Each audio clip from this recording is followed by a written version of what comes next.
and the clock strikes 0 on check-in. Hello there, everybody. It is a pleasure to see you here. I'm Verbalosity, your master of ceremonies and production guide to yell out if the stream looks funny, and alongside me for the first day of the first leg of the 1v1 section of Friend or Foe, I have alongside me two pillars of the community. We have Jones and Clutchmeister on the 1s and 2s. Gentlemen, how are we doing?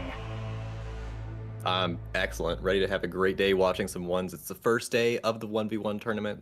Clutch was mentioning a second ago, we've got like a ton of players in the 1v1 tournament compared to some of the other tournaments, so this is probably going to be one of the most competitive open qualifiers we've seen so far. Yeah, thank you very much for having me. It's good to be back, and as Jones was saying, hate to repeat what someone else said, but I think today we're going to have a really high level of competition. Obviously for the 2v2s, I think we had a higher amount of players who had automatically qualified for the closed qualifiers due to the placements in the 4v4s, whereas this time around we've got some extremely good players, even some of the best 1v1 players playing in the very first open qualifier, so I can't wait to get into the games today. Alright, so now that the brackets are being seeded, we've got a little bit of time to kill, so let's go ahead and have a browse of what's going on this side, because we can have a check on what the players are for today, and see if there are any notable faces. Also, music, you can calm down now. Here we are. You know what? Let's go back to the GOAT for now. Knight's Promises, where you at? There you are. Okay, so we'll have a look at 430 people participating. It won't be 430 checked in, but it's probably going to be close. Let's see. Have we got some notable people out of the gate? Well, I'm already seeing a ton of people here. I'm seeing Breakinrun. I'm seeing Sizzle. I'm seeing Tote, Mamba. Like, just, I'll do a little bit of a slow scroll here. I'm seeing Rippy. Like, what are we thinking about the signups today, lads? Yeah, it's looking really competitive. I mean, you could see I Love Bears was up there in the first, I think, 10 or 15 as well. That's Ewop. He's recently won a 1v1 tournament. Yeah, I Love Bears right there. And then if we scroll for long enough, we'll eventually find Beanie in here as well. So this is basically as stiff as the competition can get. Yeah, as you can see that I Love Bears there, that is Ewop. And even though he wasn't prevalent in the Duel Frenzy last year, which was the last major Ubisoft 1v1 tournament that was held, he is considered to be one of the top 1v1 runners currently. He actually won a 1v1 tournament the other week where he defeated the Duel Frenzy winner, Bean, who's widely considered to be the best 1v1er in the game for the past year. So he's definitely one to look out for. And as you were scrolling down, I believe we also saw Ranqui has signed up for this one. I don't think he's checked in yet, so I don't know, maybe he's not making it today, we'll see. But he also, I think, did he place third last year, I believe. I think he beat Blitz in the third place match in the Duel Frenzy. So again, really good player, known for as well, a lot similar to Bean. He's got extremely good reactions. So it'll be interesting to see if he's still got that same level of reactions at the moment. But yeah, extremely high quality of opposition this year. Okay, so I've just been informed that the timer has started and we have our brackets for Swiss bracket for today, 45-minute rounds. What are we thinking, guys? We get pick of the lot for what to spectate unless there's admin override. So are there any interesting ones to look at? We have a lot of games. Just, dear God. I'm gonna start from the bottom because there are a lot to go through. I saw a Rippy versus a Breakinrun, which definitely looks fun, but I'm trying to see if there are any crazy matchups first. Oh, I just saw another name that I'm glad to see playing, Mr. Reposter. Oh, I'm so glad that he's playing today. Reposter's in. Yeah, like, he's not really considered to be like one of the top comp 1v1ers, but a bit of a sleeper pick. Like, he's better than people give him credit for, because he's like a content creator. You know, he does a lot of 1v1s, does a lot of fight clubs on his stream as well, quite a popular streamer.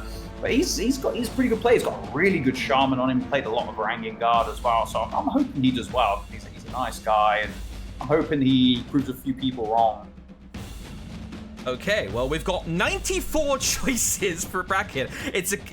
Put it this way, folks. I physically couldn't add everyone, so everyone, I'm having to hope that they added me on Uplay, or Ubisoft Connect, so I can actually spectate them, but we're going to need to pick something here. So, choices. What are we thinking? I didn't even catch it until just now, but Setmix is entered. Yes, Setmix is in as well. Interesting, yeah. Oh, another name as well, Mako. You just scroll past. He's a console. I'm not sure if he's playing on PC now, but he was known for being quite a notable player on console for a while. Really good 4v4 player. That's another name to look out for. But yeah, I guess it's just down to you. I don't see any notable names that are playing each other in this first round, which I guess isn't a surprise. And it's a good thing as well. You don't really want, like, let's say the two best players facing off against each other in the first round. So I guess it's down to you guys. Which, well, maybe we could watch Blitz versus Tacocreation or Killer Corey against Tote. Potentially. We also allow for chat to influence. If there is someone you wish to hype up enough and see on stream, I would allow for that as well. But where was that recommendation? Blitz Taco? Yeah, that's a good shout. The third place Duel Frenzy player, considered to be one of the best players in every game mode at the game for the past couple of years. All right, let's load that up first, and then I'll keep an eye on the others. Someone said 55. Let's check on what 55 it is. That's Bugizov versus Revelatory. We'll keep an eye on that. But just to quickly clarify one for myself so I have the UI correct. This format is Swiss. We're going into round 1. It's the timer. Matches are best of 5, so I need to actually change this a little bit. So go to in-game, because I had this set up for the other thing. This is BO5. There we are. So I think I had... Wait, no, hang on. Open qualifiers. BO3. No, it's BO3. Don't listen to me. Don't listen to me. BO3. I know what I'm doing, I swear. Okay. So, Blitz. Do we have an eye? Not yet, but we should, in theory, have one soon. Let me go ahead and line this up on here. Now, I was talking about this... Can I spectate Forsen? Please don't tell me Forsen's playing today. I doubt Forsen is playing. It would be pretty great for the For Honor comp seed if he was, let's face it. Verb is nervous. No, my friend, I'm stupid. There's a difference. I am consistently bad when it comes to the rules. This is why I have people to help me out. I've been doing this for 10 years at this point. It's consistent. But yeah, we've got Blitz waiting to go. We'll just wait for the eye on that. Now, as I was talking about this a little bit to you guys beforehand, in my experience, first round of the leg is always chaos in terms of the picks. Although, Clutch, you had a point about how today, even though it might be first leg, or first round of the first leg, it might actually be fairly high quality. Yes, as I was saying, I think, if you can correct me if I'm wrong, so I'm not 100% sure, but I think only the top 4 players from the 2v2 FOF qualified for the closed qualifiers this time around. Am I not mistaken? So the top 2 teams from the 2v2s, whereas with the 4v4s, I think there was a higher percentage of players that got through in the 2v2s. Whereas today, if you look, as I mentioned, you see Blitz is playing in the first qualifier today, literally placed 3rd in the Duel Frenzy. He was the winner alongside me, Mina, and Jarl in the 4v4 friend or foe this year as well. He's widely considered to be one of, if not the best player in pretty much every game mode for the past like 2 to 3 years. He's an incredible player. We also have Ewop, who, again, like I mentioned, he beat Bean in a recent 1v1 tournament, and Bean's considered to be the best 1v1 player for the past 1 to 2 years. Like this, we've got such a high quality of people participating in the first open qualifier, which I don't think we quite had due to the automatic qualifications to close qualifiers from 4v4s and 2v2 tournaments. So, yeah, I do think today we're going to get an unusually high quality of player. Indeed, but we have our first game up for Blitz versus Tacocreation. Take it away, gents. All right, so I think typically this matchup is going to be very PK favored. Orochi not quite considered to be a 1v1 minutes. PK really strong neutral, especially when she gets that lead applied, the enhanced lights, the blockable heavies, the unreactable offense. But one thing that kind of gets overlooked on her by some people is the incredibly high punishes she has. The wall punishes, the light parry punishes, such high damage. Some top 1v1s even considering her to have quite over-tuned damage just because of how huge the damage is. And as you can see, literally 38 seconds is all it took for Blitz to take this first round. Yeah, she's an extremely strong 1v1 character, one that I think we will probably see more as we separate the wheat from the chaff and get into the higher tier of players later on, either today or perhaps even later in the closed qualifier. she just has such great potential, and an excellent light parry by Blitz gets her into her bleed, and that just makes her pressure even better because now she's got unblockables you have to worry about. Grabs him out of the Riptide Strike, and yeah, again, just another punish here. The Orochi's trying to get back into things, but yeah, Blitz known to have excellent reactions. He's got his opponent bleeding again, which just makes his pressure once again even better. He really only needs one more light attack for the bleed to finish off his opponent. But he's got to make one more read to do that. There we go, there's the parry on the zone, and that round looked very solid. Yeah, another thing that's important to note about PK as well, as I was mentioning, her wall splat punishes are extremely high, especially if she has like a max range wall throw. I think she has maybe the highest wall punish in the game, but in this current 1v1 meta, guard breaks are a lot more common. After bashes were changed to be unreactable, a lot more people dodge the bashes. Guard breaks are a lot more common now. You also have more time to guard break people out of the dodge forwards because the earliest input you can start to begin a bash is now 300 MS into the dodge forward, at least on the regular like 433 MS bashes, which means that she will land more guard breaks. If she's near those walls, she can really start to abuse those high damage ones. Yeah, and Blitz actually is attacking so hard right now. He's put himself out of stamina. I think maybe just messing around a little bit here. Yeah, he gets the parry on the Storm Rush, and he's now, I assume, okay, yeah, just going in for the deflect, and he's going to call that around. I almost feel like Blitz might be even maybe using this as a bit of reaction warm-up. He seems very comfortable at the moment. He doesn't seem threatened at all. And as I did say, Orochi not really considered to be one of the top 1v1 characters anymore. And obviously this Orochi knows what he's doing. He's definitely not a bad player. He's utilizing his dodge forward mix-ups, using the Storm Rush into the bash mix-ups as well as he can. But not only is he playing against a character that has a pretty favorable matchup here, he's also playing against, as I mentioned, one of the very best players in the game. So this is going to be extremely difficult for him. Look at those reactions. The light parry into that top heavy. Blitz didn't even lose a bar of HP. And the very first game spectated today looks like it might even be heading for a 5-0 whitewash. Yeah, Blitz is clearly locked in. I mean, he went out of stamina spamming too hard earlier, but yeah, I think he is basically just using this as a little bit of a warm-up. That's probably the case for a lot of the top players who, in these early rounds, are going to be paired up with players who maybe haven't played in as many tournaments or aren't as well known. But yeah, Blitz is just trying to take this last round here and clean up this first game. But this Orochi's getting in a fair bit of damage, though he is now bleeding. He's got to watch out for that pressure with the UVs. Blitz gets back into his chain, reapplies the bleed, and another with the deflect. It's not looking good for this Orochi's health bar. He's got to make a couple more right reads here. Goes for a Riptide Strike. It's a very dangerous move to press, and he gets deflected twice more. And that is the end of the first game against Blitz's PK. Yeah, I think the Orochi got into the round early there because if you notice, Blitz tried to front throw him into the Whiff Light into Unblockable Heavy, which is the highest damage punish the PK has on the wall splat. But the problem is, I think it has to be a side throw.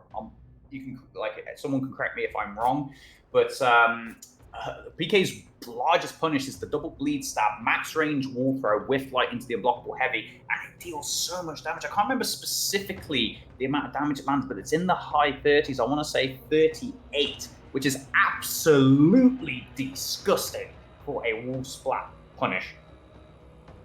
Yeah, I do think you're right. It is I'm pretty sure it is a side throw, but it does feel very specific to me. Like, you're not going to get that punish very frequently. How often are you? I mean, I suppose it is ranked Sanctuary. You're frequently near some kind of wall, but obviously you're not always at the exact right range. But of course, when it does happen, like you said, about 38 damage, that's just a nuclear bomb on your head.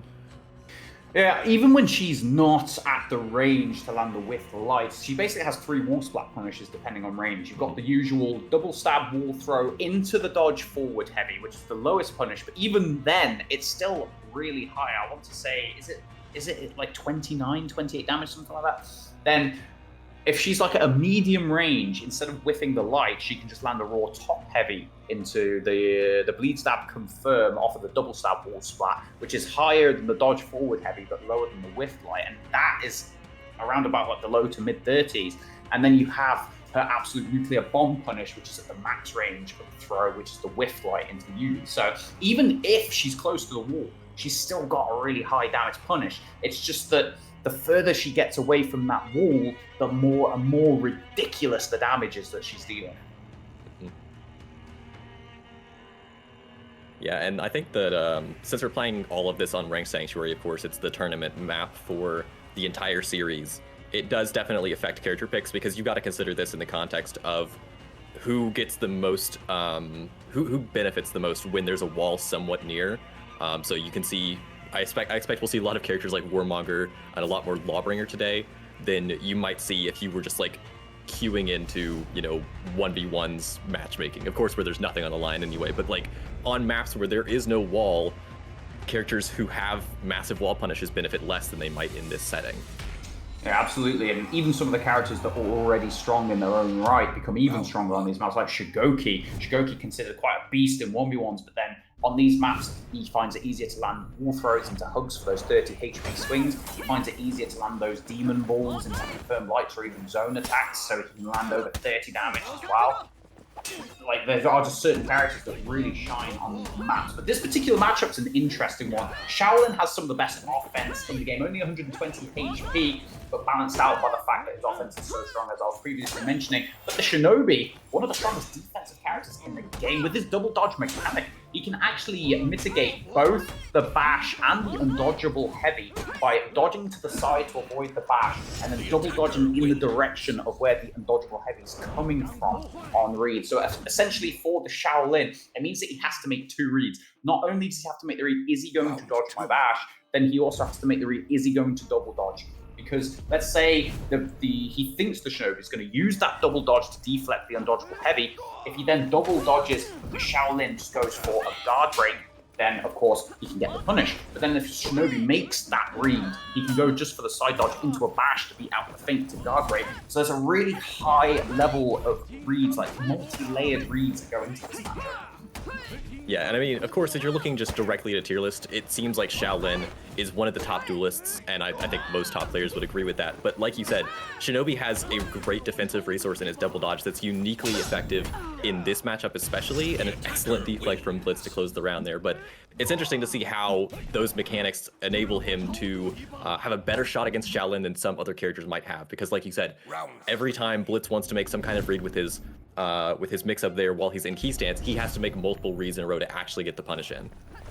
I think that's a great thing about the current meta in For Honor compared to some of the earlier years. Obviously, being a long-time comp player myself, I played in the first couple of years of the game, and one thing that's really different now is that a lot more characters have genuine offense in their tool sets, and there's some characters who maybe aren't considered to be like one of the top 5 picks, but have genuinely good matchups against maybe some of those characters that are in that top 5. So some of the matchups in this game are literally pick dependent, and people will, maybe even if they don't usually play these characters, they will choose a certain character just to counter a character they know the opposing player is going to play. And it adds a nice little layer of extra mind games before the game's even begun, when you're trying to think about, oh, are they going to play this? I want to play this character to counter them, but then the other player might also think the same thing, right? Oh, they know I'm going to pick this character, so they might pick the character that's maybe slightly weaker, so I'm just going to pick this one of these other characters that are in the top 5 that beat them quite convincingly.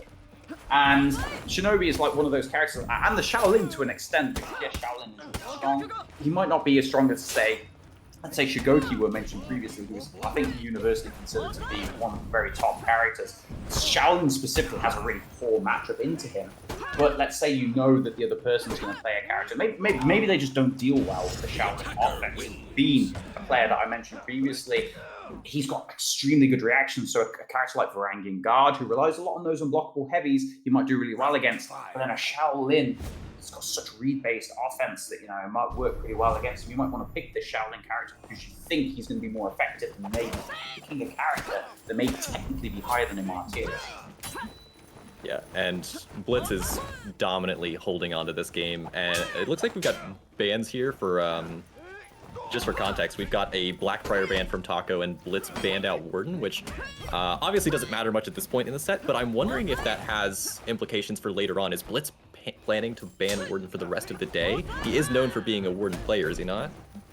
See, this is the thing, he was for a long time considered one of the best Warden players in the game, but the strange thing is that his Warden somewhat slipped down in his capability, but one character that has become much better in his hands, and he's really started to, honestly, he's probably widely regarded as the best player of this character in 1v1s at the moment, is the Blackbriar. So that Blackbriar ban from, I don't know whether this Tacocreation knows who Blitz is and targeted that ban specifically. But Blitz actually has played in a couple of Colosseums, and his Black Prior has looked like an absolute monster. The thing that Blitz does better than, honestly, probably anyone else I've seen recently with the Black Prior, his neutral is insane. He's so good at utilizing the tools the Black Prior has, whether it's on offense or defense to deal damage.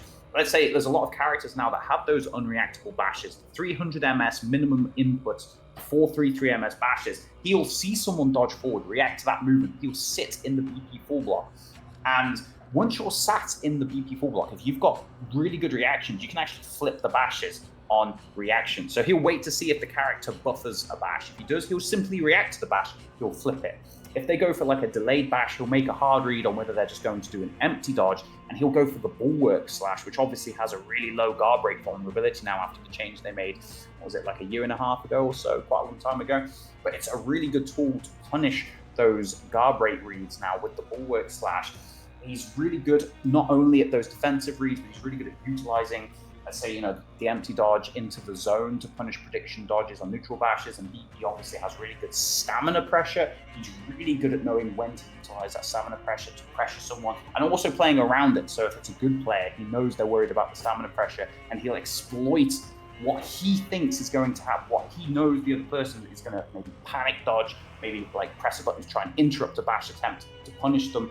And his neutral is just so good on that character. So expect to see some potential Black Prior in the future if that character's not banned.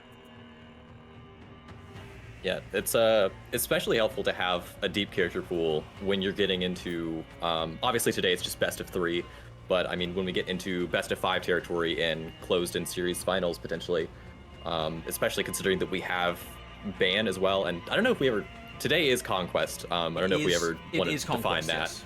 Yeah, what is it? Yeah, so basically Conquest is if you ever win a game, so like it's a best of 3. We saw Blitz had to switch off of PK after he won that first game. So essentially you have to win using 2 different characters. So once we get into best of 5 territory up in later qualifiers, not today, today's just best of 3, you only have to win 2 games to win your set. But it's nice to have a deeper character pool in situations like that, especially because we're also using hero ban. So each player gets 1 hero ban, which we saw mentioned earlier in chat. So you could just decide, you know what, I don't like my character's matchups against Warmonger, or I don't feel like I play well against Warmonger, so you can just ban it out of the set entirely. And I think we're loading into, oh my god. That's indeed, I wanted to keep it low-key, but we do have Rippy versus a Breakinrun up next. I don't know the state of where it is in the set because it hasn't been reported yet, but we're going in. We can go in either from current position or we can go from the beginning. Your call. Yeah. Let's go from beginning. Yeah, 100% beginning. I want to see this. Also, I have to say, I love how Jones was like, "Oh my goodness." No, I know. I highlighted the wrong character. It's both interesting. Like Nuxia, at least. Yeah, I think actually, interestingly enough, the zone changes that Nuxia received recently, I think were, even though they were maybe a bit of a buff for teamfight situations, in terms of 1v1s, actually a slight nerf, because obviously she used to have that zone that was 100 MS guard break vulnerable, and you could use it to punish like feint to guard break on read for a lot of damage, whereas she can't really do that anymore because the zone deals so much less damage, but she still has those traps, really high damage, completely unreactable. Whereas the pirate, I mean, I will say that Rippy has pulled out some pretty impressive performances against good players on the pirate in the past.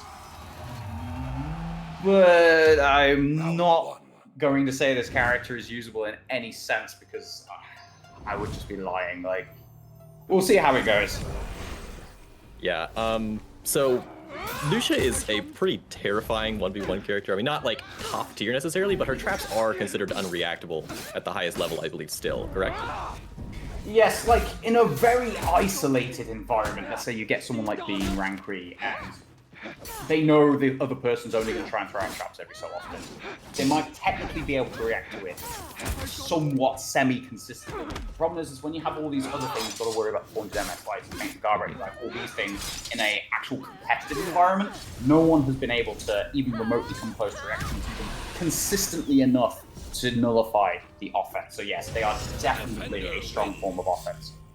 Yeah, so theoretically reactable, but when you've got the mental stack of looking for everything, and you have to make a multi-stimulus read, it gets very difficult to do. And then I've got some insight here. I believe Rippy's partially playing the pirate, one because he enjoys the character, and of course he's going to score a fair number of points just because, you know, you're not fighting top players every round, so it's not as big of a deal that your UB is fairly reactable. But I believe it's also sort of to make a bit of a point that he thinks that there's not a major difference in Pirate and the rest of the cast in terms of, oh god, he just got hit with the second hit of the zone trap. Oh no. Terrifying move. But yeah, I believe it's partially a statement that he thinks that Pirate isn't quite as bad as some people are thinking. Maybe he would word that a bit differently, but I believe it is not necessarily because he thinks Pirate is an incredible char, but just that he thinks that she's not as bad as people are exaggerating. I respect it, especially as someone who has done a very similar thing when it comes to, say, 4v4 environment of characters. But I'm going to say quite confidently that that is not correct until I'm proven wrong. And so far, he is 2-0 down. Now, don't get me wrong, a Breakinrun, he's not a complete random. He's not unknown. He's a content creator. You know, he's an experienced player. He's not just like some random player who's beaten Rippy 2-0 at the moment.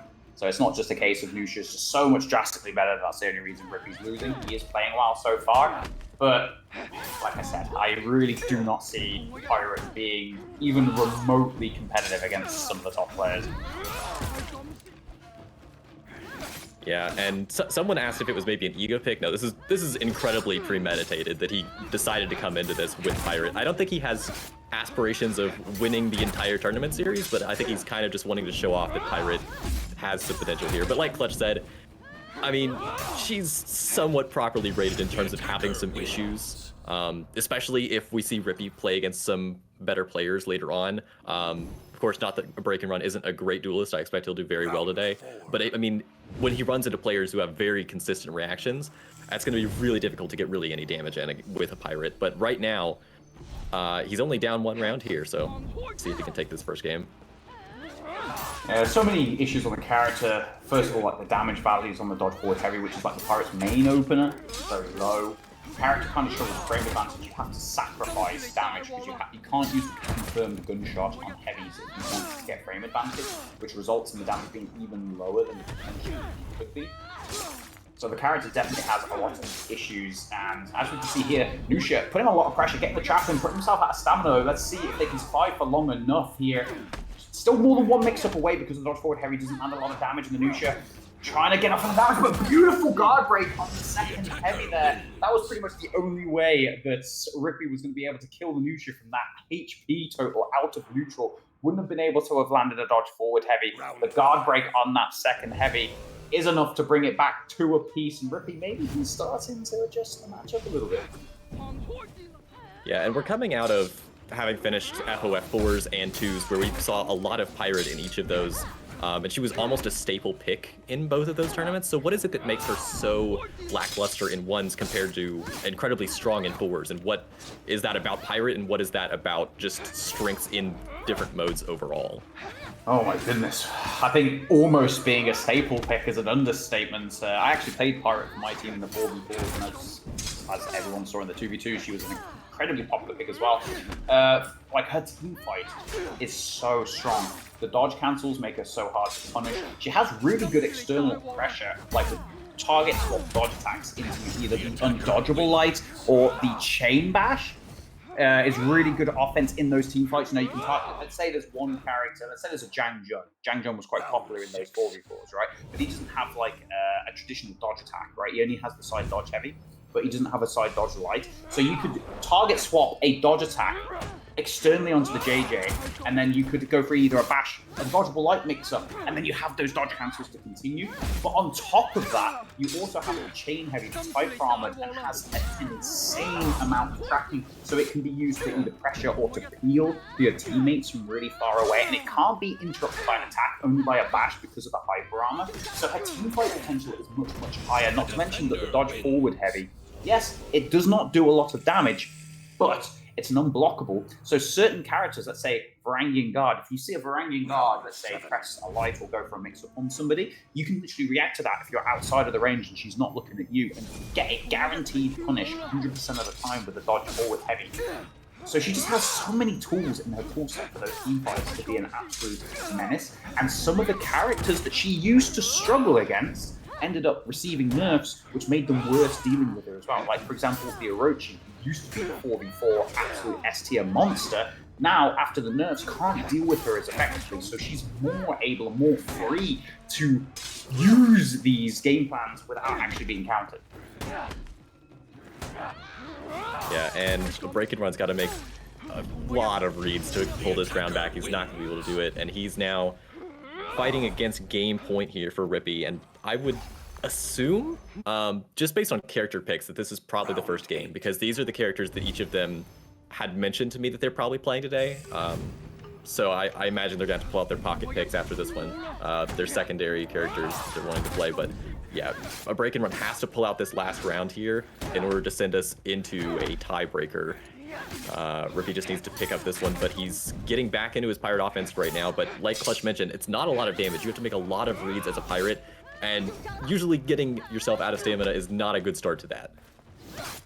Yeah, it's definitely not a good start allowing the Nuxia to get some free offense on with less defensive options to worry about. But however, Rippy did manage to avoid landing too much damage. Again, really good guard break read, punishing the heavy attempt.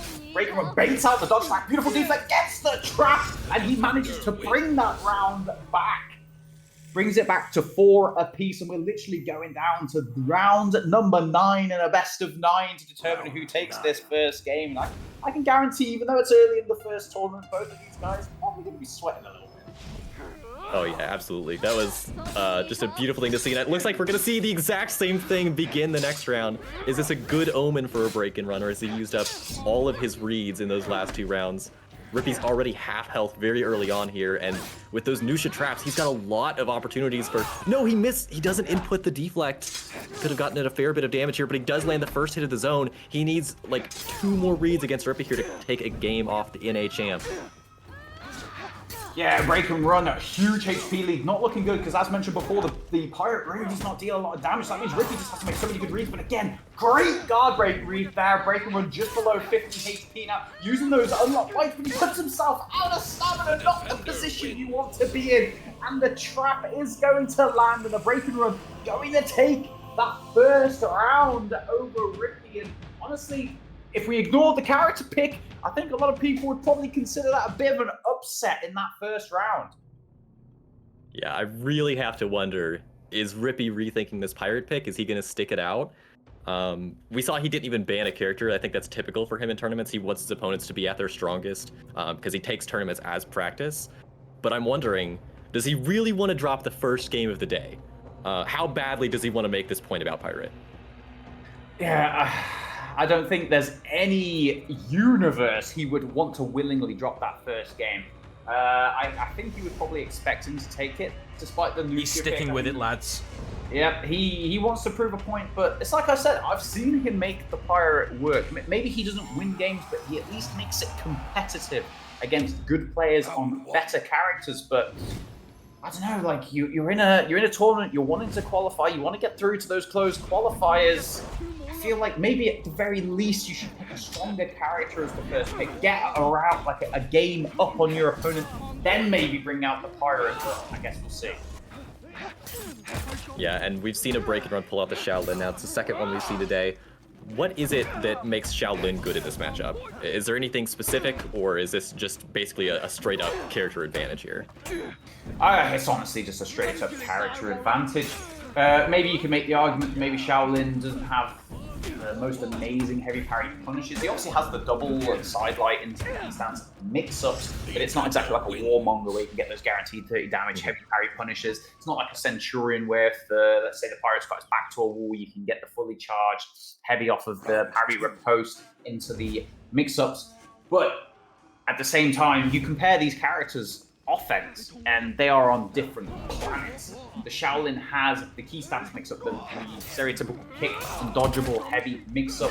If either of those options land, he then gets the sweep, unreactable, feintable bash, either 24 on the sweep or guard break heavy into another key stance mix-up. The offense is just on a completely different planet between these two characters. A Breakinrun taking the first round, but really looking good here. Gets a heavy parry punch, goes for the zone. Beautiful parry. probably different those animations, but no, he goes for a parry, expecting a top light. Gets the parry as well, Breakinrun gets him below a bar with the undodgeable heavy mix-up, but no, the whip break! Oh dear, terrible judge on distance for that guard break there. Gives Rippy the round after doing such a good job of getting him down and coming back into the round there, but now it's back to 1 round apiece. That is such a tragic way to drop that round after he registered how fiending Rippy was for that hit to get the kill in, and a Breakinrun made every right read for a solid 5-10 seconds there, and then just whiffed the GV. But I think he might have caught a roll actually there. But Rippy's got to watch his stamina here now. He's run himself out of stamina a fair few times in this set, but he gets a GV now on a Breakinrun. Both players at about 2 bars of HP. Rippy gets back into his mix-up here, but again, puts himself out of stamina. He will get a wall splat here, but is he going to be able to survive long enough to be able to actually do any damage to a Breakinrun? He's got to make another read. He's got his stamina back. One more dodge attack. The gunshot is enough damage to do it. He picks up the second round. Really good defensive reads there, especially after putting himself out of stamina. Again, when you're out of stamina, you can't put in those dodge attacks, so it basically takes out a defensive option. Gives the attacking player a really big advantage, and when a character already has a strong offense as Shaolin does, it's a very risky thing to do, but taking those defensive reads really well played there, especially on low HP, didn't let pressure get to him. He's doing really well, baits out the parry as well, gets the guard break into the heavy gunshot there. But again, I'll tell you what, one thing Rippy's been doing, he's been going for a lot of parries on red. And what I mean by that, he keeps parrying these red indicators like he thinks they're going to be light attacks. When a Breakinrun keeps on throwing out these heavies, gets punished for it, but so far his other reads have been so good. Oh, and a Breakinrun! He inputs the second light, thinking that the attack was going to land, gets parried, even out of stamina. He can still get the out of stamina light on those light parry punishes. Rippy getting around on the board. Well played, but I do think he's got to be careful because I feel like he's going a little bit too crazy with these parries on light timing here. He's been punished for it quite a lot, and Breakinrun just tidies up a couple of these reads and could be struggling a little bit more. Yeah, he's got Breakinrun down at about 60% HP now. And gets, yeah, again, he's fiending for these parries. And he's been making a lot of excellent, okay, I was about to highlight his excellent GV reads today, but he just combat rolls himself out of stamina. Hey, don't question it. Don't question it. That's the Sophie McSophie face tech there. Only people from the first year of the game will remember that. Holy shit. Yes, Verbalosity knows what I'm on about. I mean, that was also in a very different meta where GVs had, like, no vulnerability, but it's the same vibe, I suppose. But for those players in the chat who didn't play during the first year, I was playing competitive back when Sophie McSophie was a competitive 1v1. And what she used to do is she used to play Shigoki back when, after the nerfs to when Shigoki was broken in the first couple of months, unlock rolling actually had 0 guard break on. So what she used to do, she would roll and she would boot someone with guard breaker, make the guard break bounce off of the roll, and she would then land the guard break herself. So whenever you hear a commentator reference the Sophie face tech, that's what they're referring to. Unfortunately, it doesn't work anymore, and as you saw in that round, it didn't tend to work out very well for the person doing it. Yeah, Breakinrun's picked up a second round here, but he's got to pick up 3 more in a row, and I don't imagine that, I mean, maybe if Rippy keeps pulling the Sophie McSophie face tech, that there's some damage to be had there, but otherwise, I mean, Rippy's got to make just enough reads within one of these rounds to finish things off, and makes the bait out on the crushing counter attempt, gets a nice heavy to start the round, and he's been making great GV reads throughout the set, just GVing in neutral, but it's not going to be successful there. He gets swept, eats the heavy for it. That is not one of the excellent GV reads I was referring to. I feel like both of these players are suffering from T-Rex arm syndrome because they've both been whiffing some guard breaks out of neutral in these rounds. They get punished heavily for it. But Rippy, good defensive reads here, not getting punished too heavily by the Shaolin offense whilst out of stamina. He's a very slight health disadvantage. But no, again, tries to parry on light timing, as I mentioned previously. Chain heavy goes through. I feel bad for a Breakinrun because, as I mentioned, Rippy making some really bad reads on those light parries, gets punished by the heavies, but then a Breakinrun just doesn't capitalize. Wasn't making the right reads on those key stance mix-ups, and Rippy ends up pulling it out and taking a 5-2 victory on a character that definitely should be unfavored in that matchup. Yeah, now we're going into I assume we're going into game 3 here. I think Rippy was Correct. planning to play Pirate first, which would imply to me that since a Breakinrun was also planning to play Nuxia first, and obviously if he had already won the set, we'd be done already. I believe it is 1-1. Yeah, okay, the Spectate Eye confirms it. Indeed. So now the question is, what is Rippy planning to pull out in this next game? Okay, cool, awesome. So Kyle was in chat saying that he was going to roast Rippy after this relentlessly. Here is more ammunition for you, sir. Round 1. Yeah, so I do know that Sohei has a couple of matchups, like specifically if you're facing like a Warden, a Warmonger, or maybe a Centurion, characters who give up a lot of guard break punishes while they're just naturally going for their own offense. Sohei can work just because you get a lot of guard breaks, like we're seeing on screen now. If you get 2 of those guard breaks in a round, you can charge up all of your souls, and then from there, you only need a bash in order to get into your one-shot here. Rippy's got the potential to do it right now. He just needs a bash at some point during this round. Ooh, that's not gonna quite do it. And maybe could have thrown to the wall behind him. There's the bash we're looking for, and the one shot. Quite a way to start off this round, but I don't know generally if that's how Sohei goes against characters who don't give up so many guard breaks normally, because I don't imagine a Breakinrun is going to be that careless in future rounds. That's the first commentator's curse of the day, gents. That goes to Jones. My bad. I'm actually surprised. I was expecting to be the one who would give away the first commentator's curse, but we did see, as I was mentioning earlier, like the bash changes that occurred quite a while ago now, with the bashes being changed from 100 MS minimum input 500 MS speed to 300 433. Guard breaks do land a bit more often, so Sohei at least has some openings against a character like Guard, who maybe is trying to utilize those neutral bashes, which you saw in that round. I think at least 2 guard breaks came in those situations. He's also going to use the zone that Sohei has, neutral zone, for those who don't know, 100 MS guard break vulnerability, and also faintable into a guard break in the middle of the animation. So what Sohei will do, he gets the timing off on the wall splat, really well played. You have to be careful there, ladies and gentlemen, because when you throw someone onto the wall, it does count as a hit stun. So if you bash too early, it initiates the second hit stun run, which actually shortens the hit stun from the bash, and the confirm is not a confirm any longer. But good timing from Rippy there. He waited long enough, got the one shot for the second round in a row. As I was mentioning previously, you saw him land a couple of guard breaks from that in the first round. So he will find those opportunities, and there you go. He's using that zone as well with the short guard break phone. He wants the guard break to bounce off of him, feint it into the guard break to get those guaranteed 3 souls. And again, beautiful read. He's got those 6 souls charged up again for the 3rd round in a row, but now he needs to find an opportunity. A light parry, a heavy parry, that's what he needs, or even a wall throw is all he needs to win this round. But unfortunately from these guard breaks, I'm actually doing for anything for him here, but the neutral bash is definitely going to be enough. And I tell you what, 90 damage for an unreactable bash, I'll take it. I won't say no to that. Yeah, this is looking extremely one-sided right now, and I think a lot of that is on the back of Rippy making excellent use of this zone here, because it just doesn't really have much guard break vulnerability. So like, if you're just using it constantly, eventually your opponent's gonna whip it like a bounce a GB on you. You just get a GB and charge up half your souls. You only need 2 of those reads, 2 reads that net you a guard break within an entire round, and then you're able to get into your one shot. Of course, you can just charge them up through getting chain finishers normally, and that's another way to do it. But yeah, I mean, Rippy keeps making these reads with his zones, and now he's got the punish. If he can get the timing right, he's got it again. That's 4 rounds in a row. He's landed his almost one shot, but he needs to actually finish him off here. There we go, he's got the kill. 95 damage wasn't actually enough to do it there, but he's got one more round. Can he finish it off with another Sohei one shot?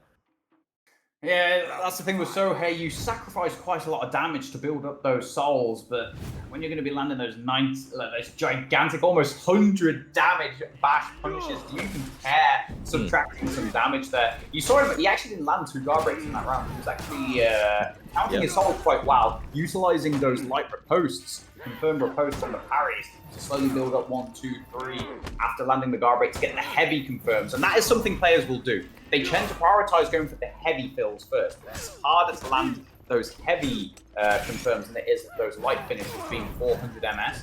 And then he built them up with those light finishes to secure those 6 souls. But this round, Rippy is struggling. Down to about 25 HP. He's going to be one life parry away from death here, but nice, gets the guard break. He's going to fill up his souls here. This is scary for a break and run. One single mistake, one parry is going to be all it's going to take. Gets the bash, but the Sohei himself, no! Oh, no. Every death, you can't be risking those heavy parry punishes when you see the opponent with all 6 souls, because you're just going to eat that confirmed punish. Oh my goodness, I don't think I have ever seen that many landed Sohei confirmed in a single best of 9 before. Oh my goodness. Yeah, I mean, I had to wonder how much experience a Breakinrun has against Sohei in ones, just because in my experience, not a lot of people play him, especially like at a higher level in ones. So I'm curious if that's just a bit of like matchup unfamiliarity potentially with a Breakinrun. I know he plays a good bit of Sohei, but I wonder how much he plays against good high-level 1v1 players using Sohei. And that might have just been a bit of the difference there, is like a bit of culture shock knowing that he's playing as someone who's actually going to make full use of the zone and who is going to fully punish him, and every guard break he gives up brings him that much closer to ending the round in 30 seconds. Yeah, definitely. Sohei, although he does have certain matchups where he will certainly perform better and still considered to be one of the weaker 1v1ers, so I doubt, even if he plays Sohei himself, probably doesn't have a ton of experience playing against the character. Although, if you know Rippy's going to be in the tournament, you could probably expect any character being thrown at you. You've got the Pirate, you've got the Sohei, turn it into a best of 5. He's probably going to pull out the Nabushi as well, so Oh no. you have to be expecting these things. Yeah, unless someone in the chat has a suggestion, I don't think there are... There's no time. There's a minute left in the round. Oh yeah, that's true as well, yeah. I guess we could just ride this out. Yeah, we can just chill for a bit. We can review what's going on this side. Has there been any upsets? Let's have a look. Oh, Wooly went out to Reiji Jidu. Don't say out, it's Swiss, everyone plays 7, but Wooly down 0-2. Rising the Sea. Tote took out Kilakori. We saw that game. This one's still going on, but there's a minute left. You can't really afford to look anywhere else. Freaknuts won. Oh, Sushi Rider took the game against Astora. Impressive win. Interesting. The Mamba against Kickflip. Flick. Words hard. Sizzle won against Ademe. Hey, Sizzle's in here. Cool. Ikuti won. Any other fun surprises?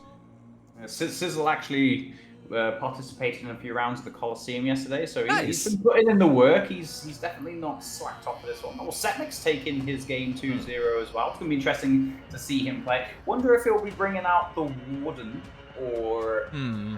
I have heard that he's potentially even thinking about maybe playing some Jang Jun, which I found interesting. Really? Huh. That is very interesting to me, not just because of Jang Jun's potential in ones right now, but I've never thought of Setmix as a Jang Jun player. Well, don't forget that he actually played a lot of Jang Jun in 4v4s, especially when he was playing regularly back in like the Dominion Series days. He played quite a lot of Jang Jun, so maybe not in 1v1s, he doesn't have a ton of experience with it, but he certainly played a lot of the character. Yeah. I don't know why, but for some reason I remember him playing like... I remember he pulled out Warlord for like a couple of those qualifiers, I think, and that's what's stuck in my brain, is that that's all he played during that, but yeah, I guess I just blocked out the JJ from him. I mean, there we are. I'm just waiting on the call for, sorry about this, we're just waiting on the call for round 2, and then we'll actually be getting the round 2 brackets. We're just waiting on that to begin. Continue, Gotcha. my bad. But yeah, when I think of Setmix, I always think of the Warden and the PK. I think those are the two characters I always think, because that's what he made back in the day. He broke onto the scene. Again, this is many years ago. A lot of people in the chat probably don't remember, but he was known as a Warden main, and he actually had a 1v1 against Ice Guys, who was a really big one back in the day. And Ice Guys was also known as being a Warden main, so Setmix challenged him. And Setmix basically absolutely demolished him, which surprised a lot of people because no one really knew about Setmix. People who did know about him knew he was going to win because he was such an expert in the matchup. But a lot of people didn't know about him. And then he started to break into the scene, he started to become a bit more known. And I ended up recruiting him into my team after Legion Unchained had a bit of an unfortunate situation where he fell asleep in the middle of a 4v4 tournament. So I kicked him out of the team and replaced him with Setmix, and I taught him how to play PK in 4v4s, and he just, again, he went from basically no-brain dedicating himself only to Warden to dedicating himself to PK, and then also became the best PK in the game. So those are the two characters I always associate him with. Yeah. So. Yeah, for sure. I just meant during that era, during the first Dominion series. Requests from either commentary or chat. Freeze is requesting a Baigujing match to spectate. Oh, did I see someone in the chat mention that Tote versus IQT is happening? Now, I remember IQT actually quite a solid player, so if they are playing against each other, that would actually probably be quite an match number 5. Okay, yeah, so... That would be my personal vote. Are we overriding? Are we overriding here? Yeah, let's head over there. Okay, Tote versus IQT on deck. I'll get that set up. My apology. We'll get to that freeze after this. And what I will say is, IQT, I'm not sure if he will be playing them, but I remember him being a very good Gladiator player. And what I will say is that Tote has been struggling against Gladiator in some scrims recently. I think Setmix beat him with Gladiator. I'm pretty sure, I can't remember who else played him, but I'm pretty sure he also lost to somebody else with Gladiator. So if IQT brings out the Gladiator, I think it's going to be quite interesting. But I will go out on a limb and say we could potentially, at the very least, see one round upset in like one matchup. Maybe Tote drops around here. I do have that faith in IQT. He is a good player. Do not underestimate. All right, let me make sure I've got a target here. I'm fairly sure I've got one of these players.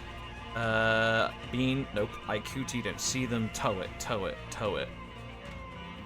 Don't see Tote, unless the friends list is being funny. No. Wait, do I not have either of these players? Hold up. Tote.gg, IQT. Hang on a minute. It's been too many years for you not to have Tote. Yeah, I'm fairly sure, unless, like, of course people do friends list cleanups every now and then. So... Purging Verbalosity off your friends list is such a move. Tote's name changed, son of a... That would explain it. Okay. Hij, the King of Reeds. Okay, let me look for the King of Reeds. URST. The King of Reeds. Here we are. Pain and suffering on a magical scale. Also, IQT, the amount of people in this tournament, I physically can't add all of them without dying of RSI. They need to add me this time round. There's like 400 something names. The most I've done is in the 2v2 last leg, which was like 200 and something teams that I added manually. God. My friends list is an absolute wasteland. I'm fairly sure I'm close to 1,000 names at this point. There is like a theoretical cap, right? Where it's just gonna lag your game really bad. Potentially, right? We'll find out. Or like some security guy at Ubisoft's gonna look at like the activity on my account of just naming a bunch of people, and they might see me as like a spam bot and just kick me from the network. Hopefully not. Hopefully they got you like whitelisted or something. I think the first matchup is actually going to be Centurion versus Black Prior. Tote on the Centurion, IQT on the BP. This is a very interesting matchup because BP does have some defensive tools to nullify a couple of the options of the Centurion. So you remember how I was saying earlier about the Shinobi adding an extra layer of reads onto the Shinobi because of the Shaolin and because of the double dodge on the key bash or key undodgeable heavy mix-up. BP can kind of do the same thing. He can dodge level 1 into flip to shut down both level 1 and level 3. You can also like delay level 2 on the Centurion to punish that read. But BP does have tools to basically give the Centurion a little bit something extra to worry about. So this is going to be very much, I think, whoever makes the best reads in the battle. Yeah, and of course Centurion is, I would say, one of the highest regarded in terms of maybe being the best character right now. There's certainly a lot of characters in that competition, and that list of course varies depending on which player you ask, but I think universally Centurion is considered maybe one of the top 3 or 4 characters at least in ones right now, just because his punishes are great and you can get them off of such excellent offense that cannot be reacted to, of course. And he's got a number of other strengths as well, Clutch. As I was talking to you in Verbalosity earlier, if you think back to the Duel Frenzy last year, Centurion was still one of the top picks back then, and since then he's only gotten stronger. He now has the unreactable neutral bash. His Legion kick is no longer completely reactable. And because you can go into the heavy and feint, it's actually harder to punish. You have to dodge it on a much stricter timing to get the guaranteed dodge attack punish, but he also has the 900 MS fully charged punch now, which allows him to catch a lot quicker, and also Hyperometry punishes a lot more easily, on top of still having, let's say, his level 1 bash is completely unpunishable off of, let's say, like either a blocked heavy or a landed heavy instant. You can only punish it with like a dodge attack. It's completely guard break. It's not punishable with a guard break at all. So it's very easy to get ahead on damage. But a big thing about Centurion as well, if I'm not mistaken, I think he has the highest stamina pool in the game, whilst having a lot of tools to both drain and pause stamina in the tool set. So he's also a gigantic stamina bully. And of course, the stamina in For Honor is quite the offensive resource. You can't press buttons without enough stamina, and it also gives your opponent tools to pressure you with, especially Black Prior, who is a character that has some pretty good stamina pressure. If you have that much stamina in your tool set, it makes it harder to pressure it. So it's going to be interesting, this matchup. But the one tool the BP does have is that neutral zone. So back in the day when we had those 100 MS bashes, they were really good at interrupting characters out of neutral, like Shigoki, let's say like Itakiri. And BP is actually one of the few characters that has a tool that still works similarly. It's not 500 MS, but it's a 600 MS straight from neutral, no dodge forward required. So in the time from the moment of input, it lands on the same timing. So he can use it to interrupt, let's say, charged heavy attempts. Not quite the same way as, say, a Shigoki or a Itakiri, because his heavies are faster, but it's still a tool the BP can use to interrupt the Centurion, maybe trying to bash, maybe he can just go for a charged heavy. It does eat a lot of stamina, but the BP, you've already seen him use it a couple of times here. It's quite good effect, and as we've just seen, IQT taking the round there, and he's actually up 2-1 against Tote. Yeah, and we also saw that the bans for the set are out. We've got a Gladiator ban, which you mentioned. That IQT has a very good Gladiator, so I assume that's just Tote minded not wanting to deal with that. And the other ban, the Shigoki, of course, a character that Tote is known for playing, historically at least, and definitely a very strong character in ones he could pull out, and IQT just doesn't want to deal with that. But I mean, honestly, I would argue his scent is much more scary recently. I think this is the character he's been having the best result with in scrims, partially due to the character possibly just being better than Shigoki in ones a little bit, even though they're both excellent. And IQT's now up 3-1 over him. I don't think this is a matchup type thing here, Clutch. Is this just unfamiliarity with the matchup itself potentially, or what do you think here? As I was saying, BP does have those extra defensive tools which do add an extra layer onto the reads, which results in Centurion not landing as much damage as he could in other matchups. And I don't think it's purely a character. This isn't just a case of the BP shutting down the Centurion, that's why he's losing.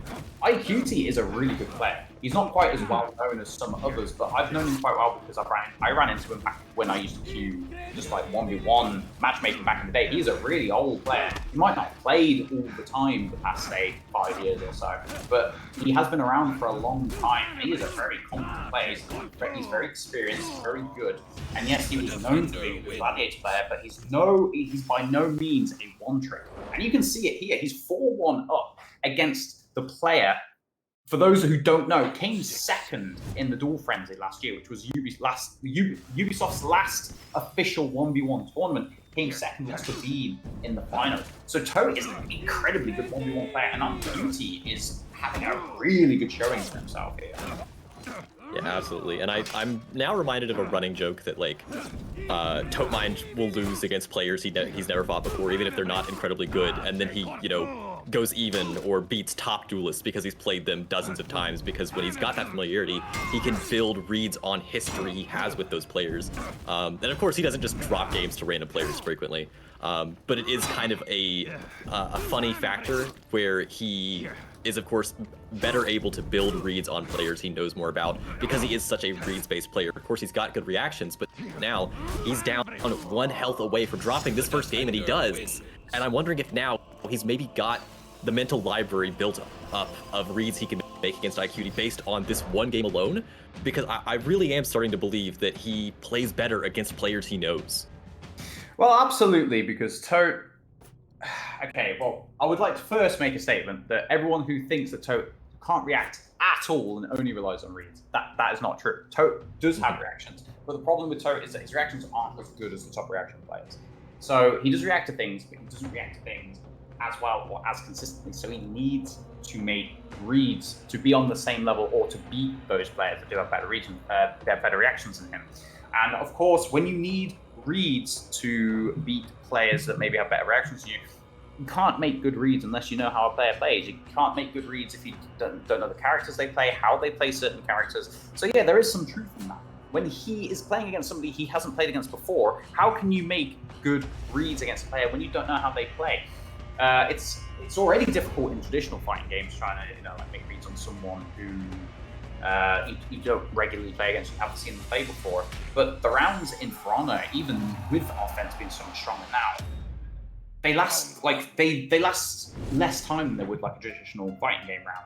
So you have even less opportunities to make adjustments to learn patterns in these rounds compared to usual. So if Tote hasn't had that time to play against somebody, then yeah, of course he is going to struggle. So that is 100% a problem he will face because he has to play in that way.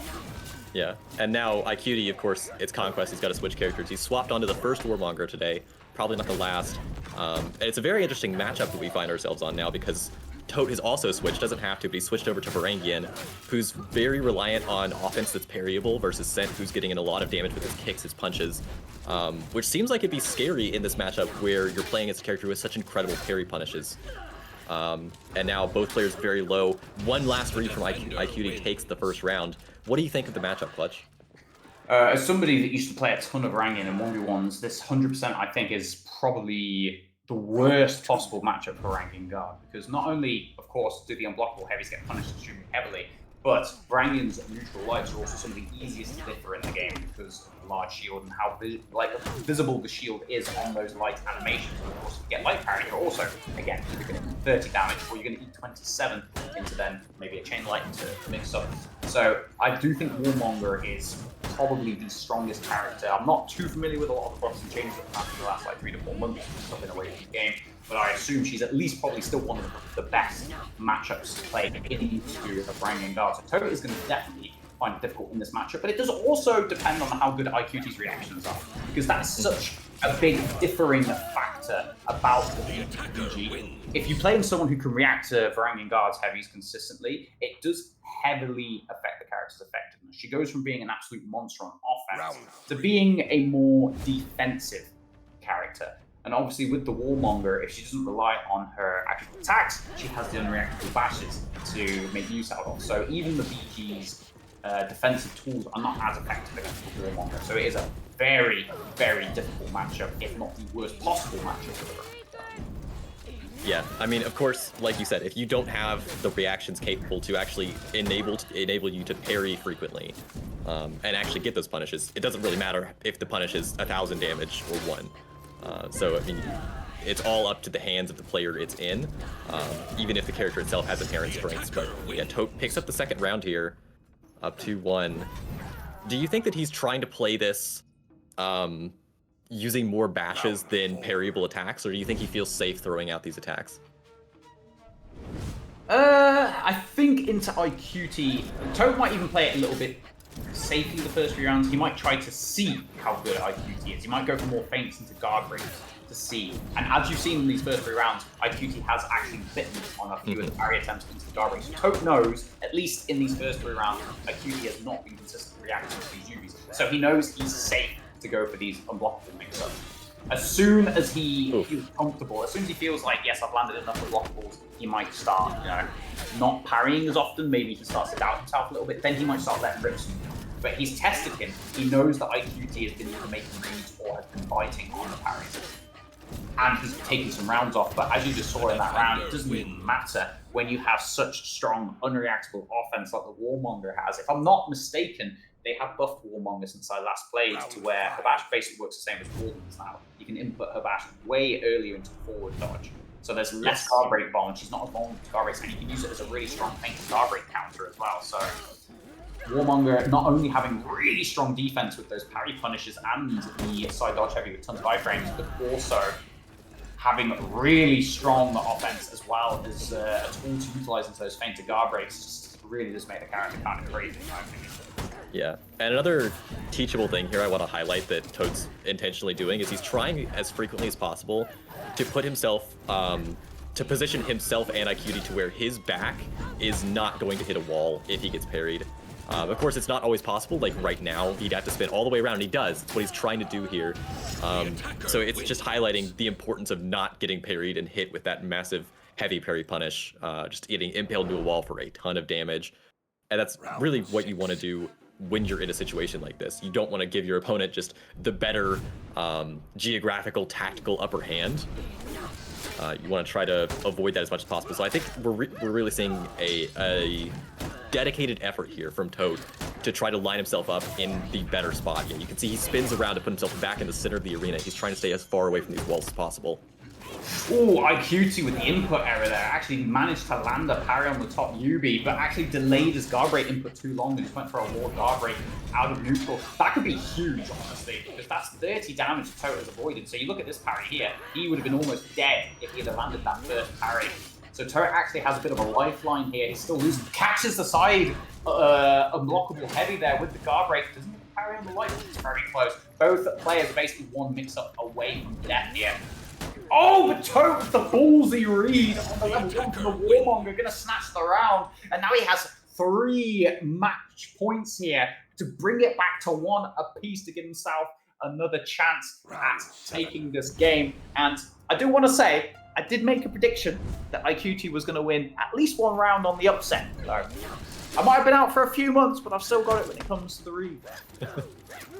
Yeah, and the other nice thing for Tote here is if he's able to clean up this game, he's out of this garbage matchup. And of course, IQT's still got the Warmonger he can play into, but then Tote, he can head back over to the center, whoever he feels is best, because if he can win this matchup, now he's actually got his second game worth of reads in on IQT. He knows him better as a player. Maybe he knows, like you said, he's been testing him a lot with these, just feigning his unblockables, trying to see what he bites on, how consistent his reactions are. I really like the odds of Tote if he can pick up this last round here to make a good showing in Game 3 now that he knows a bit more about IQT. But this round so far, not looking great for him. This is not by any means over yet. IQT needs 2 more rounds to take this game, and then the set could be closed out. Yeah, absolutely. IQT, I was quite surprised he punished the dodge forward light. Actually, it was almost like he was expecting it. Knew Tote wasn't going to go for the bash in that situation. Not letting the nerves get to him, still making it difficult for Tote to come out on top. Definitely not over by any stretch, but Tote definitely does have the advantage. He only needs to win 1 of the next 2 rounds, and when you're playing against a Varangian guard, all it takes is a couple of bad reads and you've lost like 2/3 of HP. That's how strong the Varangian guard is. Every time you, let's say, mess up a parry and you eat that unblockable, you get put into an unreactable mix-up. It is so easy to lose so much HP. It's such a punishing character to play against. Yeah, now both of them about half HP. Oh, Tote makes his second read in a row here. He needs 1 more heavy to finish things off. But IQT knows Tote's low on stamina. He's pressuring him as hard as he can. He knows if he gets him out of stamina, this round looks way better for him. Doesn't quite do it, but he's got Tote so low at this point, he only needs 1 more light attack with the bleed to kill him. That'll do it. We are going to a final round here. Tote could drop his 2nd set of the day. You see, this is a situation where I think Tote just letting himself go out of stamina would have been the smarter play. He was like trying to make reads, and he made like the wrong read about 4 times in a row, whilst he was kept on about 5% stamina. Ewop was saying this to me recently. Sometimes he just likes to eat the bash and just go out of stamina, because when you eat those bashes out of stamina, yeah, you might eat some free damage. You don't have as many tools to defend with, but at least you're guaranteed to regenerate your stamina after a certain amount of time. You can't lose stamina. You can't have your stamina regen pause. Tote actually probably would have been better off just eating the bashes there, just to get put out of stamina and then to get his stamina back. But he spent so long on next to no stamina that he ended up getting punished heavily for it. And the dodge side heavy punishing the unblockable there. Tote dodge rolling away. Tote has to be feeling the pressure here. He does bait out the side dodge there, gets a guard break. Oh, but that might just be the round here. He does reach the wall. He's bleeding out. I don't think Tote can do it. Oh, and another parry. It's gonna be it. IQT gonna take it 2-0. What an upset. Yeah, that's Tote dropping his 1st set of the day in round 2. He's not out yet, but that is crazy. I mean, you highlighted it earlier. You called it. IQD has potential to upset Tote here, and I didn't see it, but yeah, Tote, second place in the Duel Frenzy, one of the best duelists in the game, drops a set to IQD in the second round. As I said, this IQT, he's a really good player. Not as many people know about him. Maybe some of the people who have been watching the Coliseum for a long time might remember his name. But he's a really experienced player. He might not have been playing non-stop for the last few years, but he's been around for a long time. Good player, good reactions, good reads. He's very experienced. He's not just a random player who's come out of nowhere. So I didn't expect him to win. I thought it was probably going to be 2-1 to Tote. But I'm not shocked at all he took the game because obviously Tote doesn't have a lot of experience against him. So we did discuss earlier, when you're a read player, you need that experience against people to make the most of those reads. But I'm also not surprised because IQ is just a very good player in general. Yeah, I mean, I haven't seen... I knew he'd been playing, but I hadn't actually watched... I'd watched Coliseums, but I hadn't seen him playing in them as recently. I haven't seen IQD play in years, so that was a lot of whiplash for me. But yeah, an incredible result. I mean, he could lose the next 5 rounds, and that's a positive result right there. All right, I must follow through on my request for freeze. This set is 1-0 to Troublesome Six versus Baigujing. I believe that's pronounced. Let's see if I've got either of them on the list. T or B. Baigujing. I have Baigujing. We'll go in from start of the set. We know this is 1-0. We're going to switch things up a little bit in tone. Okay. Yes? Yeah, interesting characters, but I do want to answer a question from the chat first about are the good players fighting other good players early because of seeding, or do they just get matched randomly? Everyone is matched randomly in the first round, and since it's Swiss, no one's ever eliminated, so in the second round, players who are 1-0 in terms of games, or in terms of sets, will play against each other. Players who are 0-1 will play against each other. And then, of course, when we go into the third round, you continue matching players who have the same win-loss record as you. So as we go deeper in the tournament, players fight other players who are close in skill level to them.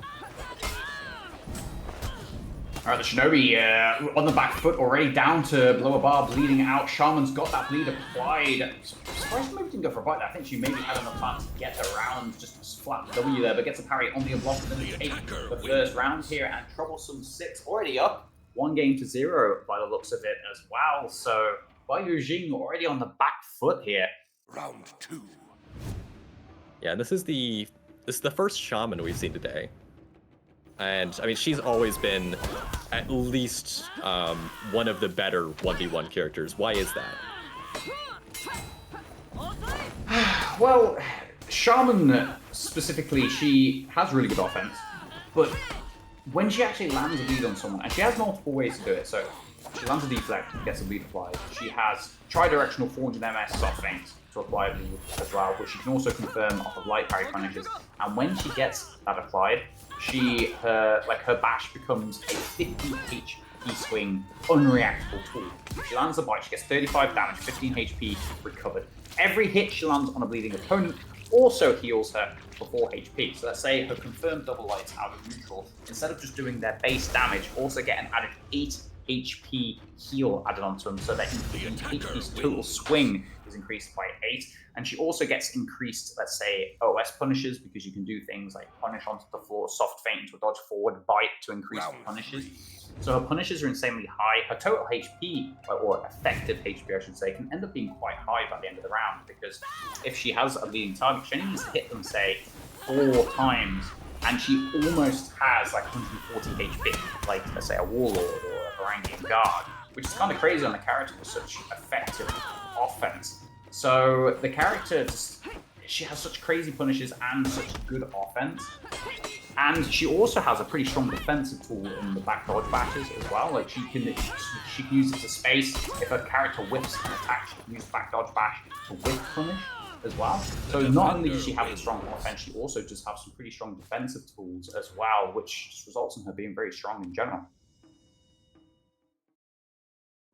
Yeah, and then we've got the Shinobi here as well, and I don't think there's necessarily a ton that helps him out in this matchup, as like character specific, dealing with like her soft feints or anything like that. I mean, of course, you can try to like use your double dodge in response to her bash, just so you can get a couple reads in there. Gets a forward dodge kick into her bash this time, actually. The Shaman's at about half HP, another kick lands. The Shinobi's got to watch his own stamina here.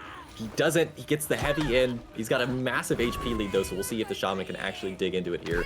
He gets absolutely no damage from the out of stamina pressure. Now the Shaman's just gone, trying to build distance there, but there's a lot of HP to chip through. Shaman's doing a nice job of it so far, and like Clutch mentioned, she can create big HP swings. No, she doesn't go for the bite. She could have landed the bite there, got some HP back, and done a ton herself. The round's still not over though. There's the deflect against both hits of the zone, and the Shinobi picks up the 4th round. I do wonder if the Shaman probably just thought that the throw was going to put them out of stamina. They were so low on stamina there, so that's why they didn't opt to go for the throw into the fight. And I think it might actually have been the right read to make. I think she might have put us out of stamina there. Not 100%. Yeah, Ewop is saying the same thing, so I'll believe, you both. Yeah, so that's why she didn't go for the white punch there, which was very unfortunate for her, but it was actually the correct play to make in the end. But as you can see here, look at the amount of HP she's regenerated. She lost about like a bar of HP. She's almost back to full. She just probably healed around about 20 HP on that first bleed being applied, which literally pushes her up to, like I said, 140 effective HP. And can you imagine a character, let's say, like Warlord or Breaking Guard, having the offensive capability that a Shaman has? It's just one of those tools. Yeah, by itself, it might not be an incredibly powerful tool, but when you stack it on top of just how big her house swings can be with that lead applied, how strong her defects can be when it improves her offense so much, it can make the character a problem. Yeah, absolutely. And she doesn't necessarily have the same defensive utilities as a character like a Warlord, or especially a Varangian Guard, but when she just has that much HP, like you mentioned, effectively, because when her opponent is bleeding, she's able to regain some of it. It is very helpful. But of course, if you don't get them bleeding in a situation like this, where you're just getting absolutely annihilated in terms of HP very early in this round, it's not quite as helpful. The Shinobi decides not to go for the heavy there. It would have put him out of stamina, but he needs one more attack here. The Shaman has a mountain to climb, and she's not going to be able to. It's tied up 3-3. Yeah, the Shaman didn't seem to be doing a great job of defending against lights in that round. I think I saw at least 3, if not 4, double lights being eaten by the Shaman. Had a lot of opportunities to get some punishes in there, to get the bleed applied, to get some HP back, but that's the problem. If you don't make those reactions, if you don't make the reads, you're not going to get the opportunity to get that bleed applied, and you are going to be stuck on the back foot. But Baigujing makes really good reads here, despite being low on stamina. Went for the guard break, got the guard break, good read on the dodge forward, and then also made a parry on the 400 MS soft feint. Has only taken a tiny bit of chip damage here. Has the Shaman on half a bar, and despite struggling in the first few rounds, looks as though he's going to take this, and he's on fire right now. Yeah, I think you're right about Troublesome Six having a troublesome time with blocking these light attacks. I almost wonder if he'd be better off just trying to sit back and play exclusively with his bashes, maybe try to get in a little bit more damage that way. Because it doesn't seem like Baigujing is having the same issue. I think he's mostly taking damage from soft feints, UB mixes, whereas Troublesome Six really just genuinely seems like he's maybe to knock out the Grace reactions, or has some kind of setup limitation with that, because he does seem to be eating a fair few things just out of neutral, where, yeah, Baigujing doesn't seem to be having the same issue. He gets another kick in, and one more read will do it. There we go, there's the last kick. Troublesome Six did not want to make the dodge attack read there, and Baigujing takes the 2nd round. That's going to take us to a game 3. Yeah, Baigujing not going down without a fight here, bringing it back to 1 apiece. And yeah, Troublesome Six definitely had a problem. As you can see, he is a console player, so maybe he's an old gen player. Maybe that's why he might be struggling, because even with the FPS increases and the input delay decreases, old gen consoles do still have quite a big handicap when it comes to reacting to things. Because even compared to the next-gen consoles, they have quite a substantial disadvantage. So perhaps that's why he is eating a lot of these double lights from the Shinobi, because it did feel like he was eating a lot of damage. Yeah, individually, a single double light from Shinobi might not be a ton of damage, but you're eating 3, maybe 4 double lights in a round. That's a lot of HP. That could be 3 bars of HP, more than half a Shaman's HP bar. So it's definitely going to be a bit of a problem if you let them add up too much. Alrighty, folks, I'm gonna have to do a rapid reboot of the game real quick, just to sort out my friends list deciding to do a disappearing job. I'll be as quick as I can, and hopefully we can get the third round up and ready to go. Where is my music? There it is. Alright. But yeah, just while we get things back up and running, we've had the first couple of games on stream. Various people on stream, from expecteds to unexpecteds. How's the level of play been for you guys? Has it been as expected? Has it surpassed? Has there been any shenanigans? At least for myself, I think so far, it's been as expected, but I wasn't expecting like such a high quality match as, let's say, Tote and IQT as early as the second round. I knew there was a chance it could happen, as mentioning earlier. The level of opposition in the first open qualifier definitely very high. I think potentially the highest it has been, at least since the 4v4 FOF, if not even higher quality than that. But overall, I think it's, we've not really had too many surprises. We spectated Blitz, he won quite comfortably. We watched Tote IQD, which was, I would say, quite a big upset, at least, especially considering it was a 2-0. So I think, considering it's the first 2 rounds in the first open qualifier, I would go out on a limb and say the quality has actually been higher than I was anticipating. What about you, Jones? Yeah, I mean, I'm right there with you. I think especially the IQD and Tote Mine game was a treat to see, and I'm also impressed with the Breakinrun. Rippy was playing the pirate into him in the first game, but I think that his Nuxia showed a lot of potential there. I expect that he's probably going to do rather well today. Maybe has a shot at qualifying in one of these even. Possibly not the first one. There's just so much stiff competition. A lot of the top duelists are playing today. I think Blitz is still going in this round right now, if we are able to catch him. Yeah. Just as an example, but... To maintain continuity, I just checked, and yeah, looks like this set has finished. Looks like we may have caught that set right as it finished, and then it finished while we were watching the second map. Baigujing won that 2-1. So, that's in the bag. All right. Congratulations to Baigujing. Freeze's curse did not end up coming to pass. I don't know if Tote's watching right now, but you see, Tote, that's how you come back from a 1-0 deficit, my brother. Okay, so... You're gonna make him, spin out. Go from commentator curse to commentator-induced crash out, question mark? Alright, let's see here. We've got a couple of games left. We've got 12 minutes in the round. A lot of... Actually, wait, slow scroll. What am I... I'm doing my normal scrolling that I just do when I'm not streaming, but I realize, hang on a minute, there are other people actually here. Okay, Reposter's playing, Blitz is still playing. Who do we go for? Should we go for the Blitz again, or do we go Reposter? I would vote for Reposter just for a change. Yeah, okay, we've already seen Blitz today. Let's see if we can catch Reposter's game. Chat is insisting on Blitz, but guys, I think we will get another chance to watch Blitz later. Yeah, not gonna lie on that one. Oh, I don't know, the Reposter fans are starting to pop up now. That's Okay, I'm fairly sure I've got Reposter. Let's have a gander. If Reposter doesn't emulate what I did in the Hero Series qualifiers back in year 1 and take and take a shot of vodka every single time he wins a round in the qualifiers, I will be disappointed. Okay, I don't think I actually have Reposter on my list. Let me check that. Well, I guess I don't think he did play in either of the 4v4s or the 2v2s, right? So I guess there is a chance you might not have him. Yeah. I also might not have Sin either. However, I'm being reported in chat that apparently the game just finished, so... Well, that's, the Reposter game finished. That also wouldn't help.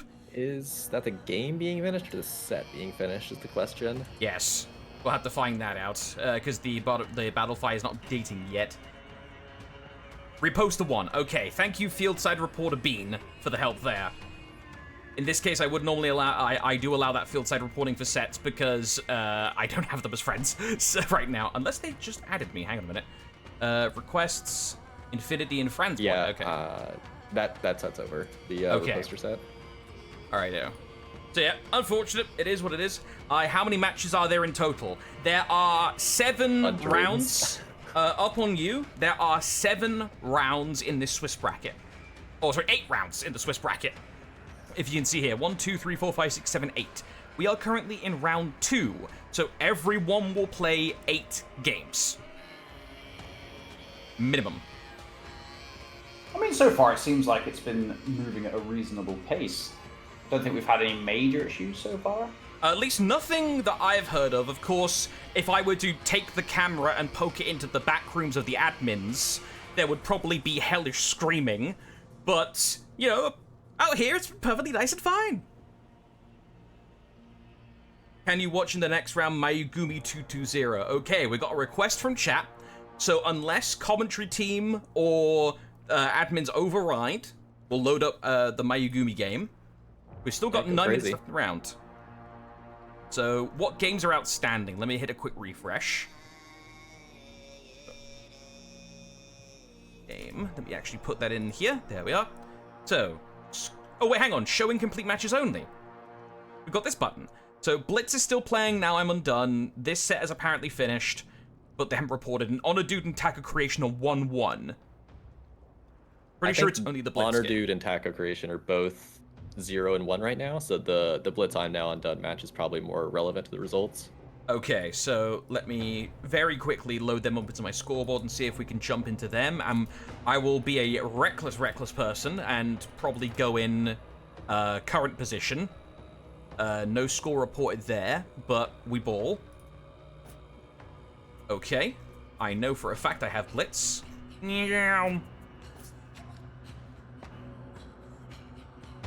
Yo, we got a conk! I'm happy! Ooh. Let's go! Yo, let's go. I've heard some rumblings about this from, I think it might have been Mina, that he thinks Conk has some potential. This might not be Mina, and I'm just putting it on him. But okay, cool. Never mind then. All right. And the 5-0 doesn't help either, but yeah. I don't know if either of you have any thoughts on current Conqueror, but I mean, especially after the side dodge bash buff, the same as the one LB got, it seems to me like there's not a ton of reason to pick Conk when you could just pick LB in terms of a one setting. I think a big problem with Conqueror is yeah, he's got 140 HP. Yeah, his defense is better now thanks to the side dodge bashes. But he just does not deal a lot of damage. Yeah, his wall splat's pretty good. You know, you either get 27 at close range or 28 with the charged heavy if you're far enough away. And he does have unreactable offense in chain, like his feintable bash, whereas, you know, it doesn't deal a lot of damage compared to, let's say, TND. It's still a good tool because, you know, it's still unreactable. You can bait dodges and you can maybe get a wall splat into 28 to another mix-up, etc. But the problem, like, the character just does not deal a lot of damage. It doesn't have great heavy parry punishes. You only got your zone into your, you know, unreactable mix-up. Light parry punishes, I guess, are okay at 27 into an unreactable mix-up.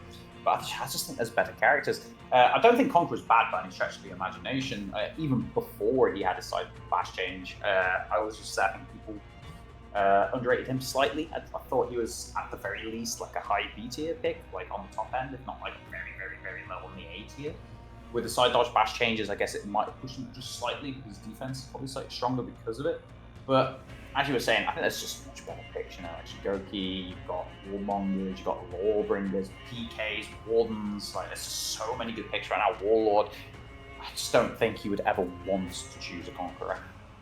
Yeah, I'm in agreement, especially in this setting. Okay, we got the Blitz BP we'll get to in a second, but I think especially in this setting where, you know, you only need 2 characters, 3 if you're counting the potential that one of your characters gets banned. You are choosing so few characters out of such a large roster. There's not really much reason to dig deep down in there for when there are better options for characters you could play better.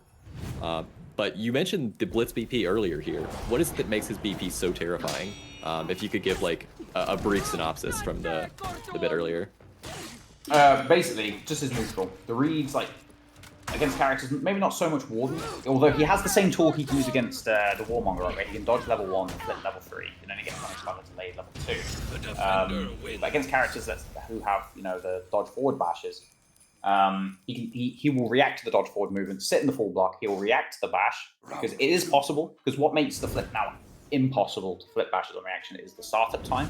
But if he just sits into the full block on reaction forward movement, there's no startup time anymore because he's already sat in the full block, so he can still react to neutral bashes with it. And then if it's not a buffered bash, he'll then make a read on whether it's going to be a delayed bash or an empty dodge into a guard break into the forward slash. And Blitz just has amazing reads on defense with it on top of just his regular neutral gameplay. And I'm not sure what it is, but he just seems to have so many dodge forward heavies with the character as well. Even against like even when he's played B, he seems to land so many dodge forward heavies out of neutral. Whether it's prediction dodges from the bash, he just needs his guard dropped. Sometimes he'll just literally land them straight out of neutral without a dodge. I don't know what it is, but he seems to land a lot of them. So if it works, it works. Yeah, he's already up 2-0 in this set here, in this game rather, on the BP. Even rocking the Santa hat for Christmas. Yeah, a little disappointed he didn't also make the coat red as well to give himself a bit more of a Santa vibe, but yeah, maybe between rounds. Yeah, maybe. Your drip is not cheery enough, disqualified. Exactly. Yeah, For 14 days straight, I have worn nothing but a Christmas hat and a Christmas jumper. I expect the same from Blitz. Ooh, the Warden watching his stamina there, but even, yeah, that's what I was worried about. Even only throwing one light, you get yourself so low on stamina here. And Blitz is only going to get the heavy there because he was watching his own stamina. Both players at about 2.5 bars here. Well, Blitz at 3 here, but gets the dodge attack in. He has no fear of... Okay, that's the parry punish of all time. But Blitz just has no fear of this Warden's crushing counters. I think he's thrown like 3 or 4 top UDs here already, which of course is like normally the direction you want to throw from to see if you can catch a dodge. But I mean, I don't know if that's necessarily what you want to do against a Warden here.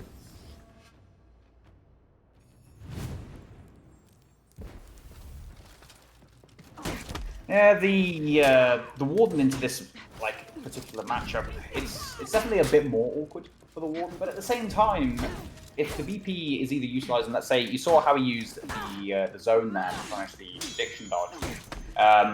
The only kind of downside to the BP zone is the stamina cost. It does cost a lot of stamina to utilize, so it's not remember how I was mentioning earlier how it lands on the same timing as the old 100 ms, 500 ms bashes. The problem is that those bashes cost a lot less stamina to utilize. And against a character like Warden, with how strong his stamina pressure and stamina drain is, it can be a risky tool to utilize. But the problem is that the Warden's just not making good reads in this matchup. And to be fair to him, that's not an insult to him. It's just the fact that Blitz is so good on the reads. A lot of the times people will look at Blitz and assume he's just a reaction demon. But he also has just incredible reads. He himself used to be considered one of the best, if not the best, Warden 1v1er in the game as well. He also played a lot of 4v4s. So he's struggling to find opportunities to pressure the BP's stamina. And honestly, this not even needs to utilize a dodge and flip to mitigate how effective the shoulder bash matchup could be here. Because his neutral reads are just so strong. Yeah, I mean, I think Blitz has talked at length. I don't know how recently, but Blitz has talked at length about how he thinks people have a perception of him, at least historically, as as exclusively a 1v1 player, and B, exclusively a player who makes reads. And of course he does play, exclusively a player who reacts. And of course he does play ones very well. He's just taken 10 rounds in a row here against his opponent. He's up 2-0 now in the set, in the tournament. But, I mean, Blitz, is an incredible 2s and 4s player. He's proved that a dozen times over the years. And like you said, he does make excellent reads as well, like he's shown with his Warden. Like he's even showing in this set with his BP. He is a very well-rounded player who I don't think enough people give him enough credit for. I've talked a little bit about this as well, but having such good reactions can actually make it easier to make good reads. And what I mean by this is, let's say you're playing into a character that uses a lot of, let's say, unblockable heavies as offense. If you know someone is an extremely good reactor, you're going to be more afraid to throw out those unblockables, right? You're probably going to be throwing out either more hard feints into neutral or maybe just feints into guard breaks. And if you have those good reactions and you know your opponent's going to be throwing a higher percentage of attacks into guard breaks, it means you've got more opportunities to punish said guard break reads. And then if the opponent then starts, let's say, adapting to it, let's say you're playing a BP, and you know the opponent knows, let's say you're Blitz, and the opponent knows he's got insane reactions and he starts feinting a lot into guard breaks. you start landing some damage with the dodge forward heavies into the guard break, right? So you start landing that heavy's worth of damage. The opponent adapts to be like, oh, okay, he's not reacting. I'm going to start throwing attacks. Then you can just abuse those reactions and get those confirmed punishes. So having really good reactions can actually make it easier to make strong defensive reads. And I think this is what one of the things Blitz does really well, is that, yes, he reacts like a demon, but he also then knows that people will play a certain way into him because of this, adapts his reads to this, and then it leads to him landing so much damage, and then forces them into having to make harder reads into him, which he then just reacts to after he forces them into having to let these attacks run, which is just such a strong tool in his toolset. Okay, chaps, round 3 has begun. Let's quickly scroll down to the standings. Oh, wait, no. Standings would be here round 2. Yeah, you had to go to the previous round before it updates that. Oh, yeah. I said round 2. There we go. And then I go all the way down. Whoops, that's too far down. Come on. There we are. So we've got a bunch of flawless players. Cage Vader is requesting being spectated. He has called himself out for spectating. Do we honor that, or is there potentially another match to look? Let's see. Let's give this a quick scroll while team set up. 53 looks potentially interesting. I'm trying to see if there's anything better than that. 53 would be... Thanatos against Sizzle. That definitely... I would say that probably has my vote. Ooh, 79 also. 79. Repost to Mako. Yes. As I mentioned earlier, Mako, quite known like console player. I think he might have moved to PC now, but he was originally known on the console scene. Very good player. And Reposter, I think he's quite well known as being, he pretty much only streams 1v1s. He does 5 clubs, streams 1v1s all the time. He's also participated quite a lot in my Coliseum like the past year and had some good performances. So actually, I'll probably change my vote and say 79. Okay, so chat was initially, and I see Waloosh is also requesting Cage. Are we overriding? Now, I'll tell you what. Let's go with the man himself. We'll go with Waloosh's vote. We'll watch Cage. Okay. All right, let's get that locked and loaded for round 3. Put that in my scoreboard program. It's going to be Cage Vader versus Psycho Ephedrine. Hang on a minute, it's like I'm playing Star Citizen again. Psycho Ephedrine. Let's go with Psycho. That'll do. Game 69. Nice. That's Havoc's game. Hang on a minute. Hold up. Yeah, I did not know Havoc was playing today. I did. Oh yeah, Havoc's name is Hawk Tour. Okay. Yeah, Daniel Churnside. That's Havoc.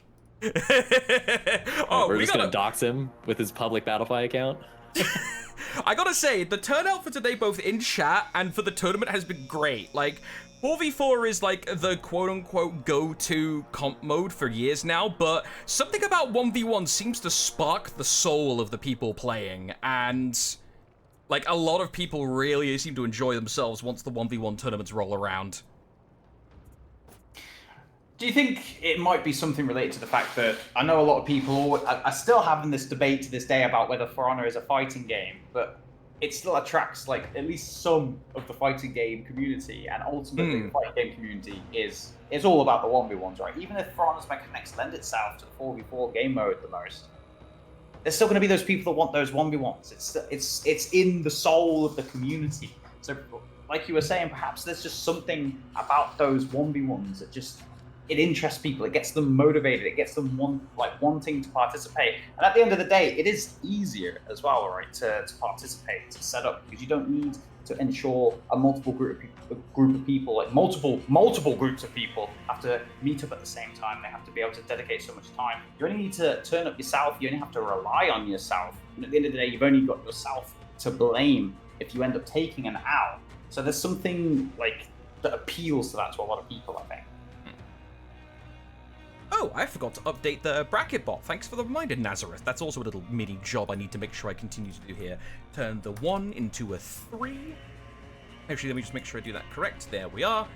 Lots of little jobs to juggle. There we go. All right. Cage Vader locked in versus Psycho Ephedrine. But onto that point, like Clutch, I would agree. As someone who has been going through sort of a little bit of a fighting game journey, like traditional fighting game journey, like going through like Street Fighter, Mortal Kombat, and most recently Tekken. For Honor's in a weird place in terms of the genre. In terms of like, if you were to take the core A gaming style of analysis of the game, it's almost got more of a family lineage with things like, obviously, like Chivalry and Mordhau, but also, like, arena fighters like your Xenoverses and your Naruto Shippudens in terms of raw structure. Because you've got these multi-man fights in a large area, but then you've also got the 1v1 aspect. Like, For Honor is a weird bastard chimera of a game, and that's one of the reasons why 1 has stuck around so long, but it's also really hard to lock down on a specific community, because we almost have different communities for different tournaments. You know, that 1v1 seems to pull the soul out of the community a lot. 4v4 is considered, like, the GOAT of, like, which group of people is better in a strict sense. You stick them in a Force tournament. It's like the highest skill ceiling, it's like yeah. the skill kind of thing, but it's not quite as appealing to as many of the people that might come from those more traditional fighting games. Yeah, I see a few people also requesting for games. We will do our best, but bear in mind, there are a lot of games, and when I say a lot, I mean all of these potential games to watch. Just keep count. 79 games. You're joking, he forfeited. You're joking. That's awesome. No way. 78 yeah, potential he games fought, now. yeah, 2 Cage Vader. Holy god. No way. Okay, looks like we're going to the next one. right, Havoc that was a was good game to proposed. Havoc, the Havoc one was proposed somewhere. Yeah, who's Setmix played? Like, after the first round, I've not heard anything about him. I'm assuming he won the second round. Let me control F him. Weird.vd, that was asked by someone in chat. Yeah, that actually could be a pretty good match, because I'm pretty sure Word is also a pretty solid player, so that could also be quite a We've got competitive multiple game. angles. I'm going to need consensus from here. Clutch is voting that. Jones, what are you voting? I mean, he had the call on the IQD Tote match earlier. I'm following his lead here. So, are we overriding to Setmix Vid? Yes, I think so. Okay, apparently Odd Mojo's got the words hard. Has got the recommendations, it seems. Words, what are they? What's this about a forfeit? Yeah, the game we were going to spectate Shield and we were waiting for, apparently just Cage Vader's opponent just didn't bother showing up, I guess, or something. So that's what's happening. So we're going to do Setmix versus Vid. Let me load up my scoreboard program with the appropriate names. And then I need to find Setmix on my list. I'm fairly sure I got... There we are. And we have an eye. Boom, we're going in.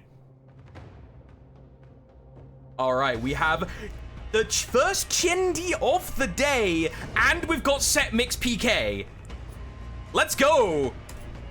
Ooh, this is definitely going to be quite the interesting match. I'm surprised we haven't seen more Tiendes. As far as I know, he's still up there in terms of the tier lists. So, but the PK herself also has gone up quite a lot. Better offense, still has really overtuned punishes near those walls, but early Setmix already eating the feintable bash, and then the crushing counter punish from the Tiendi, getting the punish in that Setmix already down below a bar of HP. Word doesn't even eat any damage outside of the chip damage. Now gets a blink side, maybe comes out, and Setmix going down in such a short period of time. The Tiendi showing just how effective and strong that offense is, and Setmix, he needs to adapt quickly because he can't go losing rounds like that.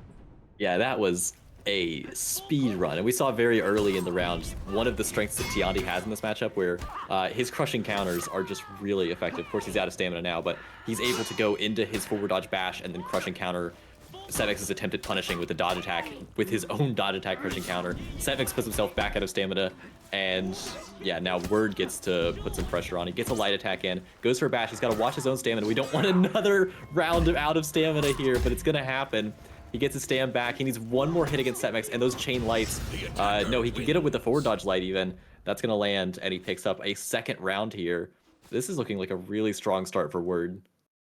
Yeah, just slightly more competitive in the second round, but even still, for sure, really strong start. Maybe made a bit of a mistake, put himself out of stamina, pressing too many buttons, but he obviously was feeling himself. He could feel like just how many good offensive reads he was making. For the first round, there was a bit of a stomp, but Setmix finally managed to land the first blood, but goes for the soft feint, dodge attack there, made the wrong read, gets parried, gets guard broken as well, and then a side dodge light punishes the guard break attempt as well. Semix just not been making the correct reads on these kick mix-ups so far. Word really up on damage. I don't even know if he's even eaten any damage going for those kick mix-ups currently. Semix just get a bleed fly, gotta watch his stamina. Tiendi going on the front foot. Semix on about 38. He finally makes the correct read on the bash offense, doesn't get CC, gets the interrupt, forcing down his light, is gonna get dodged finally with soft feint into the dodge attack in the land, but Word still with a huge HP lead. Oh, Semix puts himself out of stamina. He's got to make the correct reads here, but it's not going to work. Word double bash back to back out of stamina, and he's up 3-0. Semix already really on the back foot here.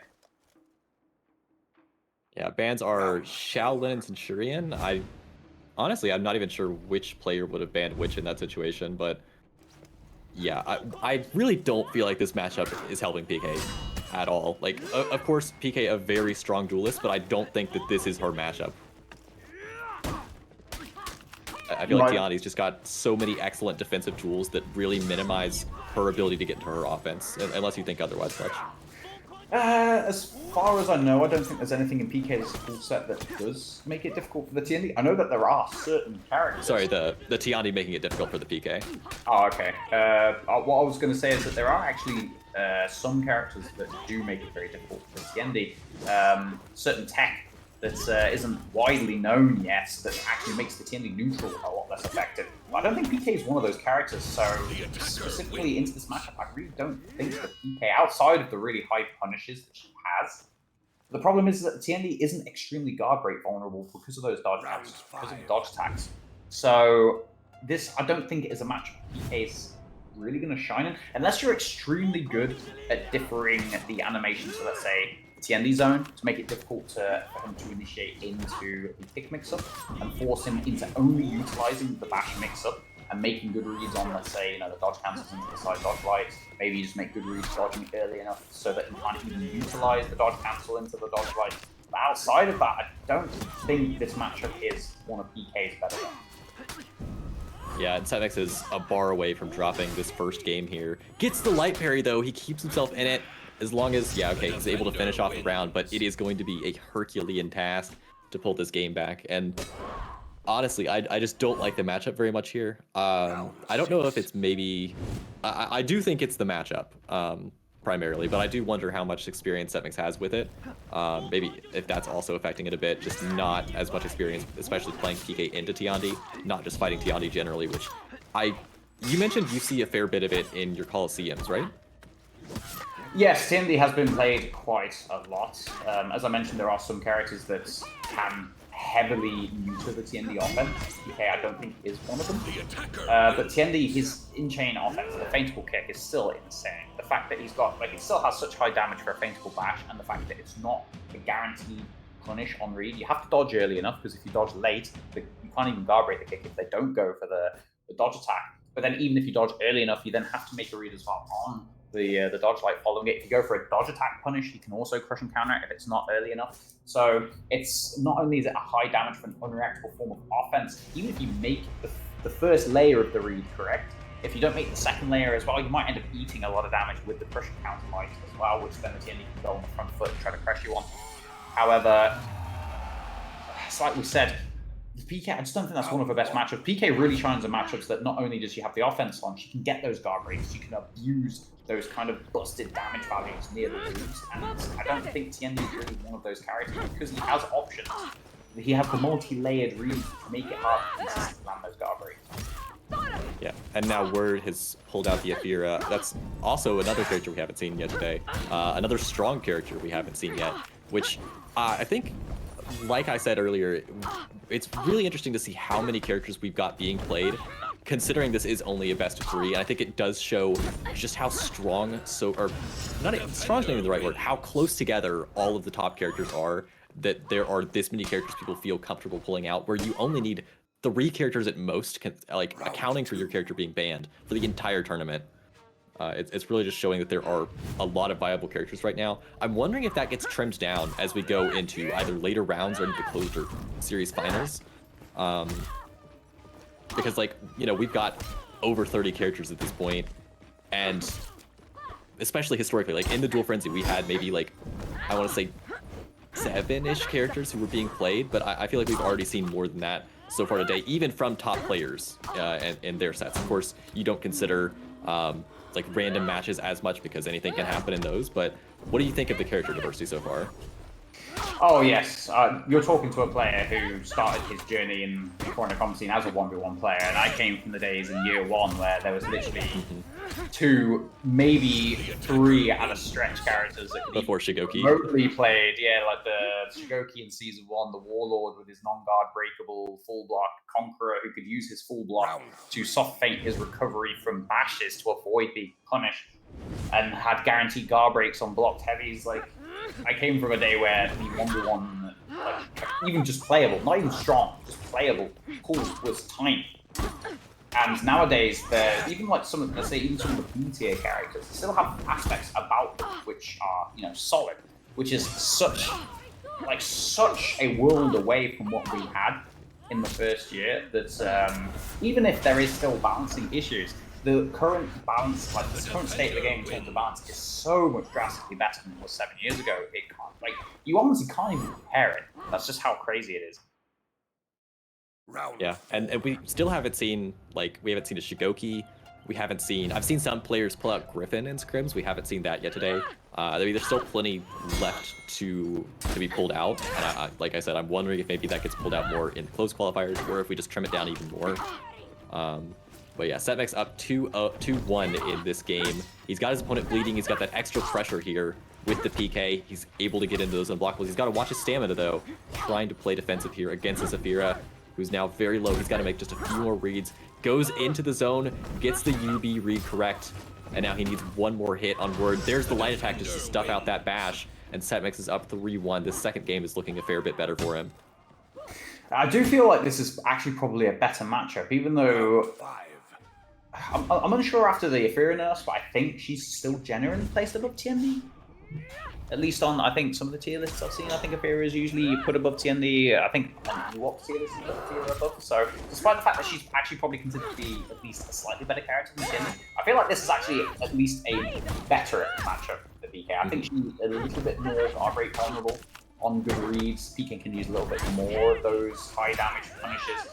And I think maybe Setmix just might have some more experience into her because, you know, he is friends with like he plays a lot with Tote, like in scrims, so he's probably played a little bit more against Ethereum in scrims, and I think it is showing. He's definitely playing better into this matchup. The TND, let's face it, Word did take pretty one-sidedly. This is a lot more competitive, 3-2 after 5 rounds. So I think it's like a combination here of Setmix being more experienced in the matchup and PK just being better into this matchup than the TND, despite the Ethereum being probably a slightly stronger character. But this also relates back to what we were discussing about the character pool being more diverse. And I think that's the reason why, because matchups also play a lot more into the 1v1 scene nowadays than they used to, because there isn't just a clear 2-3 characters that are just drastically stronger than everyone else.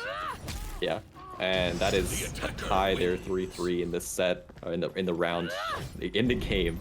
Third tries the charm, but welcome to my world, but you can't figure it out.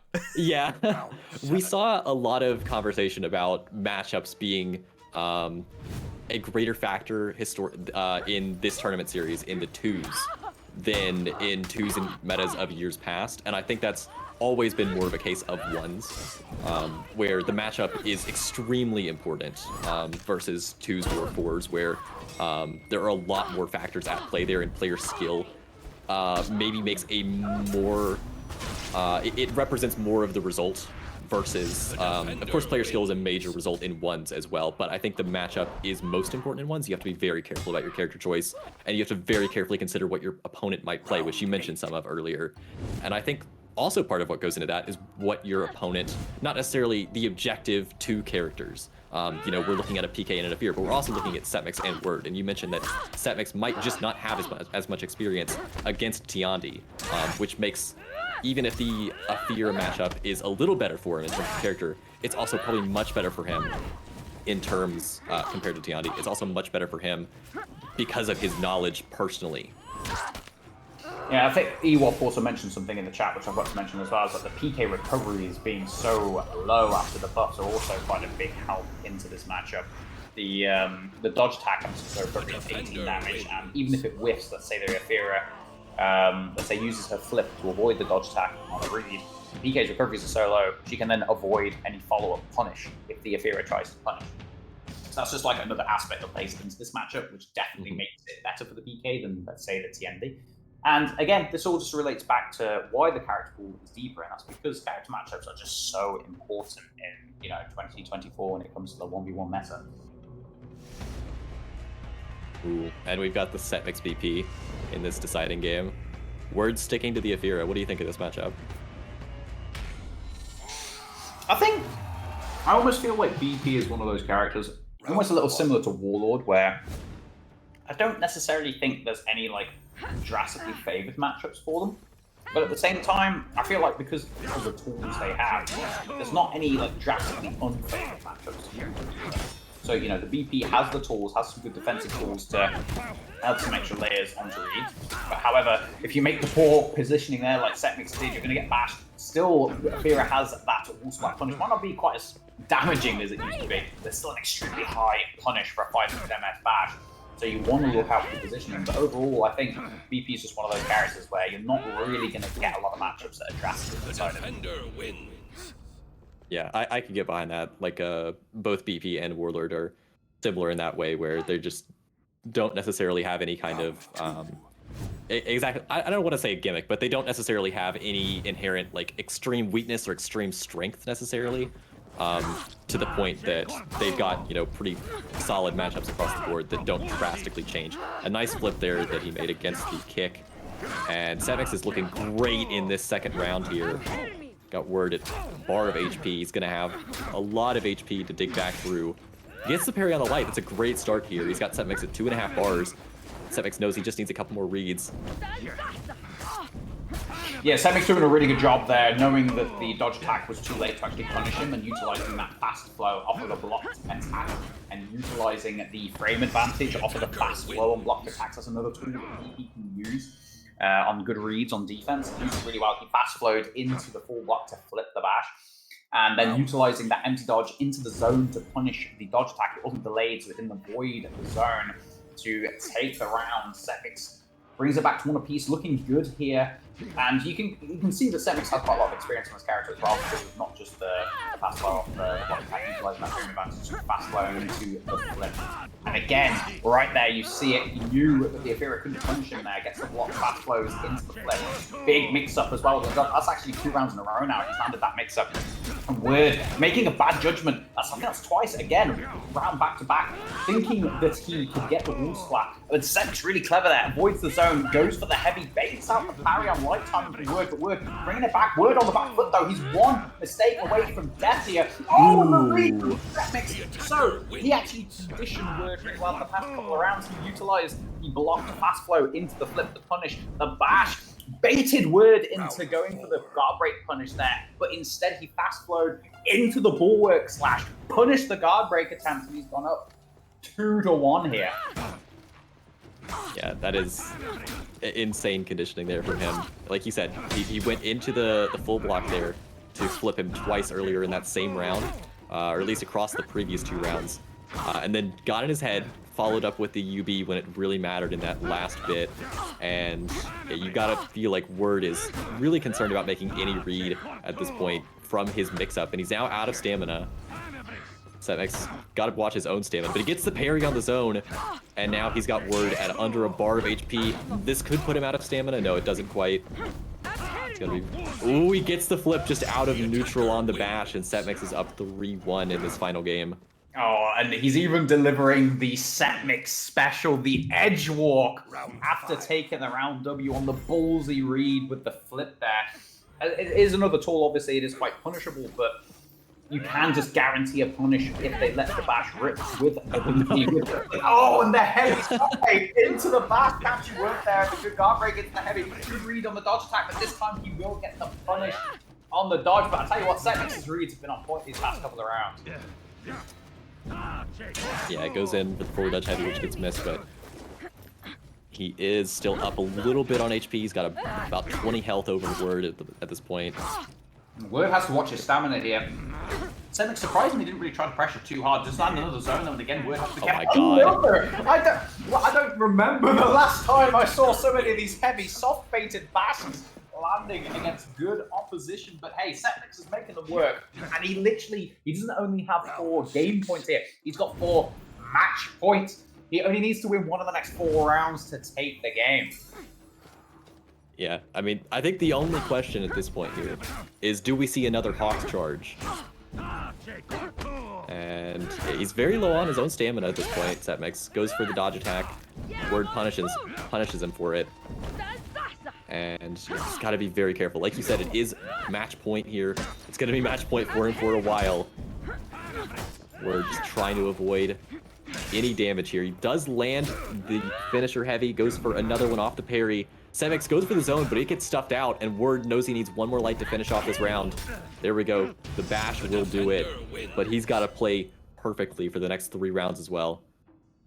Yeah, Word played that round really well. He made better reads. He wasn't like feeding into the fast flow on the blocked attacks into Setmix in that round. He has started to make some adjustments. The only question is, are these adjustments too late? He still has to win 3 in a row here. It's going to be difficult against a character like VP that always has a chance to pull out around against any character with good reads. Setmix's reads have been good, despite Word starting to adapt. But his reactions have been on point in these rounds as well. He's been parrying these lights really consistently. He's been dodging these light mix-up bashes consistently as well. So, oh, and again he gets the wall splat off of the bash punish as well. Setmix eats the 500 MS bash, he's low on stamina, puts himself out of stamina, but I don't think the VP's really going to be able to do much here. Oh, but no, he goes for the parry. This is going to be a huge amount of damage, only about 35 HP remaining. He eats the bullet slash, they're both one mistake away. Oh, great with the neutral bash. What a comeback by Setmix, all starting with Word putting himself out of stamina, making the wrong read on the bulwark slash whilst out of stamina, and Setmix somehow changes the complexion of the entire round, brings it back, and he is going to take it after dropping the first game 2-1.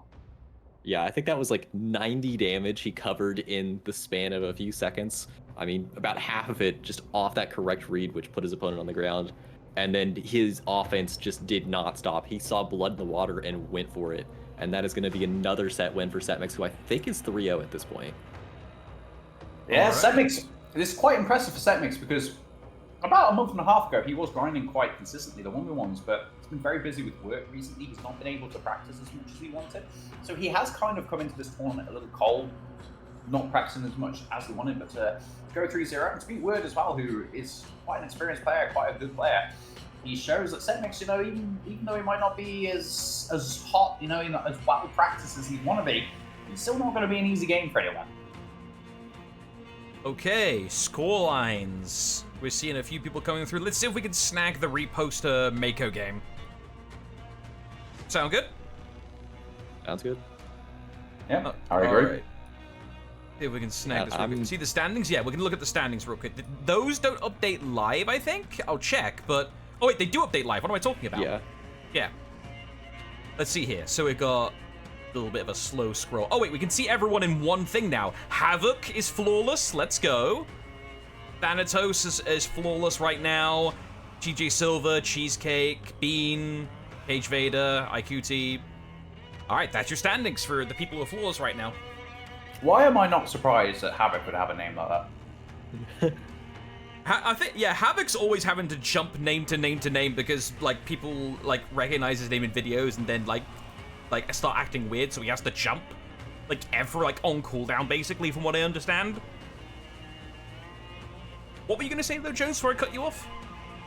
Oh, what was I going to say? Come back to me in a second. Okay. Oh, no. I'm not as familiar with Reposter, so maybe Clutch can provide a bit more on that, but I do recognize Mako from, I believe it's PlayStation tournaments back in the day. He'd play a lot in, I think it was like either SCG or HBGL4's tourneys, back on the not the box, the station, I suppose. Remind me, because my, is Ewop in top here? Ewop is I Love Bears. Yeah, so he's number 3. Okay, so Freeze is requesting Ewop, and that could be a decent shout because the further and further we get into tournament, the less and less likely chat requests can be accommodated for. because like these games start becoming very relevant mathematically. So, well, Ewop's going to be a priority I'll look for, but we'll see if anything else comes up. But meanwhile, let's see if I can get repost just in now. Spectate.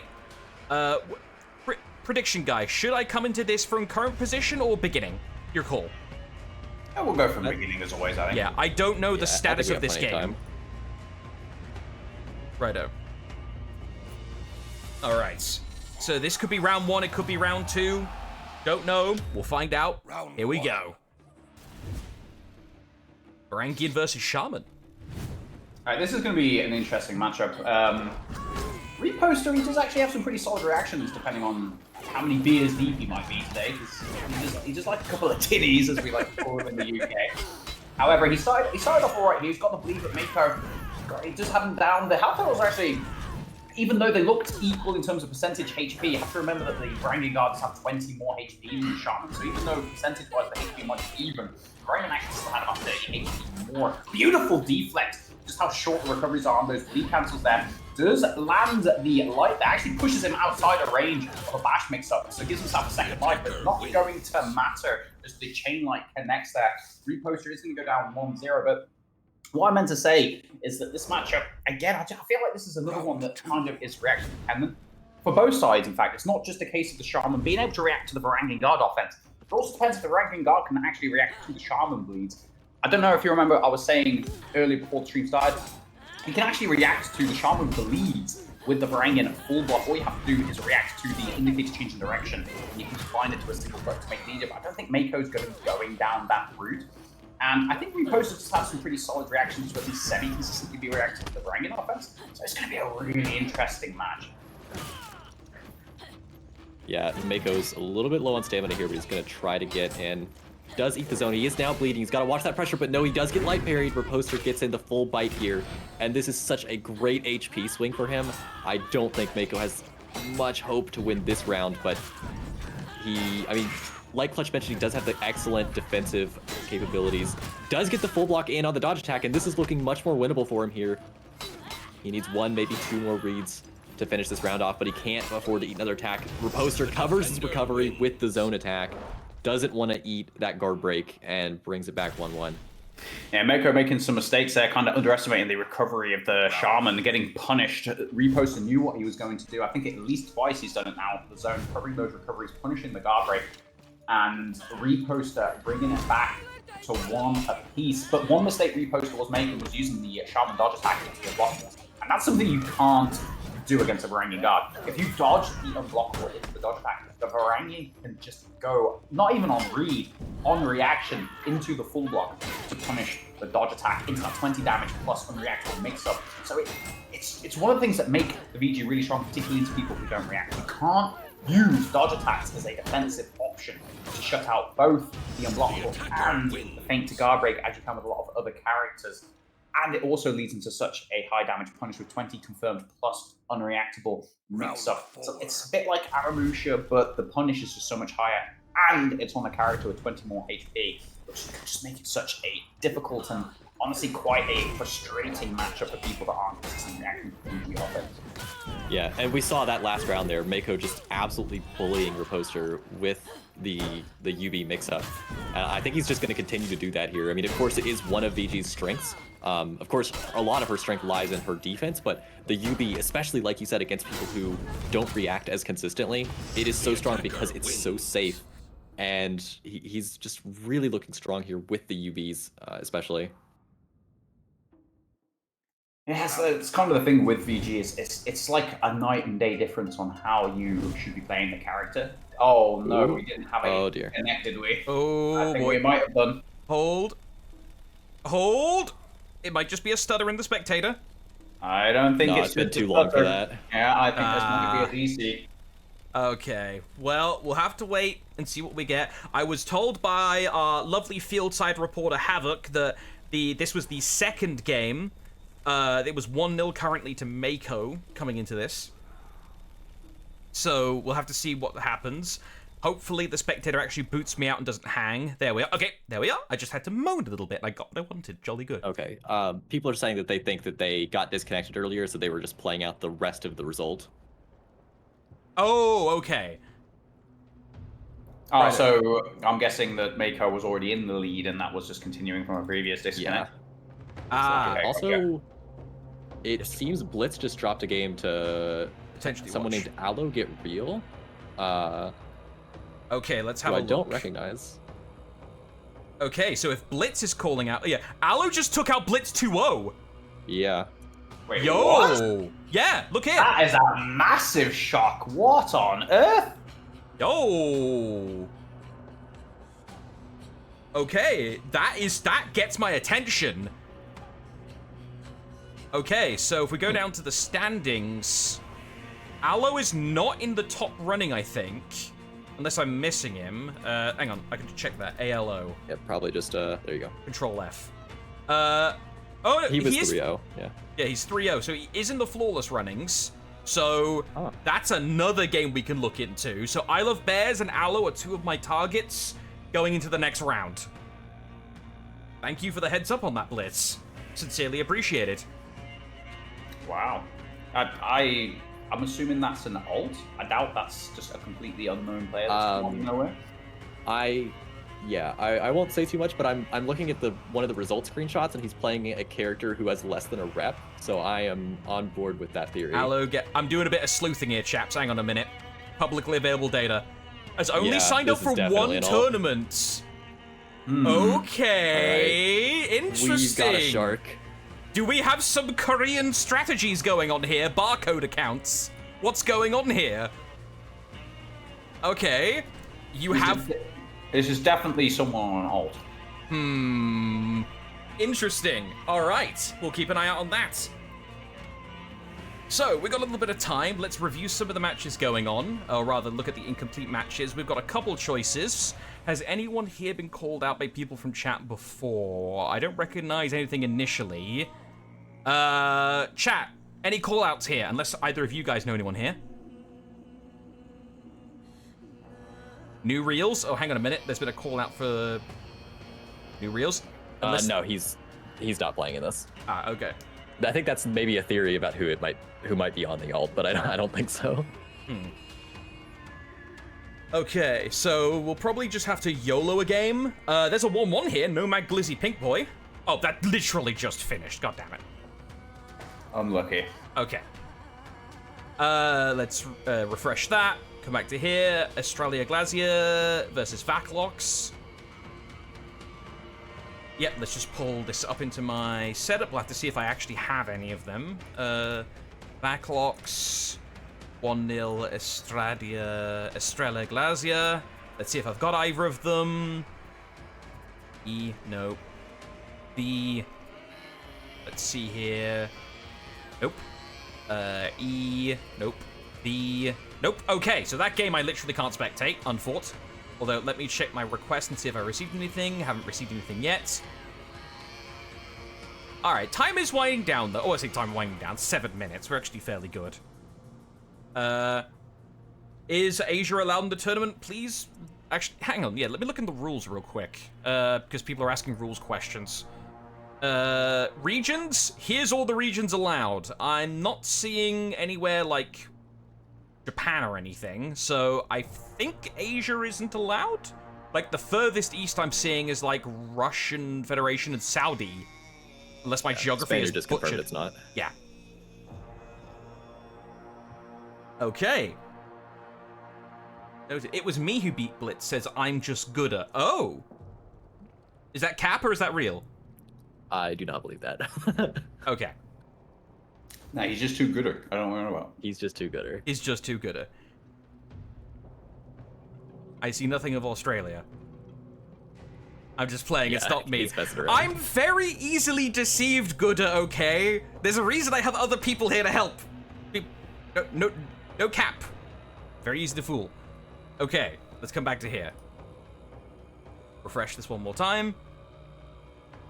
I fought some guy who spoke no English I banned LB, and he said, "Don't tell me how to play." That is such a Chad move. Oh I'm not my gonna lie, god. that sounds like something Legion Unchained would say. Yeah. Oh, that's beautiful. What was it he said during the second Dominion series? I think it was. Don't interrupt the process, peasant. Don't interrupt the process, peasant. Yeah, he said it to one of the admins. That's gotta be Legion Unchained on an alt. That's such a Legion thing to say. Where is Weird? Let's have a look at the standings. Tell me who to play. But yeah, Weird is currently like he won his game, so he's gonna be high in the standings. Like yeah, he is. Oh wait, no, Weird did lose one actually. Tucky. Yeah, he fought Setmix and lost against him, so he does have his first stain on his record technically. Yeah, Okay. and just while we've got a few minutes here to go over how people qualify, we're not doing tiebreakers in the open qualifiers. If you have 0 losses or 1 loss at the end of all 8 rounds, you will qualify into the closed qualifier.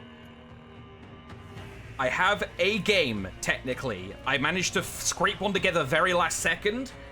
I'll jump into this current position. Shall I, or from beginning? I always worry about this, because I want to stay up to, like, current point if I can. We've probably got time from beginning with 5 minutes left in the round. Oh, and we got a Yorm and a Hito. I'm definitely staying for this. Okay, hold up. Timeout. Yorm Hito. Yeah, what is the Yorm popularity like in Coliseums, I wonder? Because I've seen him popping up a bit more lately. In the Coliseums, he's not been that popular. I think the only player I've seen pick him was Stranger yesterday. But I know that Antonio has been playing a lot of Yorm. And you're not going to see him in the qualifiers because he did win the 2v2 Grendel with Living. So he's automatically qualified to close qualies. But his Yorm has been doing a lot of work. And I think Bean might have played Yorm in the finals of the tournament where Ewop beat him. And I think Ewop picked Varangian Guard into his Yorm. And unfortunately, because obviously Yorm doesn't have like the greatest heavy parry punishers, I think Ewop did win quite easily into it. But I think, again, it's just kind of a matchup thing. Particularly, you know, like he played a whole tournament, and at the end of the tournament, you're actually not quite be on point, and he being such a reaction-dependent character, it ended up being a bit of a problem. But Yorm, you know, he's still got a really strong Fatal Bash, really high damage punish, stamina refill. And a big thing that kind of gets overlooked about Yorm is his guard break punishes are so ridiculously high near walls, and his unlock heavies are also really big threats near walls because they also wall splat. So he does have like insanely high damage potential, even though his like actual neutral attacks aren't really like that high damage wise, like when it comes to numbers. Really strange punish by the Yorm, by the way. I think he probably could have just gone for the top heavy on the guard break to get the wall splat for the kill there, and the punish ended up kind of losing him the round, which was really unfortunate. But yeah, the Yorm, I think he's still a good character. I don't think he's like one of the best, but he's definitely, I could see him being like maybe a comfort pick. Maybe there's some matchups, maybe like matchups where he can land guard breaks more often. He might be used before, but his dodge forward heavy is also really strong as well, like high prominent, and it's also really low guard break vulnerability. So it's a good feint guard break punish. It's good to trade to get on the front foot. And there you can see just how strong those guard break punishes are. You get the heavy into the wall splat, guaranteed heavy into those unreactable mix-ups, and then you can also potentially get another guard break punish off of it as well. So Yorm is quite scary near those walls, and he does have some unreactable offense, so that's why he is played in combination with how good the dodge forward heavy is. But I still don't think he's one of the absolute strongest characters. Yeah, I know I'd seen Tote Mind practicing a bit earlier today, I think, and then maybe a bit last stream session. So I'm wondering if it's maybe people catching on to Yorm being a bit better than they were giving him credit for, or just people messing around, people going for comfort picks, like you said. But yeah, I mean, he's definitely got some potential, and he may not have the strongest heavy parry punishes, but we saw last round what can happen if you're near a wall and you get guard broken or something similar. He's got a lot of pressure with moving you around straight into that wall where he gets back into his chains, and it gets pretty scary pretty quickly. And then we've got Hitokiri over here, who I think is I almost want to call her a bit of a noob stomper. Not in terms of like she only is good against worse players, but as far as I understand, her mix-up is mostly reactable at the highest level? It's actually not reactable. It's actually no. So if it still works the same way, if nothing's been changed about it, basically, if you like buffer the level 1 into a feint guard break, it is reactable.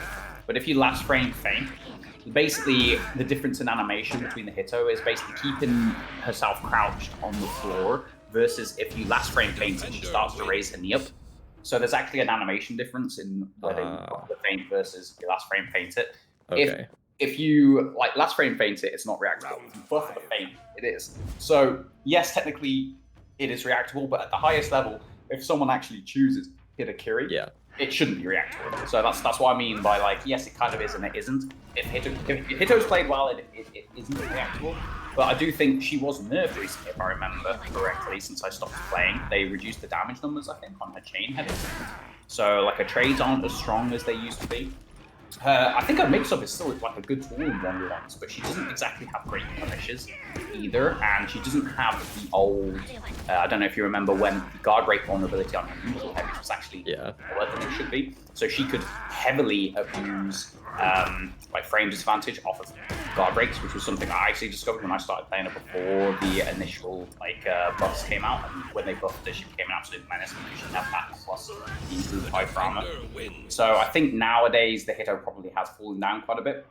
Wouldn't be surprised if she's probably around about the B tier, I would have thought, on the tier lists. Again, I haven't played for quite a long time, so I might be a little bit out of date with that, but it wouldn't surprise me if she is around about the B tier in the tier lists, if not maybe a bit lower than that, depending on how you format them.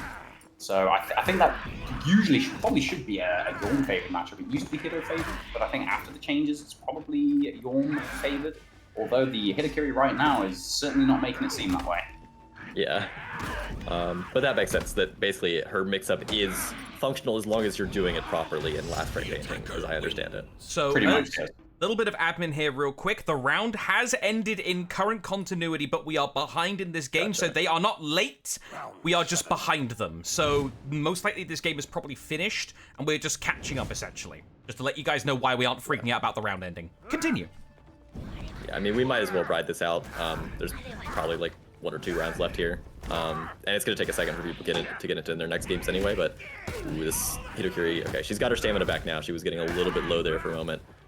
And yeah, both of them just kind of chilling in neutral, but they're going for a few trades. You're not expecting the Hitokiri to go for double level 1s there. Oh, the trade though. Honestly, it's not really that great of a trade, even though flat damage-wise it wasn't too bad because the Hitokiri did have more overall HP, which meant it was a better trade for her. Zone just connect by baits out the parry attempt. Oh, but went for the wrong punish. She was nowhere near the wall, baits out the light parry punish, but she's not dead yet because of the lower damage on the Yorm heavies, but the Zone will connect. Surprised that the Hitto didn't react to that. Round 8. Indeed, yes. We are behind right now because we came into this match a little late. But yeah, round 4 has officially started in current time. We are watching essentially back in time. We're time travelers. It's fun. 4-3 in the set. Let's go. Yeah, it's a nice parry there by the Yorm, who's going to go try and get back to his mix-up. Lands the neutral heavy. And about the bash mix-up from the Yorm, how threatening is that compared to other bash mix-ups like Centurions, for example, which is of course variably timed, but where do you rate that in terms of how important is that to his strength as a character? Well, again, I don't know if there's been any changes, but as far as I know, Yorm does have quite low recovery on his neutral bash, so you do have to dodge quite early to get the guaranteed punish, otherwise his block recovery will allow him to block a dodge attack punish, and it's very difficult to guard break punish it, because again, you do have to dodge quite early to get the punish. So his bash is an okay tool, but like you're only going to land a small amount of damage for it connecting. Yes, you do get to go into your unreactable offense, so it can be a tool to initiate your offense to get into your chains rather than having to rely on, let's say, a blocked heavy, which could obviously punish a lot heavier against reaction players. So I would say it's not like a crazy tool. He just has the dodge forward heavy as well, which can track side dodges on a certain timing. This Yorm is actually starting to bring it back. Oh, the dodge forward heavy trade to make it 4-5. And keep in mind, he was 4-2 down there. He had a 3-round win streak to bring that back there. Really impressive. But I think his neutral bash is it's something in his toolset. I wouldn't say it's crazy, but it at least gives him something to try and initiate, to try and get into his offense instead of just having to rely purely on landing a blocked attack. TLDR, that match ended up going a 2-0 comeback to Carnage Killer, and now we are into here. I wanted to get things moving a little bit here. So, matches. Allo Get Real is against Bug is OF, and who was our other target? It was Bear, right? Bear. Bear is against Havoc. Whoa. Whoa, okay, we got a choice here. The upset against Blitz, or a kind of a bit of a celebrity game going on here? What are we thinking? I think the celebrity game sounds a little more enticing, personally. I want to vote for the celebrity game, but at the same time, I'm curious to see how this Allo Bear is playing. I'm getting a little whiff of the Clutchmeister investigator voice, and I kind of want to indulge this. Well, Yeah. I'm always curious if someone comes out of nowhere and Blitz of all people is saying that someone has like absolutely insane reactions better than they've ever seen. It does set alarm bells off. But at the same time, you know, I don't want to be that guy like accusing people. It's got me curious. Let's put it that way. I've always said I'm always interested to see new talent in the comp. So if this guy literally comes out of nowhere and he is insane, yes. Yeah, just to mention, third option, Mamba is playing against Cage Vader. Oh, So, a lot of options on the board here. Yeah, this is a problem. Oh, there's too many good games.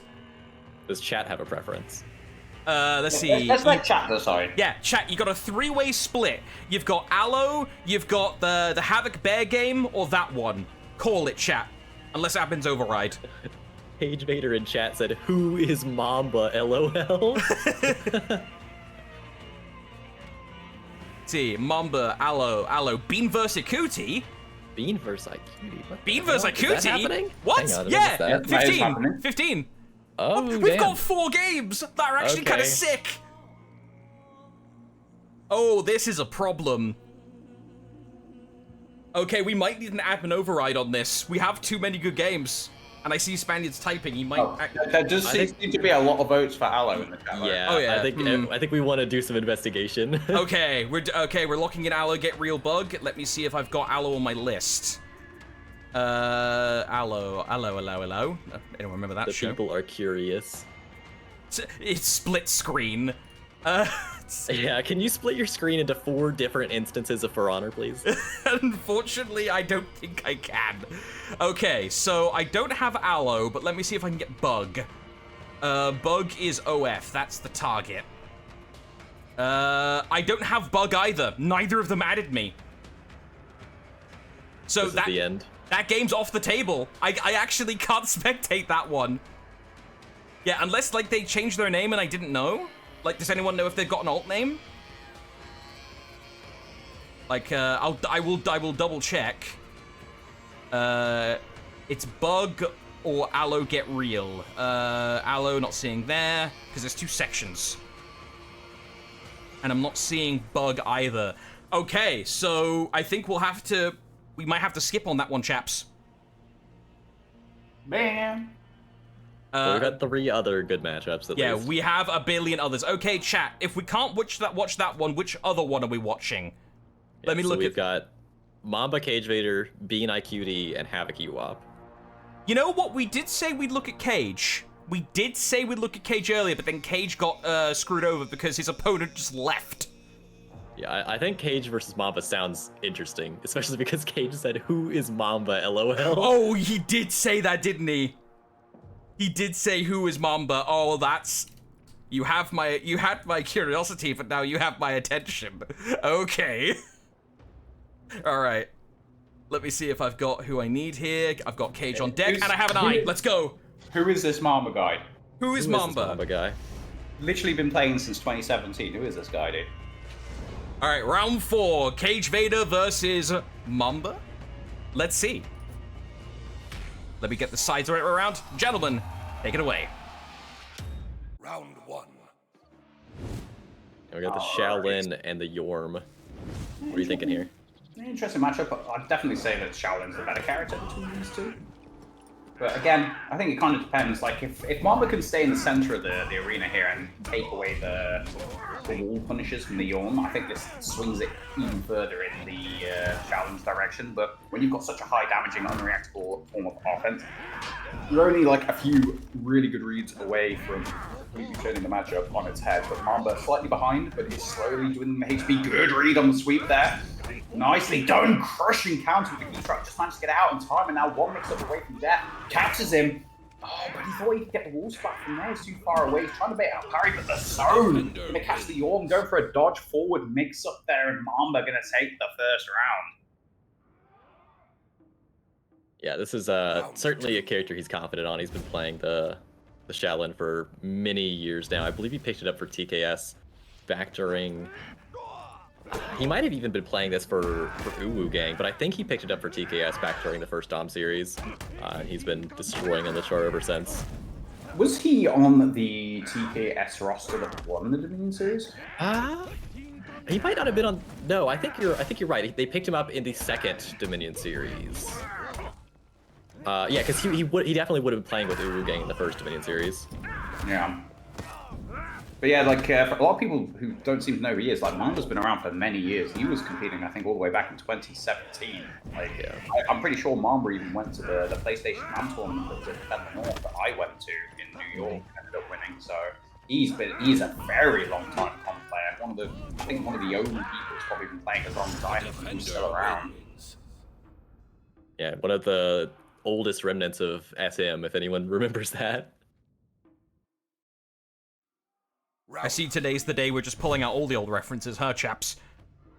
Yeah, got to educate an old guy. Got to educate those people who are new to the scene. You know, it's always nice to give a little bit of history. The game has been out almost 9 years. Oh god, I feel old. 8 years, not quite 9. I keep forgetting Alpha and Beta don't count as release. Yeah. But anyway, Cage on the back foot again, down 2-0 here. Nice, good kick from Mamba. Good read on the bash, though, gets the dodge attack in. Good read on the fadeable bash, gets the kick this time around. Cage on about 20 HP here, so he should be able to survive a triple light, I would have thought. No, actually, he had less than 20 HP, must have been around 18. Triple light was just enough. Always catches me off guard just how much damage the Shaolin does with his triple side lights, because obviously most of the time people just do 2 pokes into the key mix-up. But actually quite a lot of damage for a 500 MS light if you catch it. Yeah, I thought he was going to survive that as well, but I learned a few months ago, actually, from Freeze that there's, like, this hardly ever matters, but the game, sometimes, it isn't applicable in 1v1s either, so I'm just kind of on a tangent at this point, but the game does visually round numbers, because, like, if you've got Inspire or something like that, and your attack does 17 damage, there's no round number that actually gets to, so the game visually will round it to a round number, but it actually does count your health bar in decimals, even if it's still showing it as a round number. So sometimes your health bar is actually off by like a couple of points for how much HP you actually have, but this is a ones tournament, so I'm kind of just off on a tangent at this point. Again, it's always nice throwing a little bit of education, but I tell you one thing that Mamba has been on point with is those crushing counters out of the key stance. Cage Vader a couple of times gone for those dodge attacks trying to punish on Reed, but Mamba's just gone into those crushing counters to get the punish off. He's really been playing well here. He's up 4-0 as well. Cage Vader, very good player in his own right, but Mamba showing why he's considered to be a good comp player here. He's very experienced, playing the Shaolin really well. Of course, probably is a favourite matchup with Shaolin, but that's not the reason why he's winning here. It's good reads, he understands the character well, utilising the full set well. Feints the dodge forward heavy to be able to block the heavy. Oh, does get baited into that panic parry though. Doesn't quite hit the wall. The dodge attack's gonna connect. Good read on the kick, gets a dodge like punish, but Mamba still on about 60 HP with the on-one mix up away from death here. Good read on the bash, but no, the fadeable bash, and that's it. Right gets guard punish, and look at this. The Ip Man execution showing a little bit of Bing Chun on the wild Jormungandr Barbarian, and he's going to take 5-0 in a whitewash. Impressive display. Yeah, the matchup might be Shaolin favored, but it is definitely Mamba favored. Who is this guy? Real dude. I've never heard of him. I've never heard of him. This, just as context, this is not meant to deliberately turn into an accidental roast of Cage Vader. It just kind of happened. No, it's just a little funny. It's as someone he swapped over to Mamba's char now. Oh no. As someone who he has, said, I want to do that. as someone in this community who has been in this position for a while, I will proudly say I have forgotten so many people's names, and people, it's not even funny. You're in the same boat as me, my friend. Round 2, Mamba up 1-0, Centurion versus Shaolin. Man, I wonder how many people in the chat even remember names like Extelion. I do, because it's, I'm not even getting to that story. That's one of the old blood. But anyway, first blood does go to Mamba, but nice little kick mix-up, nice back-to-back bashes, connecting, a little bit of Shaolin flip going on there. I think he went for a deflect, but it was a frame too late, didn't end up landing it. Good. Oh, but Mamba doesn't go for the heavy feint there. If he'd gone for the chain heavy feint, he actually would have blocked the follow there. Good butler dodge on the level 1, getting the guard break punished, but beautiful parry by Mamba, opting for the stamina pressure here. Nice.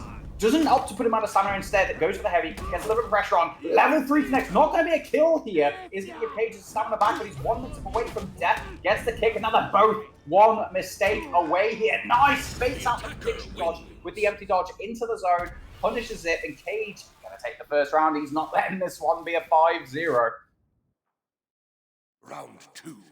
Yeah, he's seen Mamba playing the Shaolin, and he's like, yeah, you know what? I can do that too. So he's hopped over to the Char, and now Mamba is gonna have to try to take some more advantage, I think, of these punch mix-ups here, making sure that every time he gets into them off of like a dodge attack, a light attack, a GB, anything, he's getting as much value from these punches as possible. And of course, you want to keep your opponent near a wall when you're playing Centurion, just so there's extra potential that you can get the throw into your punish there, and Mamba picks up that round rather securely. Yeah, it's interesting, like, I'm not too sure how this matchup goes nowadays, but even before Centurion got buffed out, I don't think there's been any major changes to Shaolin. I used to always feel like it was at least an okay matchup sent in the past, and with the buffs, I wouldn't be surprised if this matchup might even be, like, maybe slightly sent favored. Shaolin offense can be a little stamp hungry depending on what you're using, and with the pressure that Sent can push out, you can really frustrate the Shaolin, maybe stop him from going on the front foot and utilizing that offense, but at the end of the day, Shaolin is still Shaolin, has some of the best offense in the game. I'd really like to see Mamba use the chain heavy feint more after a whiff kick though. So maybe he dodged it early enough to not get blocked there, but the first time he definitely could have gone for it to avoid a little bit of a punish, and it could have been the difference between him going down there, but Cage once again taking the lead here, definitely looking a little bit more comfortable in this matchup compared to the first game down. Yeah, I think he's liking the Shaolin more a lot in this matchup, going into Mamba's Centurion. It's also probably, personally, I haven't seen Mamba play much Centurion. I think he's much more comfortable on the Shaolin for sure. So I think this is probably more of like a strength pick that Mamba's going with here, knowing that Centurion's a very good 1v1 char. Of course, he's got experience on the character, but I imagine this is mostly just because he knows Centurion is very good and he feels comfortable enough playing him. And here, no, he slides along the wall. I thought he might get the wall splat there, but he's still going to get a fair bit of stamina damage, gets him out of stamina, and now he's got the pressure. There we go, he makes the right read again, tosses him back on the ground. He's only going to get the one Eagle's Talon, but now he just needs one more light attack to finish him off. And there we go, the kick is going to do it. Ties the game up 2-2. Yeah, it's always so difficult to know, like, when the angle you're taking on that parry punish is going to result either in a wall splat or a slide. So he was hoping to get the wall splat into the ever so slightly high damage, but I think he landed a light parry. He could have got the fully charged neutral heavy, but it is slightly less than the unblockable heavy. Unfortunately, it wasn't the right decision, but he does end up taking the round regardless. Surprised he didn't take the level 3 there. I think he probably could have caught that side dodge, and he could have reacted to it, I would have thought. However, really good read on the dodge forward heavy coming out from the Shaolin, beats out the guard break. Mamba beats the guard break himself with the dodge light, but the Shaolin gets caught with the heavy. They're trading health leads here. Shaolin once again takes it. Good kick. He's one sweet mix-up away from taking the round. Mamba gets the kick, goes for the mix-up. Oh, he expected the dodge forward heavy to be let rip a little bit of chip. Doesn't get the hyper armor up in time. Cage gets the kick, and he once again takes the lead. They're just constantly trading the lead here. Cage goes in the lead, Mamba brings it back. Cage goes back in the lead, Mamba brings it back. You gotta ask yourself, if it keeps on going this way, Cage is gonna take it. Can Mamba do something to break this trend? Yeah, Cage is just kind of chilling in neutral right now. And there we go, Mamba might have him on the wall here. He does, there we go. You get the full unblockable into the mix, which Cage Vader makes the correct read on. He's got to watch his stamina here, though. You don't want to be out of stamina against the Centurion. He's on the ground. That's going to be an Eagle's Talon. Gets his stamina back for it. But, ooh, Mamba whiffs the kick, which gives Cage Vader a punish. there's the light parry, and they're both at a bar of health now. Nice, good kick. Takes a health lead there. Mamba only has one that makes him away. Nice, makes a good read on the kick. Is going to take the round with the dodge light. And unfortunately, the pattern is not going to break the chain so far. Mamba brings it back 3-3.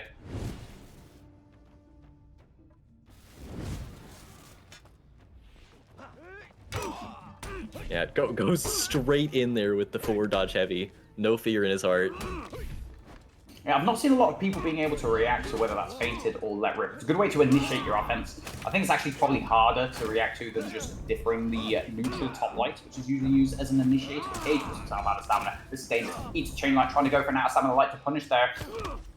Doesn't eat too much damage, fortunately. Does get caught in the dodge forward heavy with a light. Could Mamba break the streak and actually take the lead for himself here? Does dodge the kick, and he is. And now Mamba has 2 game points. Only needs to win one of the next 2 rounds to take the W here. Jones, who is this Round 8. Who is this Mamba guy? Really? It appears we have our first sort of meme of the tournament. Yeah. And we're only on day 1. Ooh, nice crushing counter there from Cage. Vader gets a little bit of damage on Mamba. Mamba goes for the forward dodge heavy. Who is this Mamba guy? Gets GB'd, and now he's looking really low in this round. There's surely Cage Vader's got this. He is low on stamina though. He's got to watch it. He commits fully, goes out of stamina to get the kill, and we're going to a final round to decide this game. Wow, what a dominant round. Cage not letting the pressure get to him there. Basically only took, like 1 light's worth of damage. Still had over 100 HP. This is going to be a nail-biting round here. Honestly, maybe the pressure's on a little bit more Cage than Mamba, knowing that Mamba does have a little bit of a lifeline here. Nice catch to the fake recovery with the guard break. Cage is behind on the HP here. Only 1 light's worth of damage on Mamba. Catches the forward dodge. Doesn't go for the level 3. Doesn't use the side dodge to catch it. Maybe thought he was going to go for a dodge attack. The light disconnect. A little low on stamina. Can't really go for too much offense here. But good reads on the bash offense. Cage already down to 30 HP. Oh no, he anticipated a light there. Gets caught on the side dodge with the bash. And Mamba, the mystery man himself, is gonna take it 2-0. Yeah, crazy. So now we've got 2 people on alt accounts. All right. So maybe it's not an alt. Maybe he's just come out of nowhere. He might have only started playing last week. oh my. Maybe. I want to move decently quick because there are a lot of requested games still ambling around in the bracket. Let's have a little look at what's going on. Blitz is 1-1 on lags. There was the Havoc Ewop game. Wait, that Blitz is 1-0. Tied in games with lags? But yeah, Blitz is 1-1 tied. Yeah. Whoa. Like, chat has been begging for the Blitz Ewop, so we could go for that. Yeah, we could do the Havoc Ewop game, but if Blitz loses that set, he's out of contention for this one. That's... Chat's call. Yeah. Yeah, chat, you're gonna have to decide here. That could be a very important game, or are we going Ewop, or are we going the Ewop Havoc game?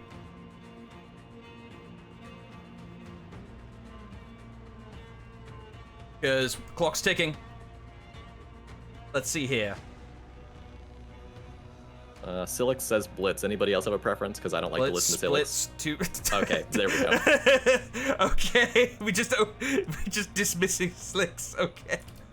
Yeah, his vote doesn't really count. Why is that? Naz, it is allowed in other tournaments, as I understand it now.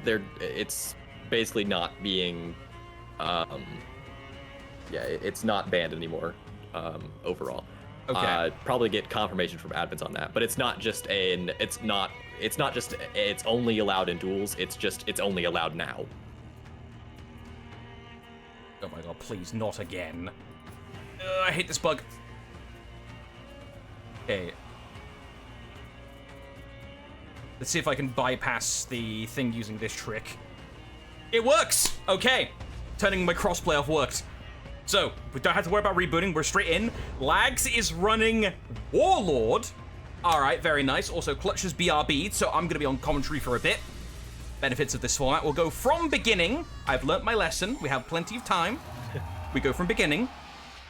Round 1. Yeah, All right. Warlord's an interesting pick here. I mean, Clutch highlighted this earlier that like Warlord and BP both don't necessarily have any like super up and down matchups. They're just very consistent characters. If you want a good, honest game against your opponent, you pick a Warlord. And yeah, he's going to smash his opponent straight to the wall. That's another heavy there he gets with the Hyper Armor trade. And now Blitz goes in with two stabs, or all 3 stabs instead of going 2 stabs into the wall. And I'm not quite sure why, but he's very low on stamina now. Bites on the parry attempt, and he's going to drop that first round there. Oh, fieldside reporters in chat are saying that Lags is apparently Visemerance. Good to know. Ah, Clutch is back. Welcome back. Is? We have Blitz versus Lags that was voted on by chat as our next game. It's 1-1. Oh, wow. Blitz actually dropped a round. Yeah, and Jones mentioned that this is mathematically significant. If Blitz loses here, he's out of the running for making it through out of today. Wow, that would be a massive upset. Almost takes me back to last year when I'm pretty sure a few people probably remember when Blitz actually went down to the final game, the final round against Real before anyone knew how good Real was. And that was also a massive shock at the time. Yeah, I honestly, from that set, the thing I remember most wasn't necessarily that it went down to the last round, but what was it, like, I think it was like 3 attacks that Real YX threw while he was out of stamina. That just all landed, but I don't know. It was all very funny, but I believe, yeah, Blitz definitely did win out that set, and now he should pick up this round here. There we go, it's tied up in this game. This is an interesting matchup. I can't remember who it was yesterday in the Coliseum, I think, who had a Warlord PK matchup, but I do feel like I want to say it's a difficult matchup for PK. Even with like some of the buffs to a tool set, I still feel like it's a very quick matchup. Obviously, the Warlord has the full block to, on read. Okay, he didn't actually go for the punish there, just decided to establish dominance by full blocking, back dodging, and unlocking, but so he does have it to use occasionally as tools to add an extra layer to the dagger cancel read. Obviously, he can be guard break vulnerable, so PK can land some guard breaks near walls, but at the same time, Warlord has 140 HP. Really high damage for a high health character as well, and lots of frame advantage to make it difficult for the PK to actually get on the front foot, so it's a very intriguing matchup. Yeah, now Blitz has him bleeding, and that punish there ensures he's going to be bleeding for a lot longer. Now the question is, can he actually get into his offense here? Because Lags is really applying pressure. He gets him on the wall and baits out the dodge attack. Blitz is going to be 1 HP underneath this. Now Lags just needs a headbutt or maybe a light. There we go. The light does it. And this is looking really scary for Blitz.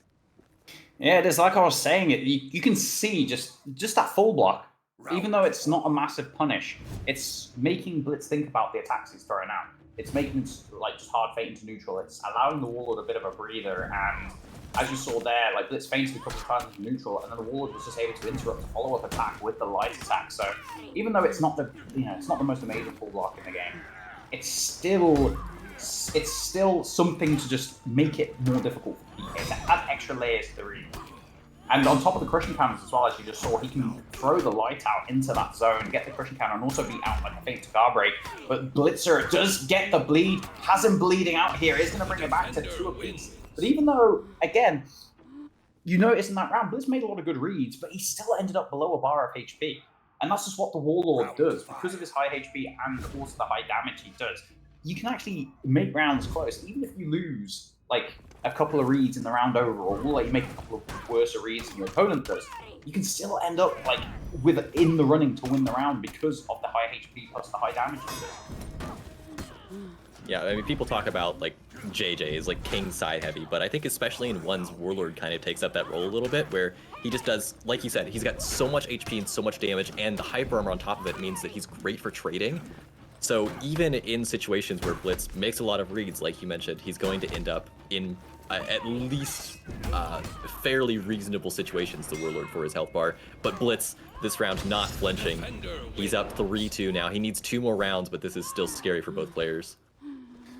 And as you can see there, the recoveries, the PK was able to get the deflect, was able to make him bleed out. The Warlord was still able to get the confirmed follow-up, of course. However, when you have that low HP, you don't really care about eating the chain heavy when you have a big HP lead, wanting to put him bleeding out. Oh, big hyper armor chain. Oh, and the side heavy connects as well. That completely turns around on his head. He can actually land it. Look at the dash cancel into hyper armor. He's going to get the wolf back on this year as well. He gets the raw top heavy, so that's even more damage to the dodge forward heavy. And as you can see, Ward might have 140 HP, but that wall splat punish doing like low to mid 30s worth of damage. Ward's now sat on about 30 HP, below 25. The second half of the zone gonna pick up the kill, and Blitz now has 3 game points on the line. Lags has to win 3 in a row, whereas the PK needs to win 1 of the next 3. And when you have such high damage punishes, it's going to be difficult for the Warlord here to clutch this out. Oh my god, he just GB'd him out of, I think that was the forward dodge heavy. Okay, he goes for it again. Surely that this is nothing but messing around at this point. You don't throw 2 of those out of neutral. I don't even know if it's messing around. It could just be the mental. Maybe like the game was competitive, and after losing like a couple of rounds, he could just have lost the mental. He went for the first one, got out red, maybe got a bit tilted, went for the second read, which Blitz punished again, gets the top heavy as well, and Lag eats the zone, gets baited into prediction parrying, eats the dodge forward heavy, and Blitz is going to take it. Like I said, I think maybe the mental was starting to slip a little bit from Lags there, being down 3 rounds. Very strange reads being made in that final round there, but Blitz showing why he's considered to be potentially the king of the PK and clutching it out despite dropping around, and he's keeping his hopes of qualifying today alive. Yeah, and it sounds like Ewop has defeated Havoc 2-0 as well, so we'll see what else we've got going on. Indeed. As I said, Ewop, again, he might not be quite as well known for the more casual players because he didn't play in the Duel Frenzy last year, but he is considered to be one of the very best 1v1ers in the game. I would definitely say he's up there being a favorite to, at the very least, I would say get top 4 in this tournament. So he's definitely a name to look out for. All right, so let's have a look at what other games we've got up on deck. We've got Australia, Malaysia. Any names that immediately stick out to you, chaps? Let's have a look.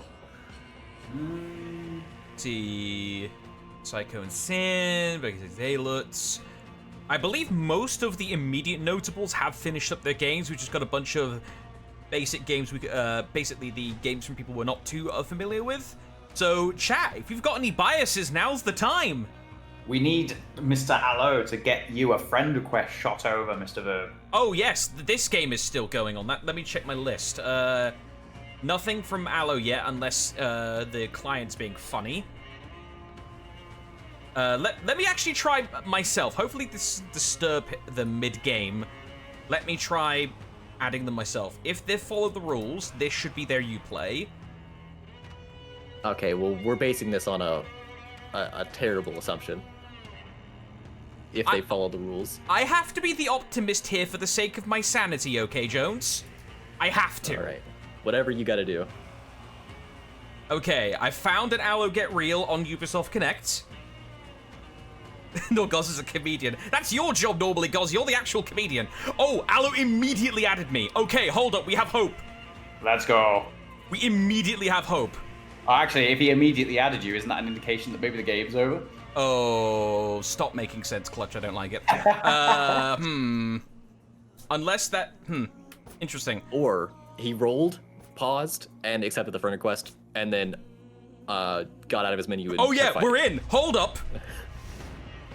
Allo Gets Real versus Bug is Off. And we have a Raider on deck. I don't know the state of the game because they haven't updated their thing, but we'll go from current position just for the sake of sanity.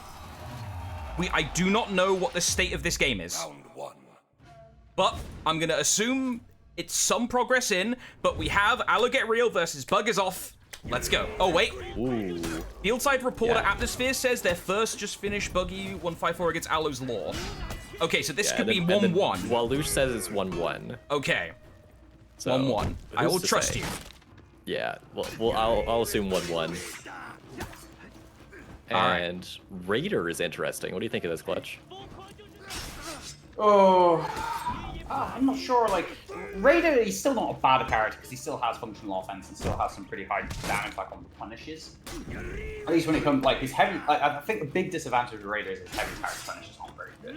But when it comes to, like, out of stamina punishes, he can do quite a lot of damage. But I would definitely say this is Tiendi's favorite. I think Tiendi has a big advantage when it comes to the offense. I think his offense is still better than Raider's, and it's more diverse. The Raider basically explicitly relies on his Storming Tap, like a blockable mix-ups, right? Yeah, he also has like regular heavies into Storming Tap, but especially against the higher tier players and the good reaction players, the Storming Tap, like just regular heavies, are a lot easier to react to than, let's say, the unblockable heavy Storming Tap mix-up. Because with the unblockable heavy Storming Tap mix-up, you've got two things you have to watch for, right? You have to react to both the unblockable beam and the Storming Tap, whereas with the regular heavies that aren't unblockable, you can just block the heavies. You don't even have to bother and then just react to the indicator changing. So his offense is a lot more like monotonal. He's got the same HP as TND, and damage-wise on punishes, they're honestly pretty similar, except TND, he gets like a small amount of damage on a heavy parry punish, but then also gets to go into his unreactable offense. So I would definitely say this is TND favored. Yeah, the matchup may be Tiandi favored, but right now it's looking like the Raider's getting the better end of the health bar. And he's going to land one zone into a second light there, and he's going to pull off the round, tied up 1-1. And I won't say who he was playing earlier since we didn't catch it on stream, but yeah, Raider's definitely an interesting choice. I'm wondering who else he's got in his arsenal, and if maybe those might give clues as to who this is, because at this point I am assuming this is someone's alt. It has to be. No one's playing the game for like 12 reps and being this good at the game. Yeah. Like, that's just First tournament, 12 reps. Yeah. That's not happening. Yeah, I mean, at the end of the day, it does give you somewhat of an advantage because people don't know who you are. If you do regularly practice against some of the top players, they don't have that like kind of experience against you. They don't have any kind of like pattern recognition to do on you. They have to do it all during the game. So it is actually a really large advantage, completely unknown if you are a top player.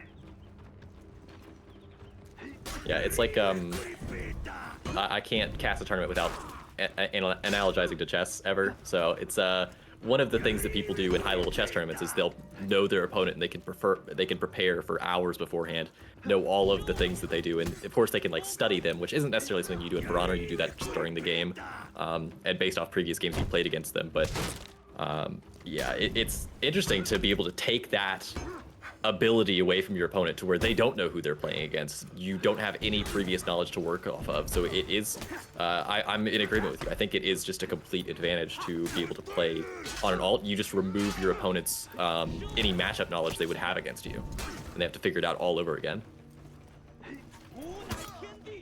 Ooh, that was close. I honestly thought they were going to trade for the draw there, but the dodge forward like manages to connect just before the Raider heavy does. And Bugisoft, he's taking the lead, and this is quite nail-biting right now, because as you can see at the top, it's 1-1. This is the deciding game here, and you have to think this is where the nerves start to play in. When you, like, every round you go down here, so it gets more and more nerve-wracking, so you have to say that, I guess we'll find out, Alloreal might be a really good player, but we're going to find out just how good his mental is. Ooh, beautiful crushing counter as well, but it's the ending. That's a hard read as well. You can't react to attacks with that. So the Tiendi starting off really well, gets him down to almost half HP here. Good read. Haven't seen any potential like dodge forwards off of the whip, like the dodge bash into the crushing counter attempt on the Storming Tap.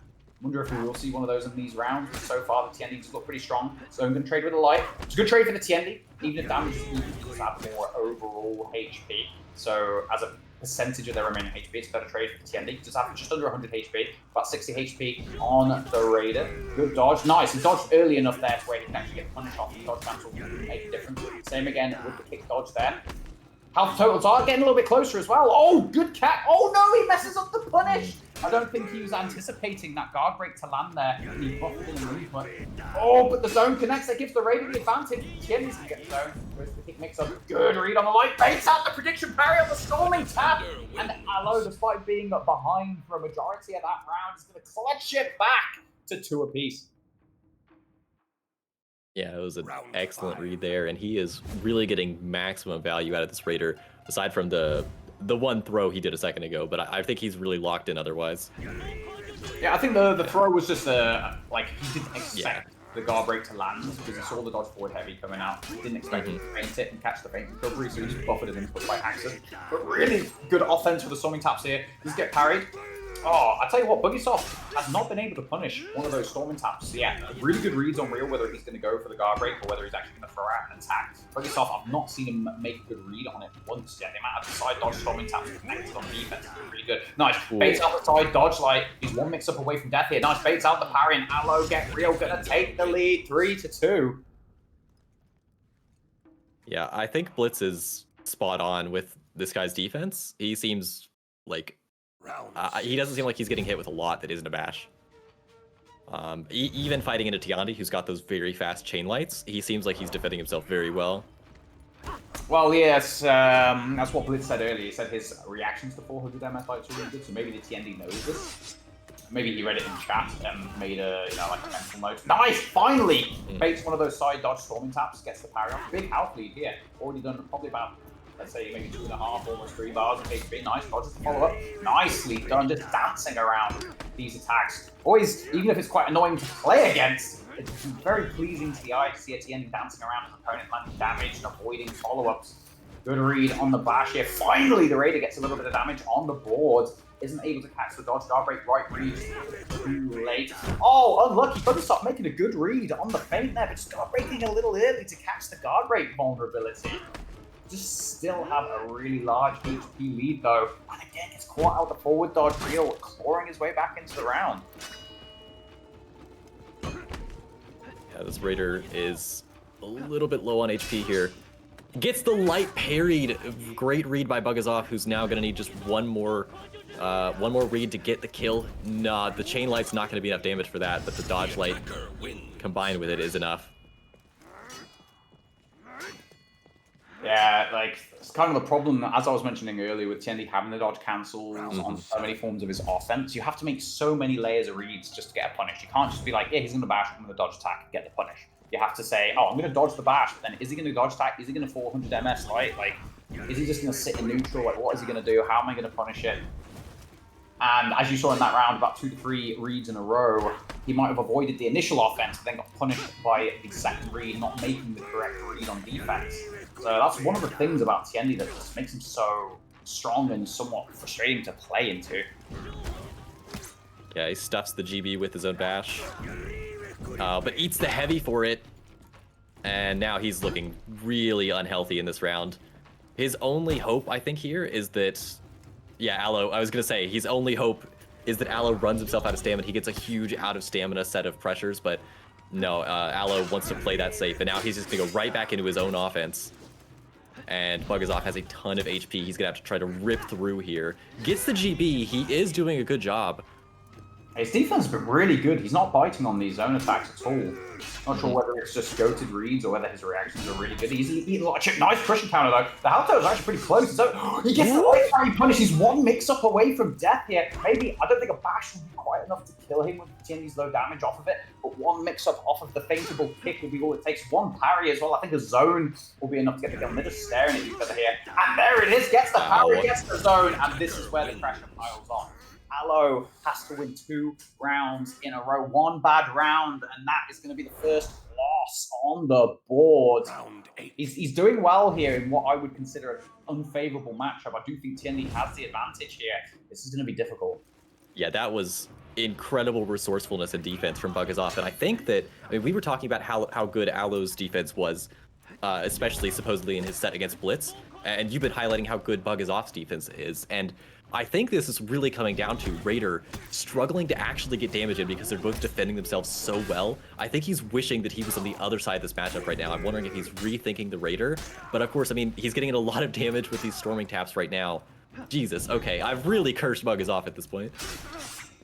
I think what Buggysoft is doing, I think he's just trying to hard react to the heavies and just thinking to himself, if he throws out Storming Tap, I'll eat it, and I'll occasionally maybe make like a dodge read to avoid it.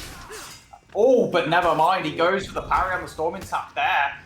He's literally just one attack away from death here. He's going to have to play this round flawlessly. Wow. He's giving himself an opportunity though. Oh, I thought he was going to let the kick rip there. It would have been the right read, because Aloe did not dodge, but you can feel both of them must be biting their fingernails right now. They must be feeling the pressure.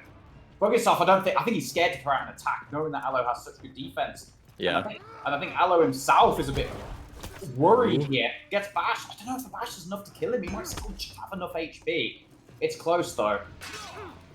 Yeah, both of them potentially one hit away from death. Like you said, we're not sure if the Tiani would have enough damage, but either way, Aloe Get Real lands the Storming Tap. And would you believe that's not the end of the game? We have another round, winner take all. Round 9. Both of them one game apiece. This decides who drops the set. Oh my goodness. I honestly can't remember the last time I saw a 1v1 where people were staring this much. I almost feel like I've gone back 5 or 6 years. It's kind of nostalgic. Double Luigi. Thank you, Verb. I know my references. Yeah, and yeah, both of them feeling a little bit more offensive this early in the round with this much HP to give. Aloe's trying to get some stamina back. And yeah, they're just back to looking at each other here. Both of them, I think at this point, fully respect the other's defense. I mean, of course, they're going to try to get their own damage in. Aloe baits out the dodge attack. He's got a really nice HP lead early in this round. Lands the Storming Tap. Buggizoff has to make a series of correct reads here. Doesn't bite on the zone. Doesn't get the parry of the Storming Tap, but he does get it on the follow-up clutch. Ooh, I'm surprised a lot. Maybe if he'd gone for a side light, would have caught the side dodge from the top light. Does end up missing the Buggizoff. Doesn't have a lot of HP here. About 40 HP to Aloe's about 90 to 95. Oh, he baits the side dodge. He's going to miss the wall. No, he doesn't. Just about manages to land it. That's going to be 27. One mix-up away here. Buggizoff is really on the back foot. Great reactions on the unblockable zone. Aloe, I would have thought, would feel confident kind of going on the front foot here, and having about 8 HP. Oh my god. On the Storming Tap. Both of these guys' defense has been kind of crazy. Buggizoff just not fighting. Look at this. Both of them staring at each other. Again, not fighting. Oh, the Storming Tap. I'm shocked. I thought that was going to be the kill, but he's on 1 HP here. Oh, all these great reactions on the Storming Tap soft baits, and then he eats a 500 MS. Like, he was not expecting that. Yeah. Aloe is going to clutch it out in the final game, in the final round. Oh my goodness. Yeah, that was incredibly close. And I think that final light attack that killed him really just goes to show that, like, reactions are important, but if your mental stack is not aligned properly, if you're not even looking for an option, even if it's much slower than the thing that's harder to react to, since you're not looking for it, it's going to take you longer to register that they're throwing something you weren't expecting, and you might just eat a chain light attack like that. It even happens to the best players sometimes, and Aloe Get Real is going to pick up another game there. That one was incredibly hard fought. Indeed. And I'm just going to say this now because, like, I jokingly talked about it, and now there are actual accusations being thrown in chat. If you believe someone is doing winning via duplicitous means and or cheating, you need to make a recording and send it to the admins. The way Spectator works, it cleans out a lot of errors and whatnot to the point where anything strange we can't see, and Clutch and Jones haven't said anything, and they've got very keen eyes. I don't have the eyes for it because I'm stupid, but you need to submit evidence. You can't just throw accusations like that for free. You need to back it up, my guy. That's all I'm going to say on the matter. I will say that we didn't really get an opportunity to see any potential, like, 400 MS light reactions that would maybe also show a little bit more suspicious behavior, but everything we witnessed in that game, there was nothing suspicious being shown. Obviously, the Tendy does have a feintable bash, so he does have a way of... Checking? Yeah, like, well, not even checking, but to get around the script. Maybe to make, like, let's say if they're toggling, like, to maybe encourage the person to go, okay, I'm not going to use script here because he has the feintable bash. But at least we can only say what we see. We can only talk about the evidence we've been given, and so far the evidence indicates, you know, I've not seen anything super suspicious. Yes, we've seen a matchup where it might be a bit more, you know, easy to tell, but so far from what we've seen, I've seen nothing suspicious. Okay, round 5 should in theory be coming up soon. As soon as we get the all ahead from the admins, we'll be good to go. But let me go ahead and clean up my Spectator and get ready for that. We'll find out what's going on here. We'll also have a quick... Oh, misclick. We'll have a look and just see if there's any more incomplete matches. It's just Australia Galazia versus Blue Wolf JC. Standings. Who has made it through flawless? Bean, Aloe, Rippy, Mr. Lucky, Skadi, Mamba, Piggy RF, Cheesecake, Thanatos, Visharo Setmix, and I Love Bears have all made it through flawless. You know what I want to see is the Rippy Mamba matchup. Ooh, that as we get...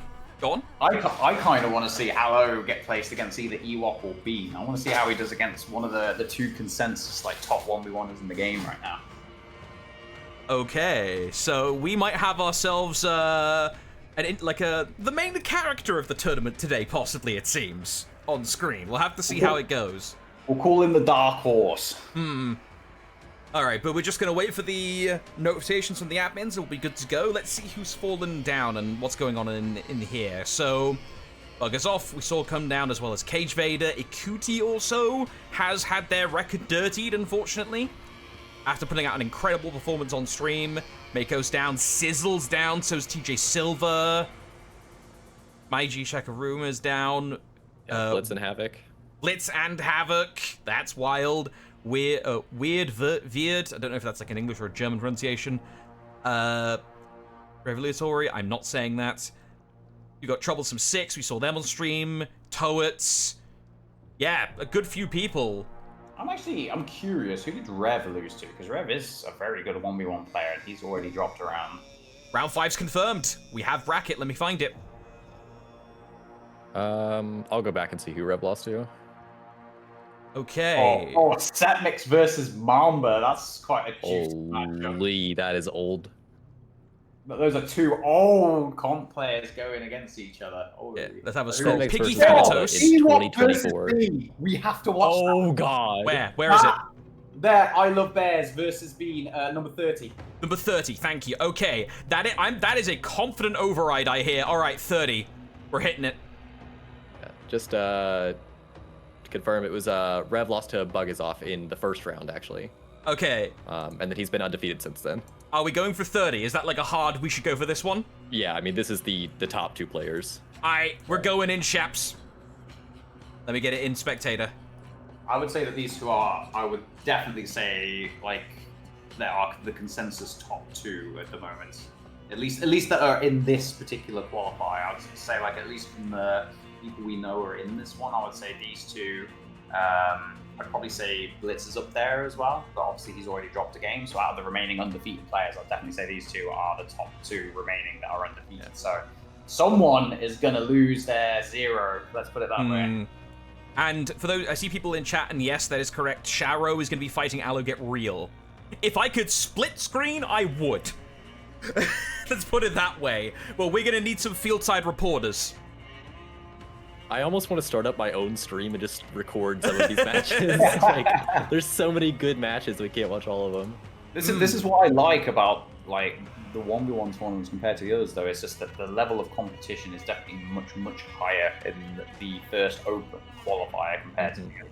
Whereas, let's say in the 4v4s, you kind of knew, like, everyone knew it was going to be basically, you know, like our team and Goblin Gang basically coming first and second, like every qualifier that was played in. Whereas today, yeah, we have Ewop, we have Bean, but we also have a lot of other players who are on a similar level who could take games off them. But we really don't know who, like, yeah, someone could say, oh yeah, Bean, he's considered the best player or not. Ewop, he's been winning recently, we expect him. But no one can say with any confidence, like with the same level of confidence, who is going to take it. Oh my god. I'm sorry, Clutch, please finish your sentence, Oh, but I no, just and got they got the mentally same flashbangs. fashion! I mean, did you guys not expect this? Like, No! both of them have terrible fashion, and the Lawbringer mirror was inevitable. It was obviously Oh my going to be a God. Lawbringer mirror. This, like, if anyone has watched recent Colosseums, you knew this was coming. The absolute, like, literally, this looks like someone has fed a newborn baby too many Skittles and they puked over the eye.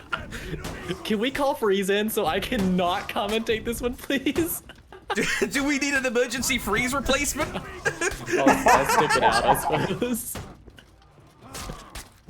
Alright, so Clutch, what do you think of the LB matchup?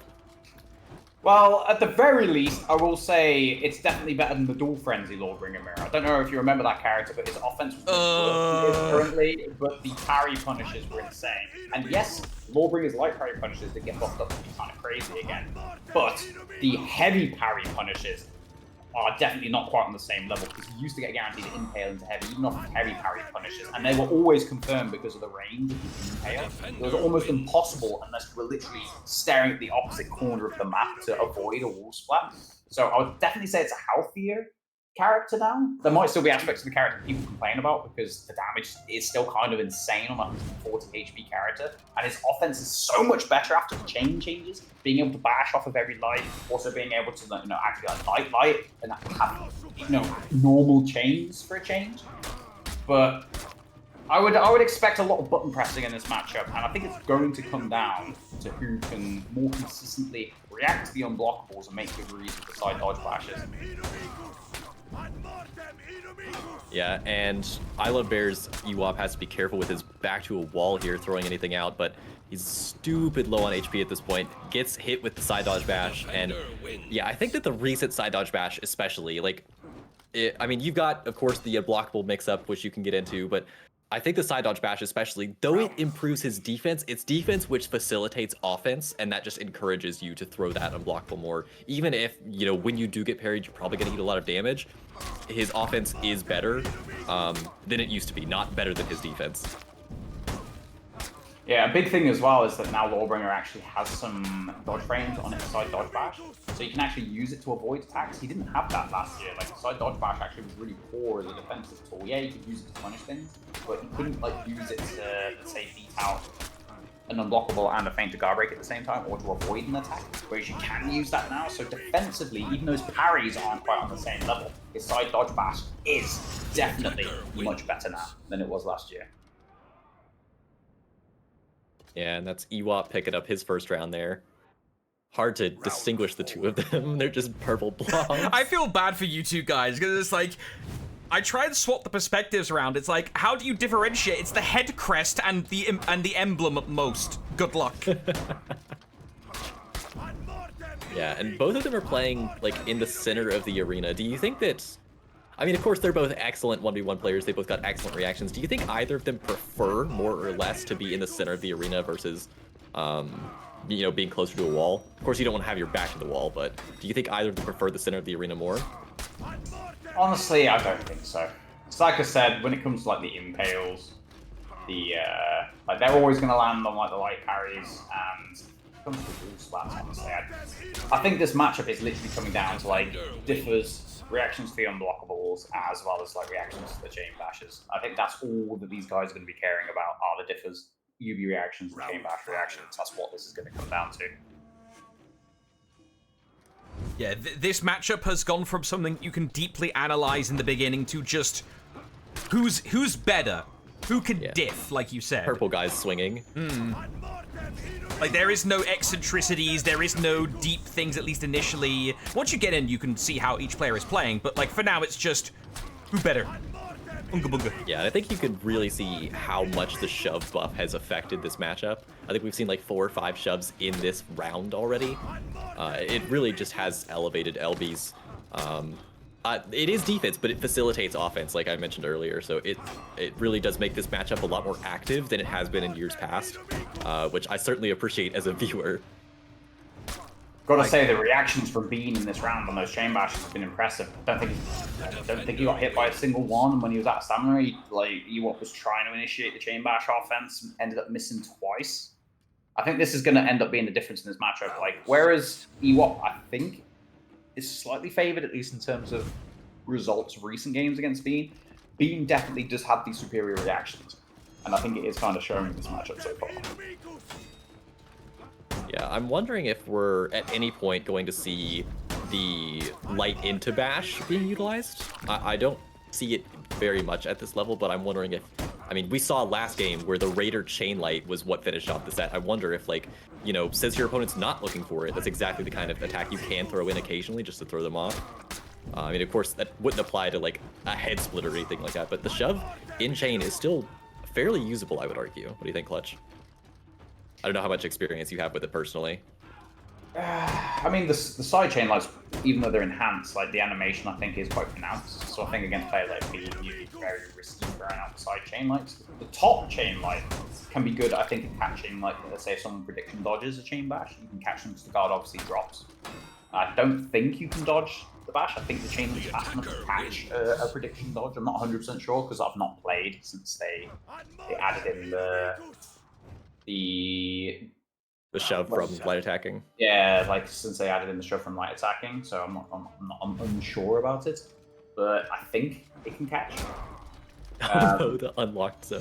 Oh god, I'm getting flashbacks to when Clutch mentioned the old Duel Frenzy back in the day. I commentated that one. Oh no! Yeah, the hero series. What a dark time. Oh yes, I missed the 33 damage, 40 damage whilst bleeding the unlockable sub 400 MS non-parryable Inubushi zone. Did you miss that more or less than the Sophie face tag? I don't know. You gotta think about that one. He has to think about that one. Yeah. Would you rather eat a toaster or an alarm clock? I think honestly, I think the Shigoki like running like into knockdown was worse, but only slightly. And then I think the Nobushi zone was probably the second most egregious thing, like the unlocked Nobushi zone. Yeah, much better state nowadays. Especially when you could literally, you didn't even have to react back in the day, you could just react forward movement and just pin stance, because it was not guard break punishable in the past. Yeah, and Bean's got a couple bars of damage in here in what could be the final round of this first game. Gets the dodge on the shot, that's what you've got to be careful about. It's a great move, but you don't want to be caught missing it, and now Ewop is in a tough position with less than 2 bars of HP, but he does get back into his own offense.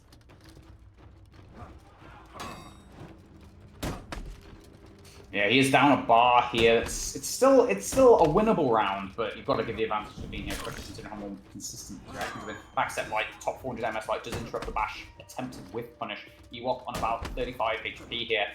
Benny sat on about 70. Nice, just gets the guard break into the heavy. Good read on the side dodge bash there.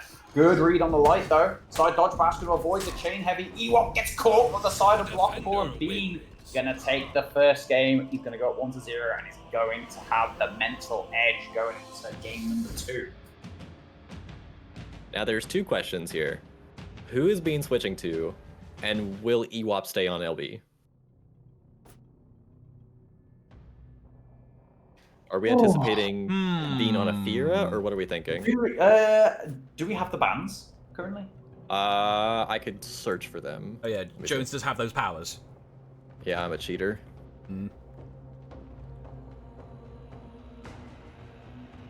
It would have been funny to have an ad mortem parry trade loop. Ah, my friend, you're a few years too late on that request. I'm gonna guess that maybe Bean ban PK, possibly? That would be a fair show. Bean banned Shaolin and Ewop banned PK, so you're half right. Oh, okay, half right. So Shaolin's on the board. I was gonna say I wouldn't be surprised to see you up on the Shaolin, but that's been banned. I think. Yeah, I was gonna say Aphira for Bean, but I wasn't expecting the Warden pick for Ewop, honestly. Do you think he anticipated Bean switching onto Aphira and he likes this matchup? Or is this just I'm not sure, because again, I'm not sure if anything's really changed with Aphira, but I thought Aphira was always alright into Warden. Yeah. Round 1. I'm also surprised to see no Scent. Yeah, it is interesting that neither of them, considering Scent is, like, I don't know what their exact opinions are on who the top chars are. Maybe we can get into that in a bit, in a little bit, but... Also surprised to see no Warmonger, considering she's quite widely regarded to be at least in the top 3, I think. We only saw one of her today, I think, right? Yeah, I think so, which is quite surprising. And from 2 players who both play a lot of LB, who has, like, not necessarily even the same archetype as Warmonger, but they have quite a few similarities, and they both definitely profit a lot off of great reactions, being able to parry, good positioning with getting your opponent on the wall. Strong start by Benny though, really good reads against the Warden in that round. Actually still had a decent amount of HP remaining as well. I can't help but think the Warden pick here just wasn't the best choices from Ewop. Who knows, he might turn it around and prove me wrong, but I just feel like there could have been a better choice against the Aphira. Ooh, Bean baits him out with the the bash feint, and now he's gonna give up another GB. And another. Bean is locked with these reads. Tries to unlock to get away and get some stamina, but Ewop is not letting it happen. They're both a little low. They're probably just going to hang out until their stamina's back a little higher. And the level 3 there trades with the hyper armor, but the problem is that despite getting more damage, he has such low HP that in terms of the total of their remaining HP, Benny still got the favorable trade. And yeah, in terms of percent. Yeah, and he's going to take the second round with about 80 HP remaining. This is looking rough. If anything, Bean's looking even more comfortable in this matchup than he was in the Lawbringer mirror so far. Yeah, I mean, I don't know how much Ewop plays Warden, but I know Bean really likes to play Afira. Of course, they both play a lot of LB. Really, I think you could tell the difference in who plays what based on Ewop not having the disgusting purple fashion all over him. Yeah, that's how you can know if Ewop played a character who plays a lot, if it's purple and disgusting. He hasn't put the time in. But, ooh, Bean's trying to get some space here. He knows he just needs one more hit, one more read. There we go, that'll do it. And that's 3-0. I think you're right. I think he likes this matchup a lot more than the LB mirror. I know that Ewop used to play a lot of Ocelot, but after the nerfs to his Chain Bash not being able to throw out a follow-up attack on the whiff, which was a good thing. It was way too strong previously. I don't think he plays too much Ocelot anymore, and I know that it used to be his favourite character, and Bean used to hate playing against it, so... it's definitely a good thing for Bean that he doesn't have to contend with the old Ocelot in Ewop's hands. But I've seen Ewop play a little bit of Afira recently. I know he's played some Warden as well. I can't help but think. Yeah. Oh yeah, Ewop feints to try to get the block in, and they're just gonna try to regen his own stamina now, which is not looking great. There we go, he's playing defensively for it. But Bean is not letting him out of this offense. Bean gets caught actually, full charge bash from Ewop, makes the right read, and the follow-up level 1 shoulder bash finishes off Bean, and Ewop is on the board. That was a really impressive comeback there from Ewop, because it looked earlier in the round like Bean was just locked in. He made really good reads twice in a row, then he also made a good read on the level 1 feint and caught the feint recovery with the guard break. But after that, Ewop seemed to lock in. Defensive reads were really good, and finally got a bit around on the board, which I think is important here. I think his mental might have been slipping a little bit, so actually getting around on the board might help. Oh, nice, he makes a really good read on the flip. I know it's the first flip he's actually been able to catch the guard break as well in 5 rounds. Nice, feints, gets the parry. Maybe he is starting to learn a little bit here. No, the prediction dodge gets punished. The zone also gets punished, or punishes the prediction dodge and guard break. A bit of commentator's curse coming in for me, I think. He ended up losing about 3 bars of HP. Oh, okay, I'm surprised. He went for the top heavy, which is more damage. I thought he might go for the bash, just to pressure the stamina bar there. And he baits the dodge. Nicely done. And Bean, he does have 4 match points here. I'm quite surprised, because he's actually making it look quite easy. It appears your statement of you're not a fan, essentially, of the Warden pick here is starting to bear fruit. The Warden is failing to find traction in most of the interactions in this set, or in this map. Yeah, I'm surprised by it. Like, I know Warden he's still one of the top picks. I think most people consider him to be around top 5, top 6, maybe top 7. But again, in this matchup particularly, I don't know if it was the best pick. The 1-5, as you can see, like, did end up being quite rough. He had, like, what characters did he have at his disposal here? He had the Sense, he had the Warmonger, which I think is slightly stronger than Warden currently. He maybe had Shinobi. Peacekeeper was banned. Peace was out, yeah. Maybe Tiendi was still around. I'm not sure how Tiendi does against Afira nowadays, but I don't know. I just feel like there could have been a better potential character pick than the Warden there. Alright. He is still in it, but yeah, that was definitely the most interesting set this round, but we've got a good few more to check out. Let's have a look here. So, Set Mixer's Mamba still going on. We've got Piggy Thanatos. Bears and Bean, we just watched that. Breakinrun Moist is going. But where was the other one?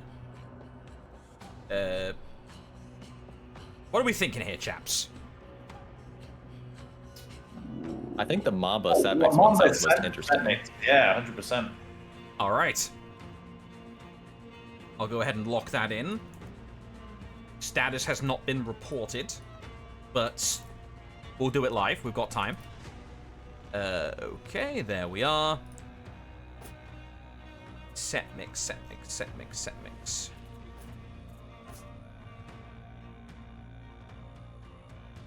Hey, would you look at that? We got a Warlord on Warmonger on deck. Ooh. This is going to be an interesting matchup as well, because I do think the side dodge heavy is quite good into the Warden matchup here. Like, when you're outside of guard break range, you can use it to make it very difficult for the Warden to play footsies with you, because Warden does have a better range on his bash than Warmonger does, so you can play footsies from further away, but the Warmonger can also just utilize the side dodge attack to make the bash whiff on several timings and make it a very strict window to actually catch it. Oh, Setmix got caught out of lock. Unfortunate. Mamba. Yeah, I mean, he should be glad that the characters aren't on the other foot, because that would have been a much scarier punish if he was in the Warden's hands. How bad of the punch are we talking? You would still, correct me if I'm wrong, Clutch, but I believe you would still get the 2 heavies if you caught someone out of lock with level 3. On Warden, yes, I think it is still confirmed. Especially, I think they even sped up the unblockables not terribly long ago, didn't they? So. Ow. Yeah, so if you land a level, if someone, let's say, goes to unlock roll to avoid the level 3 and they mess up the timing, you just get confirmed heavy into unblockable heavy with the Warden. So that's definitely an advantage the Warden has over the Warmonger. Like, can punish like mistakes like that heavier, but at the same time, the Warmonger also has the superior parry punishes. Yeah, and Setmix is going right back into this. He's low on stamina, but he's gotten so much damage for it.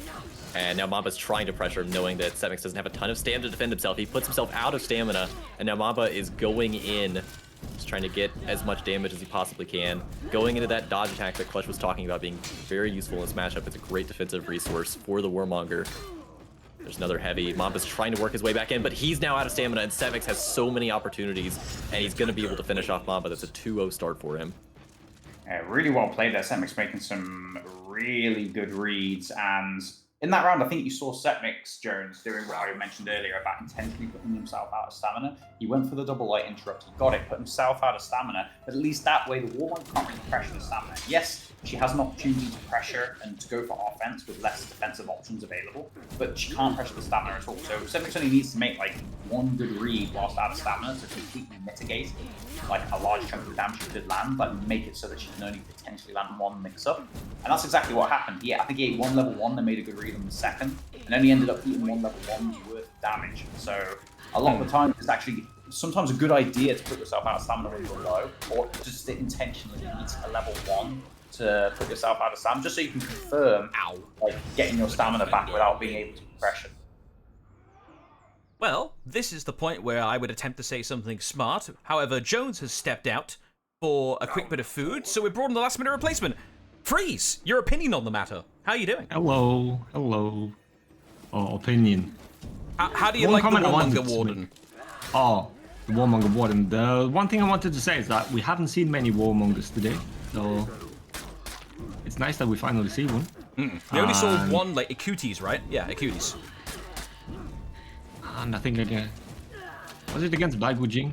Oh yeah, that one. Earlier. So yeah, we have seen 2, I think.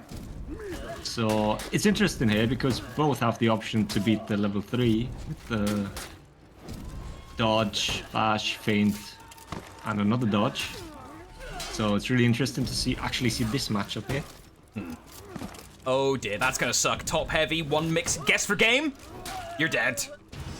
Setmix's offensive reads in this game have been really good so far. He's been making good reads on the dodge for like level 1 timing, delaying the bash just like enough but not too long to actually punish the dodge for the earlier bash timings. He's obviously been playing really well today, quite surprisingly, because as I mentioned, he hasn't been practicing that regularly recently, as he has been very busy with work. And yet he's really been locked in today, which is impressive. Mamba doing really well with the side dodge heavy to beat out the level 3 there, going for the dodging level 1 and then going into the dodge attack, as that's another option she has. As Freeze mentions, you can go into the side dodge bash feint into another dodge to avoid both times, but you can also have the side dodge heavy to achieve the same thing. So Warmon has a couple of options to play around the mix-up here, but so far it's not massive, because look at that read as well on defense, the double light into the guard break with the parry punish. 30 damage, and now Setmix on about 1 bar of HP. Yeah, and I think you also made the point before that Warmonger is actually... No, the other way around. Isn't Warden favored here? Yeah, actually? I would have thought it's a Warmonger favored matchup, isn't it? Is it? Yeah, because it's like I was saying, obviously Warden has a little bit more range on his neutral bash compared to Warmonger, so he can play footsies a little better, but at the same time, Warmonger does have the side dodge heavy to dodge a lot of timings, especially at range when she's not in danger of a guard break. She has the better parry punishes. They both have stamina pressure. Warden does punish on like a whiffed, let's say like a failed dodge roll compared to Warmonger, and he gets a singular heavy. But as you saw right there as well, like that's twice now the side dodge heavy has been used to get damage in here. Like, I don't think it's like ginormously favoured for Warmonger, but if I had to make a guess, I'd say it's probably like a 6-4 in Warmonger's favour. Especially after the buff to her bash being 100 MS and putting on like we also have to consider the map. Yep, that's the thing. Like you mentioned, Yeah, this is a huge like map. Like this and Belvedere are so good for Warmonger and her parry punishes. Okay, Mamba got a point on the board. It's been very back and forth with Setmix leading the charge 4-2. We're not at a match point yet, or map point yet, but we're getting there. Setmix got the fans in the chat, but Warmonger in theory has the slight advantage. Can Mamba push it though, is the question. I don't think you can ever count him out. Both of these are... I don't even think the term veteran quite fits here. They're even beyond that at this Old point. blood. Yeah. Old men. Yeah. Older men. I mean, yeah. Oh, I can sing that song, yeah. They're in the old man's club, just with me, dude. Yeah. No, I don't think they lose their mental here. They don't get startled easily or flustered by anything. They can always claw their way back. Yeah, they've both been in way higher pressure situations than this in the past. And even bigger, like literally grand finals or major tournaments. So both of these guys, they're not going to be breaking under the pressure easily. As you can see, Mamba's won 2 in a row despite being 3 rounds down, 1-4. And yet, he still managed to win 2 in a row. He's not showing any evidence of, bad reads or panic decisions. So I think both of these guys' mentals are going to be on point. That's a fair point, actually. Like, these are 2 of the most veteranized players in the game we're watching. How much of this, I wonder, does come down to them not necessarily having to, like, sweat it out, but more of a, how much are they relying just on the knowledge of the other person and muscle memory of playing at this high of a level? Does that come into play? I mean, I think specifically like these 2 players, despite being so old, I don't think they have a lot of experience against one another, particularly in 1v1. Yeah, so I don't think they really have a lot of knowledge of each other to play off of. I think it's just more of a case of, like I said, they just aren't going to be breaking under pressure they're just not going to do that. Like, they're not going to crumble, they're not going to make, stupid mistakes. They're used to the pressure. And they're just going to play like how they've always played. But I will say that I think you have seen how good of a tool the dodge heavy is in this game so far. As I think it's landed at least 5 to 6 times in these rounds so far, and that is a lot of damage. It's 24 damage every single time the Warmonger either makes a good read or simply reacts to it dodging an attack. Just lets it rip on the action to it dodging an attack. Mamba putting the nails to Setmix's health bar, bleeding away. Mamba, watch the stamina though, can't really follow up. Has to play it a little bit safer, gets parried. Setmix can look the bullet of the stamina bar, one more bash gets it, puts himself out of stamina instead. Mamba could try for something, what's they gonna do? No, it's just about to say this must be frustrating, but then he gets the out of stamina guard break. Setmix's stamina is low, he's got to be careful. Oh, he made such a good read there, but mistimed it, and that ends up putting himself out of stamina. He actually made the right read. Come back. He made the right read going for the guard break to catch the fake recovery there, but he literally did it probably a quarter of a second too late. And because he missed it, he put himself on such low stamina that the Warmonger bash then put him out of stamina, and it was just GG's at that point. It's a shame because that guard break actually would have secured the round for himself. But Mamba, he did a really good job there, managing to swing that game. Not quite a full reverse sweep, but I think what it was 1-4 to Setmix at one point. So that was a really impressive comeback for Mamba. And as I said, I don't think Setmix's mental is going to crumble here, losing that. All right. So a little bit of a news update here, real quick. Turns out that was actually the last game in the set. That was a full distance game. They didn't update their Battlefy until now. I can reveal Mamba 1-2-1. Oh, that has to be painful. Going down to the final round, both under 1 bar of HP. Oh, and Setmix won the first game as well. Oh, and what a comeback from Mamba. And Giga Drill Break has been keeping an eye on the scenario on the other end of the bracket we were curious on. Allo 1-2-0 against Sharo. Oh my. This is getting very interesting. So standing-wise, we have a few people now. We have Bean with 5, flawless. Mamba is flawless. Aloe is flawless. Thanatos is flawless. Lucky is flawless. And so is Cheesecake.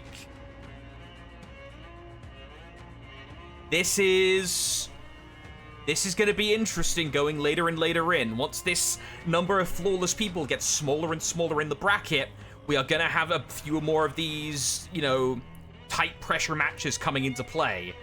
Like round 6, round 7, and round 8 especially. I will say a quick update on the suspicion allegations, though. Oh.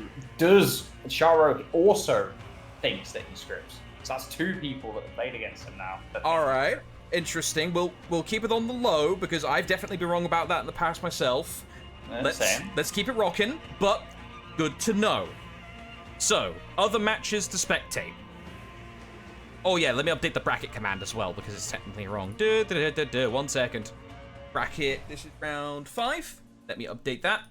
There we go, Baba. Now you can actually pull up the correct bracket if you do it again. Crusader versus Toaster. Wait, no, do the thing. There we are. Crusader Toaster, Blue Wolf Skymaster, Hades Sands. Are we seeing any really interesting matches here? Do we have any potential of another 5-0? Any of these players being like 4-0 right now? Just oh yeah, not updated in the bracket. No, I think everyone here is out of contention for flawless. Yeah, I don't think I know any of these names. No, me neither. I can't really make any educated suggestions. All right, it's a YOLO then. Okay, let's go with the one that has reported their status. Let's go Little Cap Zerta. Well, let me see if I've got them first as friends. Let me load the game up. Also, change of music for a bit. That sounds good while we get the next game up. Knight's Promises. The GOAT. Okay, so the 2 people were Little Cap Zertia. Let me see if I've got them. Do I have them on this list? L, no. Zerta, XXX, no. L, Little Cap. Okay, I've got a Little Cap. Let me load in right now. Sorry, music, you're gonna go bye-bye.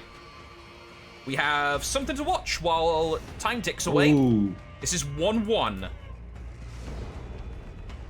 Have we seen a Berserker today? No, We've we seen have not. Orochi in the very first game we spectated. We've seen like Shaman, we've seen Nuxia, we've even seen a Sohei, but we have not seen Berserker. So this will be the first one, and the first Orochi, weirdly enough, actually. No, it's the second, actually. This is the second, because remember, Blitz played against an Orochi in the first game. Oh, you're right. Ishmort. All right, I gotta gents. say, I love the emblem, though. I'm a big fan of the Christmas spirit on the trip. Jolly emblem. You love to see it. Yeah, this is an interesting matchup, because as far as I know, both of these characters definitely are not very high up on the 1v1 tier list. I would suspect that Orochi's probably higher up than Berserker, especially with like the unlock dodge tech being removed finally for the Berserker and damage nerfs.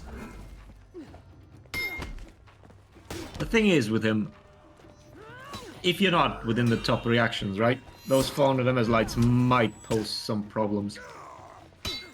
Yeah, I guess the top and blockable as well is really good for the damage it deals, like it being so early in chain as well, and being hyper armor so you can't interrupt it. But still, I don't know, like, it's like I said, both these characters definitely, I would say, probably are quite low down. I would suspect that both of these characters are at the very least in B tier. Probably low B tier. So, it's going to be interesting. Orochi above Zerker, like you said. Yeah, just because, not even that much higher, but simply just because of actually having like a proper neutral and reactable mix-up, which the Berserker doesn't have. Oh yeah, there's another thing I've been asked to test. Yo. I haven't gotten around it because people have been saying that Stormrush lost the hidden indicator, but I'm honestly not sure. It shouldn't be much of an issue for most people, as it was parried most of the time anyways. Oh yeah, I forgot about that. That also happened since I like moved away from playing the game, hasn't it? I completely forgot about it. I gotta say though, if we wanna look at what's happening immediately, in theory you'd think the Berserker... Okay, my go-to judgment for how much someone might know a character versus not is the drip. I'm not gonna lie. It is normally how customized and how many levels they have, but Zertir on the Berserker is having a jolly good time against Little Cap's black and white setup. That is getting beaten black and blue, actually. 2-0 in the set so far. This is set point, by the way. 1-1. And Zertir is 2 up in the set. Only needs 4 more wins for the dub. Clutch on the mic. Yes, White Mamba. The commentators for today, it's actually Jones, who's currently away grabbing some food, Clutchmeister, myself on production, a little bit of commentary, and special guest Freeze to cover for Jones while he's gone. It's a jolly good time today. Oh, what a deflect! Orochi doing his best to try and stick it around here. Good defense. But how Tote's looking really even here. 1 bash away here. Just needs one, makes a good read on the fake guard rate with the double top light there. Finally going to get his first round on the board. But he just needs to win. He is around down here, so it's still all to play for. But I would still say so far the Berserker, he's won his rounds a little bit more comfortably. I think the Orochi needs to make some bigger adjustments here. Oh my goodness, maybe if he starts going for dodge forward, attacks out of neutral, this Orochi will start having an easier time. You know, that's how all those montages start, basically. So he's giving them footage, doesn't he? He's a paid actor. He's won a couple of rounds to make it less suspicious, but now he's going to start throwing all the stuff for his deflect TikTok clips. Ooh, nice throw. But notice he's not going to put himself out of stamina as well, so he's not under too much pressure here. He's probably a couple more back. Oh, never mind. He makes a read. He's going to feint into guard break there, and a little bit of extra BM with the mid-game execution. Maybe He should have picked the long one. Yeah, I was about to say, maybe if he wants to play a little bit of mind games here, he should have gone for the longest one possible, just to try and tilt his opponent. Yeah, that's, to be honest, one of the weird thing even gets the seasoned players. If somebody like uses these long executions in the middle, it seems like it triggers people to no end. Maybe I'm revealing something here now I shouldn't have. Don't worry, as soon as we get to the closed qualifiers, I'm sure we'll probably see a lot of that when Anton's playing. Yeah, the shame one. Oh yeah, the big bomb. The bell one a lot. Yeah. He's a big fan of the long execution after every single round he plays ever. 1 HP. What are these deflects by Little Cap consistently on point? That's like 6 I've counted. Oh, like I said, he's building up all the clips for his TikTok, dude. Round 6. I've counted like 6 in my head, roughly, deflects so far, including a deflect in between 2 hits of Berserker Zone, which was fun. Also very risky. Nice parry on the back zone, although I don't know why you'd be going for the back zone in that situation. Unsure if it might have been an input error, but Berserker just have the half lead here. Guard break a little bit too late to get eaten out. Oh, but the deflect on the dodge attack can't do it on that time. I think he went for another deflect there, but it was a frame late. Just catch the dodge with the zone though, gets a little punish. He's slowly whittling away the HP, but wait, doesn't it end up putting in another input? Gets guard broken on the whiff attack, which is quite surprising. How Total's very even here, catches him with the guard break, and punishes the dodge on the unblockable. The Berserker is going to bring it back to 3 apiece. Little Cap's got to feel so rough about that. They've been having consistent deflects, but then having moments where every input just gets caught immediately must feel like the worst thing, like stepping on rakes. What's the play here, though, for Cap? Is he going to change the tune, or go for a keep on with what they've been doing? I was just about to say, maybe kick a little more. I haven't seen a lot of dodges from the Zerker there. Oh?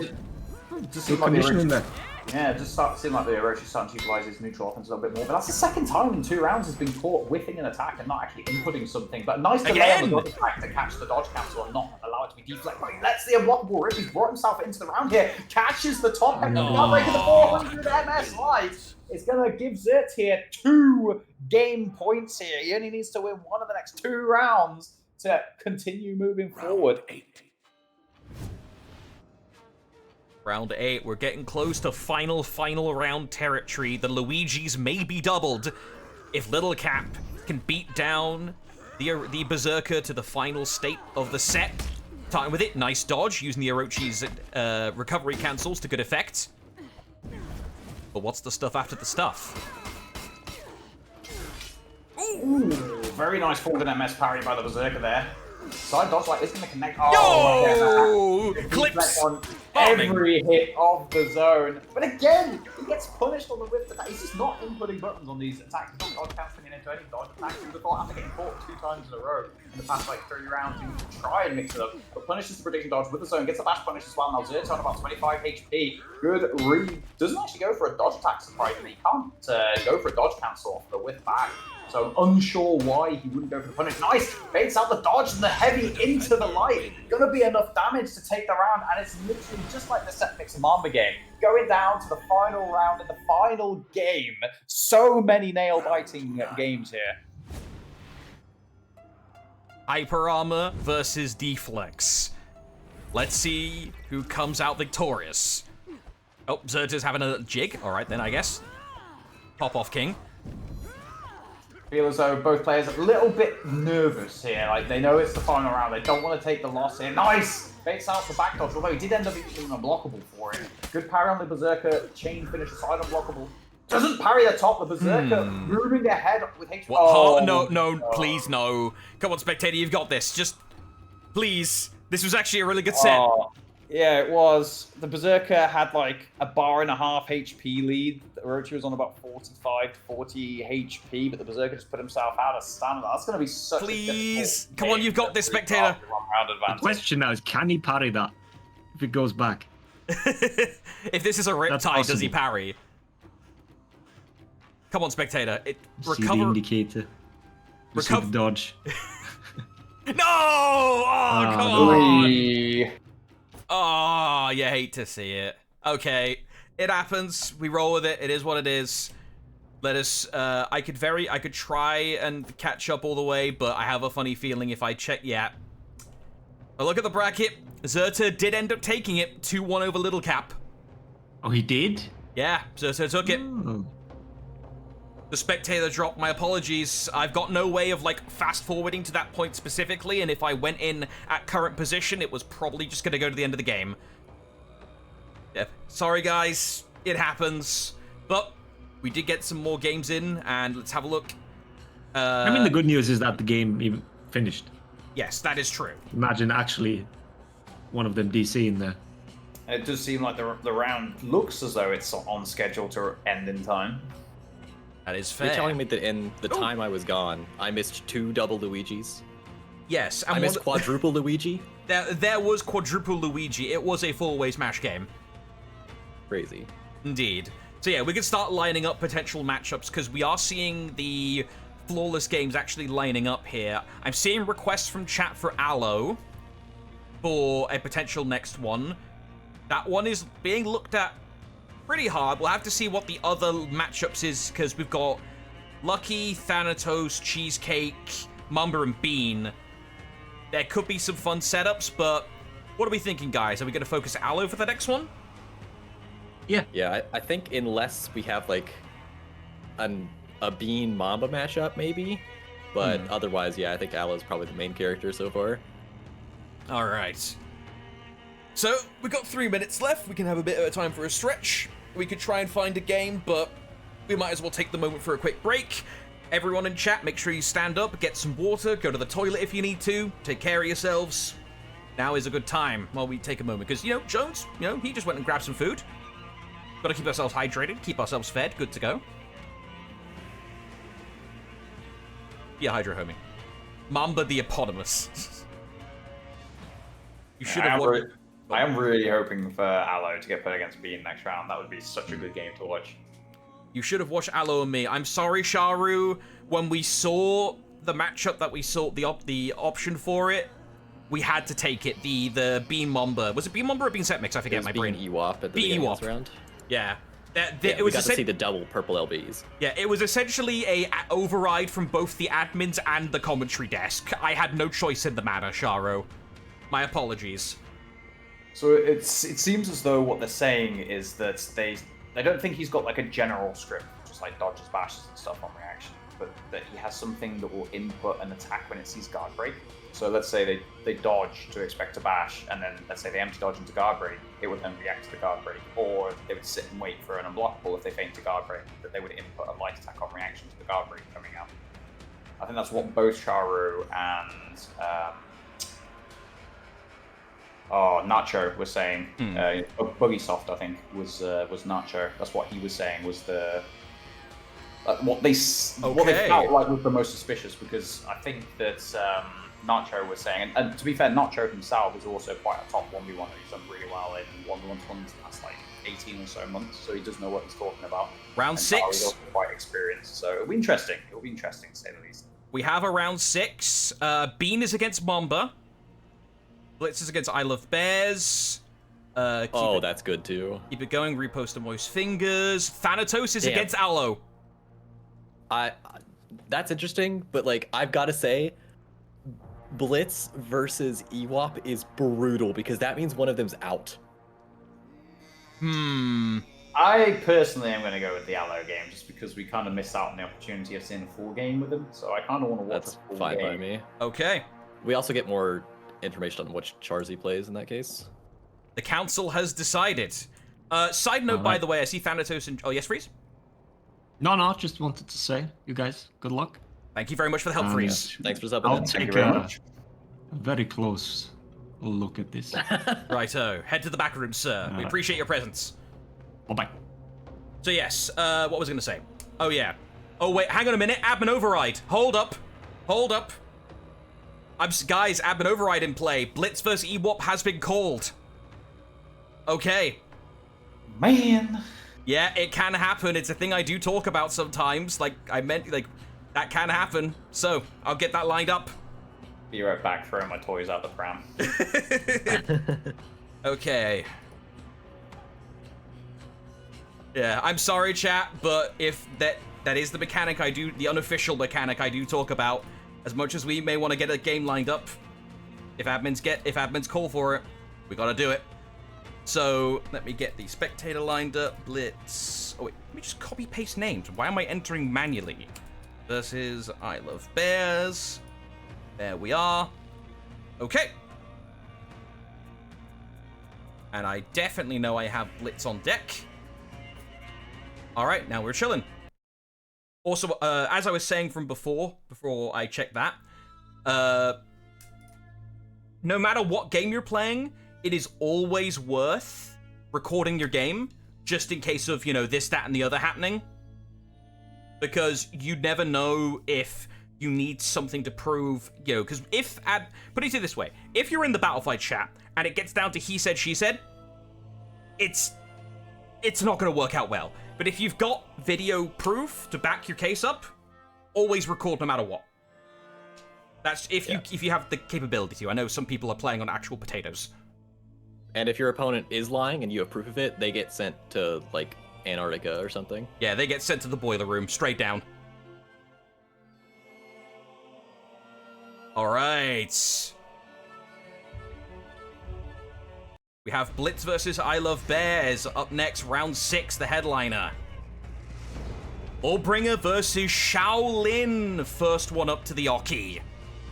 Alright. Quite an interesting matchup, but we actually saw Bean and Ewop play this matchup yesterday, but with Bean on the Lawbringer and Ewop on the Shaolin, and it does seem like a rough matchup for Shaolin. Yes, Shaolin does have really strong offense, with 140 HP and the damage output the Lawbringer has. I do feel like you have to make more good reads to win around to the Lawbringer does, if that makes sense. Yeah, bans for this one are Warmonger from Blitz and PK from Ewop. And honestly, I kind of like Blitz's fashion, but looking at it next to Ewop's, it's so close in color scheme that it makes me dislike it. Seeing these two characters close to one another makes me feel like I just took LSD. I'm seeing too many colors. Do I need to put like a health warning on the stream? I think so, yeah. Yes. For legal reasons. It could be worse. This could be like Carousel of Death with everyone right here. We could have like 8 Beans Ewops. I feel like I'm getting a migraine imagining that. But yeah, Blitz has ended up taking the first round though, reasonably comfortably. Quite impressive. Oh, I think Blitz maybe went for like either a reaction target or deflect, but ended up messing it up. 8 the heavy into the light with good mix-ups by Blitz, so brings himself back into the health lead here. Oh, nice double light lands. Nice side dodge bash, punishes the dodge forward heavy.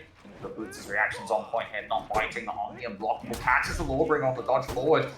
Nice, good mix-up on the dodgeable, takes the health lead as well. Ewop gets hit with the top light. He's one mix-up away from death. There it is, 18 damage. Side lights, talking about it earlier, such a high amount of damage for a 500 MS light.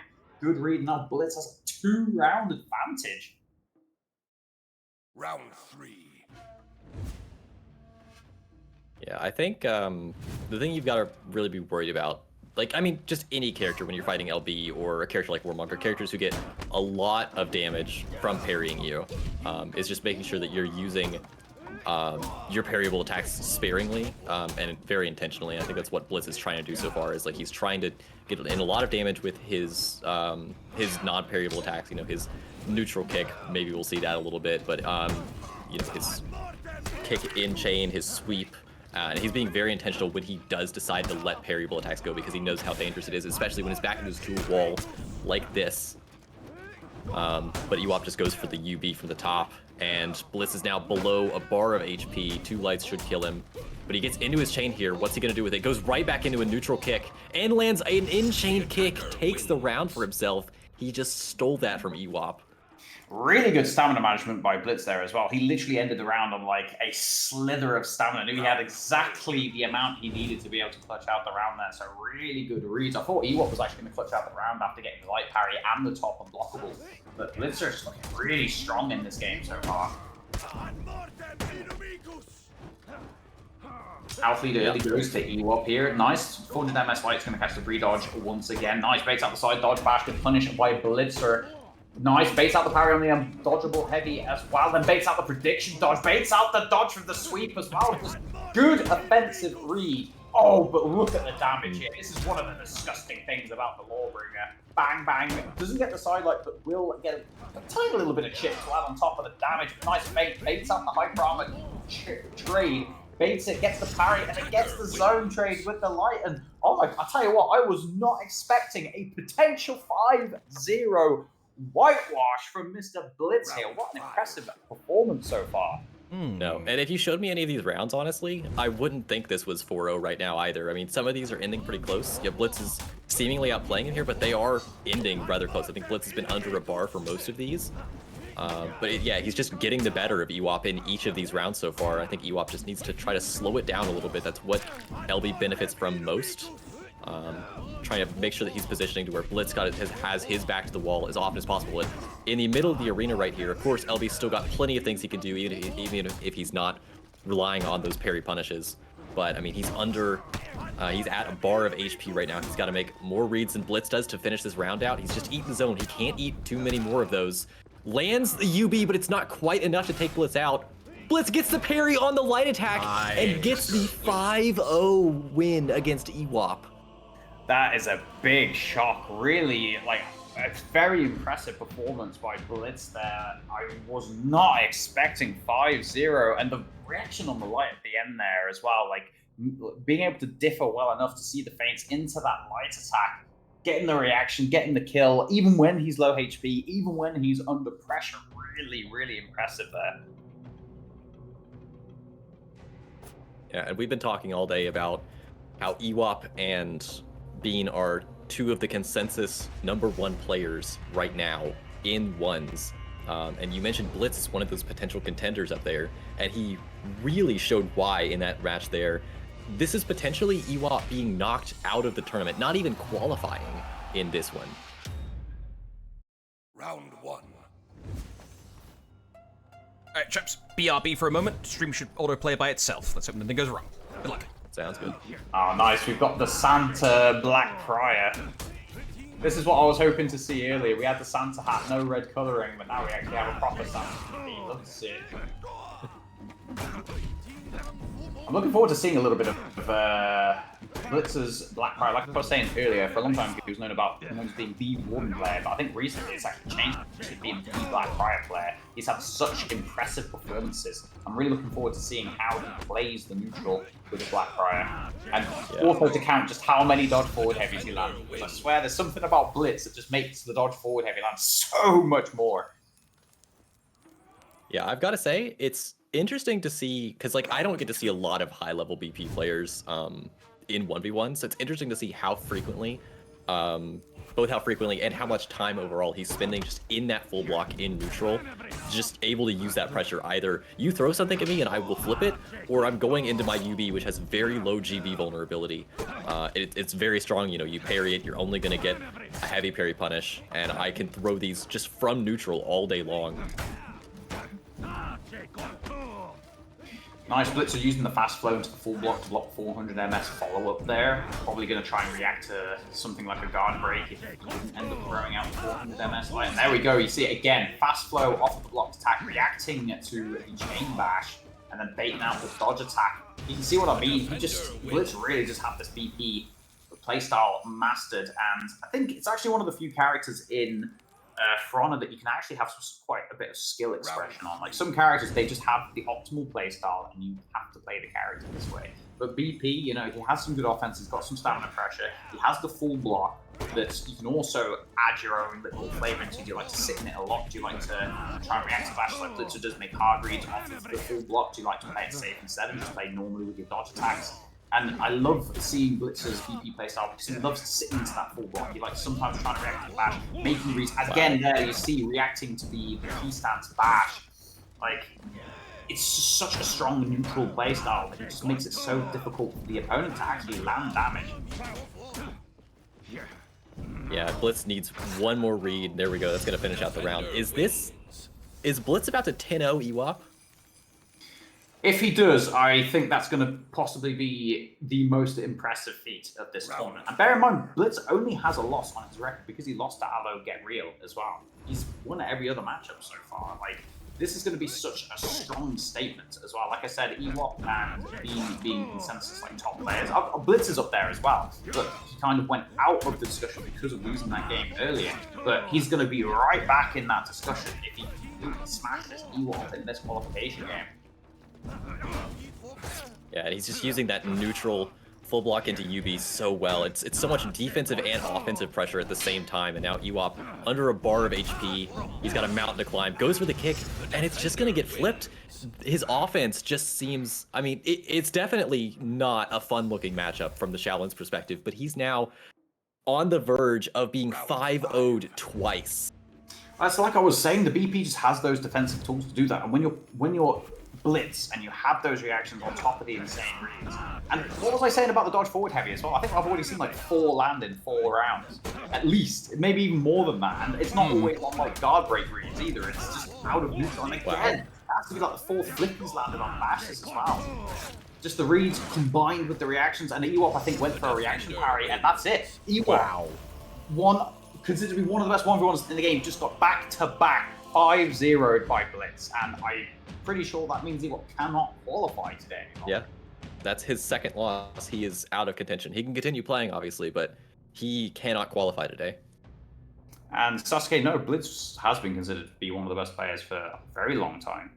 I don't think, ever since he became one of the top comp players, I don't think he's ever really fallen out of the top player discussion, apart from when he actually stopped playing the game for a while and took a break. He's always been known as being one of the best in every game mode, 4v4s, 2v2s, and 1v1s.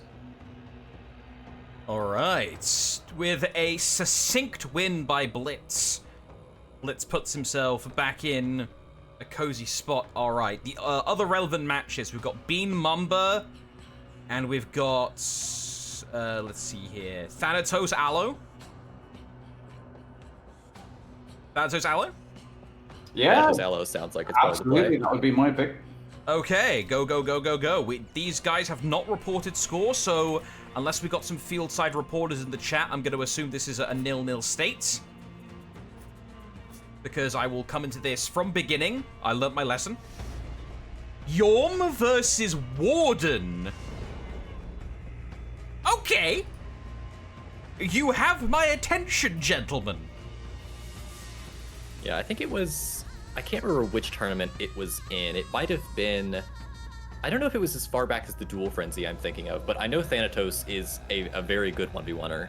So I'm not very shocked that he got to this point to be able to, I think, yeah, everyone's 5-0 right now, everyone who's undefeated, so. And he's going up against Aloe Get Real, the mystery man who took down Blitz earlier.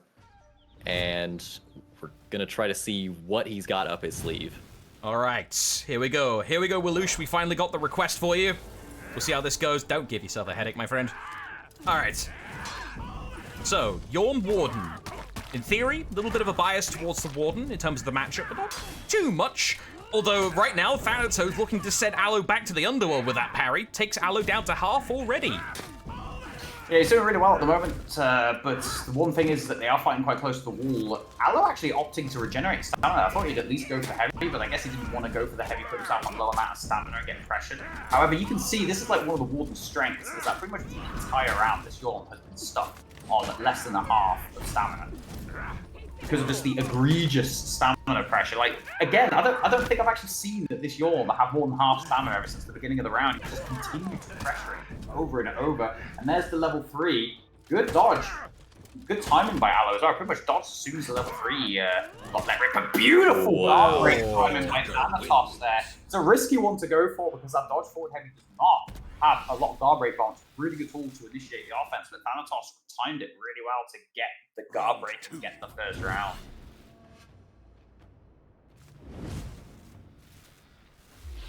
All right, and in we go to the second round now. And yeah, Aloe Get Real had no fear going for that forward dodge heavy. No concern about being crushing countered at all. And Thanatos now pretty low on stand, but Aloe's just going to let him regen it right back. And try to movement bully him, but it doesn't matter as much in the center of the arena. He puts himself out of stamina now, and Thanatos is going in. He knows that there's not really any efficient way his opponent's gonna... What the hell What on earth did I just witness? The Sophie face tech when someone's out of stamina and not going to be guard break for you anyway. Like, what? I have to guess he just missed the X input, but like, why would you be messing with your lock-on key? I don't know. Not gonna lie, I'm getting flashbacks to a certain Clutch video from back in the day, is all I'll say. That of the Coliseum. I'm getting some memories. No idea what you're on about. I'll tell you someone. Well, I wanted to say it's strange as well because Aloe got a dodge on the level 1 Warden Bash in like the second round, I think, and he just didn't guard break it. Like, he had loads of stamina, so it wasn't like he was trying to conserve his stamina or anything. He had to confirm guard break, and he just stood there and didn't actually try to guard break it, which was strange. I wonder what the play was there, because as far as I could see, it was just nonsensical. Yeah, Thanatos has to watch his stamina a little bit here. He's getting a little low, and Aloe knows that he's going to go in on him, but no, just the one bash. And then he eats the full-on level 3, and he's not going to be able to get a guard break punish, but he can get him on the wall with the chain pressure afterward. Thanatos going to go into his own mix-up here. Aloe's going to stuff him right back out of it. Nice parry on the unblockable. He is on about 26 HP, the Warden, but the Yorm only just under below 2 bars as well, on about 30 HP now himself. What on earth? That's going to put him on like 1 HP, but that dodge forward heavy, like I said, a good initiating tool, but oh, he's probably only 1 mix-up away from that. Wait, why did he guard break and put himself out of stamina? Even if he landed the guard break there, I don't think he could get the wall throw to get the out of stamina heavy in the first place. I'm still stuck on that really weird forward dodge heavy because Spectator doesn't show lag. No, it does not. It cleans all that stuff up, unfortunately.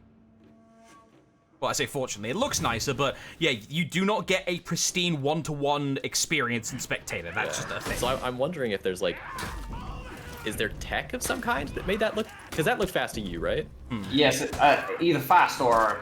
I mean, to be fair though, like if people skip frames due to lag, it doesn't show in Spectator, does it? Correct, yeah, so it should clean everything up, so it would have showed the entire animation. So maybe there's some kind of tech that makes it very fast appearing? Yeah, I don't know. Very strange. Ow. He does get the knockdown with the hammer slam, but that is going to give the Warden all of his stamina back, which is kind of the downside to it there. And Thanatos is going to get the parry, it's going to snag the light parry punish, and he's looking in the driver's seat here. Honestly, kind of an interesting matchup. If you do play near the wall, you do have the opportunity on good reads to get some guard breaks, to utilize those really high like guard break wall splat punishes with the Yorm, the heavies into the wall splats, into another heavy into the mix-ups.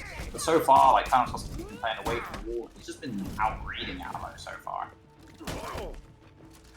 Yeah, Thanatos I feel like is very often low on stamina during this, but he's not necessarily going out of stamina too frequently, so he's not getting horribly punished. But I think if Aloe is able to just get a little bit more aggressive when he sees Thanatos out of stamina. He's maybe got a better shot at punishing him for it, but I mean, there's a reason I'm not playing in this tournament, so. But he's, there we go, he gets him in another mix there, but he just doesn't have a ton of damage unless he's near a wall. And Thanatos trying to pressure Aloe, who's also very low on stamina. Nice, good to read on the attempted bash interrupt there, but Aloe doesn't really have enough stamina to go for follow-up. He's only going to be able to get the knee into the stomach. Or goes for the parry, but Aloe manages to feint in time, goes for the zone punish instead, gets the unblockable heavy, doesn't hit the wall though, so he's not going to be able to finish the round off. Oh, but not a good read on the second light, going to trade it into the high prom, the dodge forward heavy going to pick up the round, and it's going to bring it back to 2-3. Yeah, we've got a question on the bans in the chat. It's Shaolin and Warmonger. Warmonger banned from Aloe, Shaolin banned from Thanatos. And as far as we know, it is 0-0, but I would assume. Yeah, until we are told otherwise, I assume it's always 0-0 unless the Battlefy says otherwise. Yeah, I mean, based on time, I figure it's 1-0 to someone, but there's no way to know that. Yeah. Nice, baits out the dodge. He's going to be low stamina here. Decides not to try and frame trap the opponent, baiting him into pressing the button whilst on low stamina. Good decision. Slowly rebuilding it up. Nice dodge on the unblockable, gets the level 1. Nice. Delays the level 2 feint, baits out the dodge attack, gets that 27 damage, baits out the dodge. Thanatos' offensive reads absolutely on point so far. Now Aloe get real. Just eats the neutral light. After how good his reactions have supposedly been, just eating that neutral light, Thanatos now has 3 round points here to put himself 1-0 ahead in this matchup. Side note. This might... Oh, sorry. Side note real quick, thank you for the raid reposter. Much appreciated. Excellent performance today in the tournaments. That is all. Continue. Yeah. This might be the player to take down Aloe. I mean, of course, it's a bit early to call it, but Thanatos looks like he's doing rather well. And, I mean, if Aloe keeps eating a little bit of damage like that on repeat, I mean, those little chips can really just make the difference in terms of rounds. But Thanatos puts himself out of stamina, lands the opposite side light, doing it. I almost wonder if he did that intentionally, just to get more damage, and he expected Aloe just not to try and block it, because he just expected the confirmed light.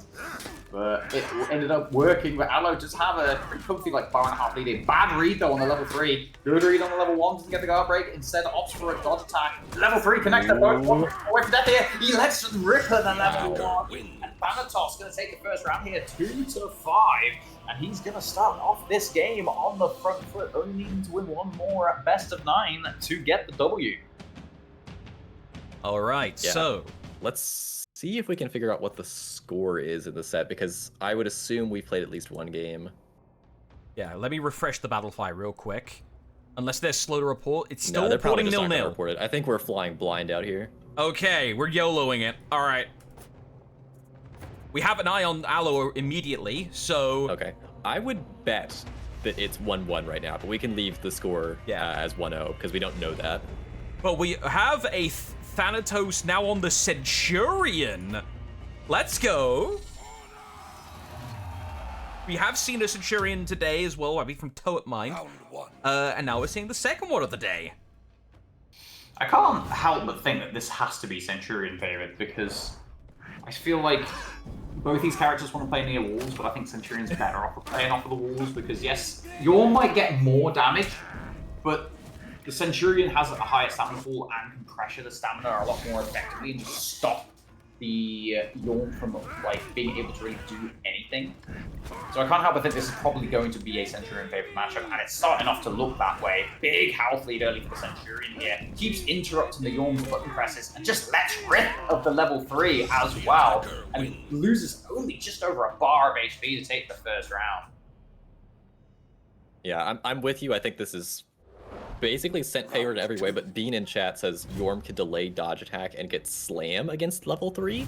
Yeah, because you hit into the hyper armor, like, of the level 3 while dodging the level 3, so you can still get the confirmed bash as well as the dodge attack on it. Quite a few characters have, like, a punish like that, I think. Yeah, that is a disgusting punish. Maybe we'll get to see that in this matchup at some point. Ooh, that could have been it. Yeah, He goes in for...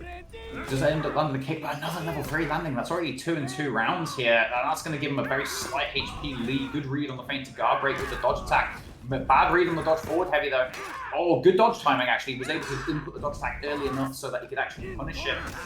Oh my goodness, he still lands the heavy even though he didn't hit the wall. Wow. I think it's I don't think poor Aloe was expecting him just to let rip at the unblockable heavy there. I think he was expecting to feint it after he realized he didn't hit the wall. But he underestimated just how huge the cojones on Mr. Thanatos are. All right, and Thanatos is going back in for another kick. He smells blood in the water. Gets the neutral GB off of his dodge, and yeah, he's still going in. Out of stamina, doesn't give a damn. And Aloe gets actually 0 damage off of the out of stamina pressure. Both players at about 2-3 bars now. And Thanatos gets the GB. This is going to be a lot of damage into a mix-up. And the stamina pressure as well, because the stamina pulls even on the pin itself. Good input to dodge attack, but he's still low on stamina here. Thanatos on about 35 HP. Another good read with the dodge attack there on the guard break. He's really been on point with those, and then punishes the kick. Finally going to get his first round on the board. Much better from Aloe in that round. Round 4. Yeah, I wonder. Go on, sorry, no. I was gonna say, I wonder if we're gonna see Thanatos trying to play closer to walls. I mean, of course, both of these characters, like in a vacuum, like to be near a wall. But I wonder if Thanatos likes it more or less in this matchup. Because, I mean, maybe he feels like his neutral is stronger, or his in-chain pressure is stronger than Aloe's. Because Aloe, on Yorm, I mean, a lot of your kit gets much better when you're near a wall. I would argue maybe more than Centurion benefits from being near a wall. What do you think? It entirely depends. Like, damage-wise, the Yorm obviously does more damage with his, like, guard breaks near walls, but Centurion gets more stamina pressure, so it just kind of depends on what you value. I think I personally would probably prefer the stamina pressure, because it stops the opponent from being able to play the game as effectively. Especially, like, if you're using your mix-up against the set near wall and you make a bad read. Oh my god. That was a pretty ballsy read, but it was a really good one. Aloe getting back-to-back rounds here after going down 0-2. He's brought it back to 2 apiece. But going back to my previous point, I think the stamina pressure is better because all you need to do is make like one good read. And if, let's say, the Yorm's mid, like let's say he's got one good mix-up on you and he goes for another, he's already probably put himself below half a bar of stamina. And if you dodge like one chain bash and you get the double punch wall splat into the unblockable heavy, then you're already going to be pressuring the Yorm quite heavily when it comes to stamina. So whereas both of them are definitely a lot scarier near walls, I would still probably say the set is still slightly scarier. Yeah, that's a fair observation. I think especially because, like, when you're talking about out of stamina pressure, of course, both the Eagle's Talon and the Hammer Slam will refill your opponent's stamina. But if you're in the sense position, you can just keep going with your punch mix-up, level 1, level 2, and that's not going to give your opponent their full stamina back. So maybe you could argue Sense got a little bit more stamina pressure in that way. But the Orb's showing just the damage potential is capable of there. Good read on the unblockable heavy into the confirmed heavy on the wall splat to take the round. And he's also already taken over a bar of HP. Another guard break punish at 22 damage with the punch into, or the knee even into the light. Doesn't catch the forward dodge. But look at the block recovery on the Yorm bash. That's what I was talking about earlier. Such fast block recovery. Aloe really been on point with some of these delayed dodge attacks into, like the empty dodge into the guard break. Doing a really good job. Doesn't go for the dodge attack there either. Baits out the parry attempt. He's starting to come back to this round. And just the 500 MS chain light to take it as well. And he's won 4 rounds in a row after going down 2-0. Yeah, he is really locked in on this. I thought that Thanatos had this after the first 2 rounds, but obviously Aloe is... I mean, he's showed up. Like I said, I assume this is the last game of the set. He doesn't want to drop it. And he has seriously locked in. There's the parry on the dodge attack. It's going to be a little bit of damage for him. And Thanatos is just trying to get into his mix-up here. It's one of the major advantages he's got over Centurion is that he's got that variable time punch mix-up. The unblockable and rip again. I feel like Thanatos maybe gone for a bit too many reads into these unblockables. Ended up getting a lot of damage. Delayed his heavy a little bit too long with bash. Going to punish him then. Nice. So I get surprised he didn't go for the parry riposte there because he would have gotten the unblockable heavy, which is slightly more damage, and he would have been able to stamina pressure a bit more. But he does get him out of stamina here. Good read on the level 3. Maybe a little bit obvious there, because he wanted to end the round in one hit. But this is close. They're both around about the same HP. He is a charge bash away from death here, though. And there it is. That'll do it. Knock him down, and it's been brought back to one game apiece, and we're going down to the final round here. That is if it is, in fact, the final game. There is a chance that that was a 2-1 win to Aloe. We are not 100% sure, but I will have a quick eye out. We'll just see if there's an eye or not that appears, and we can go from there. Well, first of all, very quickly, if I hop to here, Aloe, get real. We have an eye. Okay. Bang. Oh, okay. This is, in fact, final round. Highlander? Ooh, that's the first Highlander we've seen today. Let's go! Very interesting pick. This also makes me think, who could it possibly be playing on this alt account if they're playing Highlander? Because that's quite a small pool of players that enjoy playing Highlander in high-level 1v1s currently. Even after so far we've seen him on Yorm, Raider, and Highlander. Anyone else? I think this is it. Highlander, I'm not sure if there's anyone else that's been picked. Yeah, unless his previous opponents want to clue us in. But, I mean, what does Highlander have going for him in ones besides just offensive stance lights? Because I'm wondering how effective the kick mix-up would be in this matchup. Well, the offensive kick into soft feint or into just the hard fake you can do now, so it's actually properly unreactable. Character has generally high damage as well. I think they did nerf his, because at one point he had a similar thing to Hitto, where he used to be able to guard break and then back step heavy into punishing a guard break even if the person had frame advantage. Although I don't think he has that anymore. So primarily I think it is offensive lights, high damage. Oh no, he actually held down the heavy input a bit too long there and ended up getting blocked. That is a problem with the character with his latest iterations.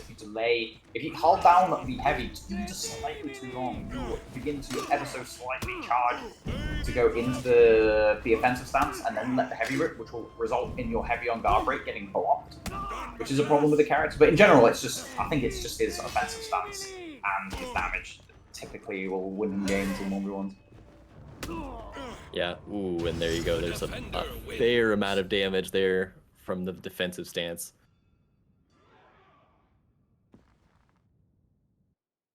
Round 3. And in we go to round 3. I'm curious how the matchup itself goes, because I mean we talked about Highlander in 1v1s. This is the first one we've seen of the day. Probably the only one we're going to see today, if I had to take a guess.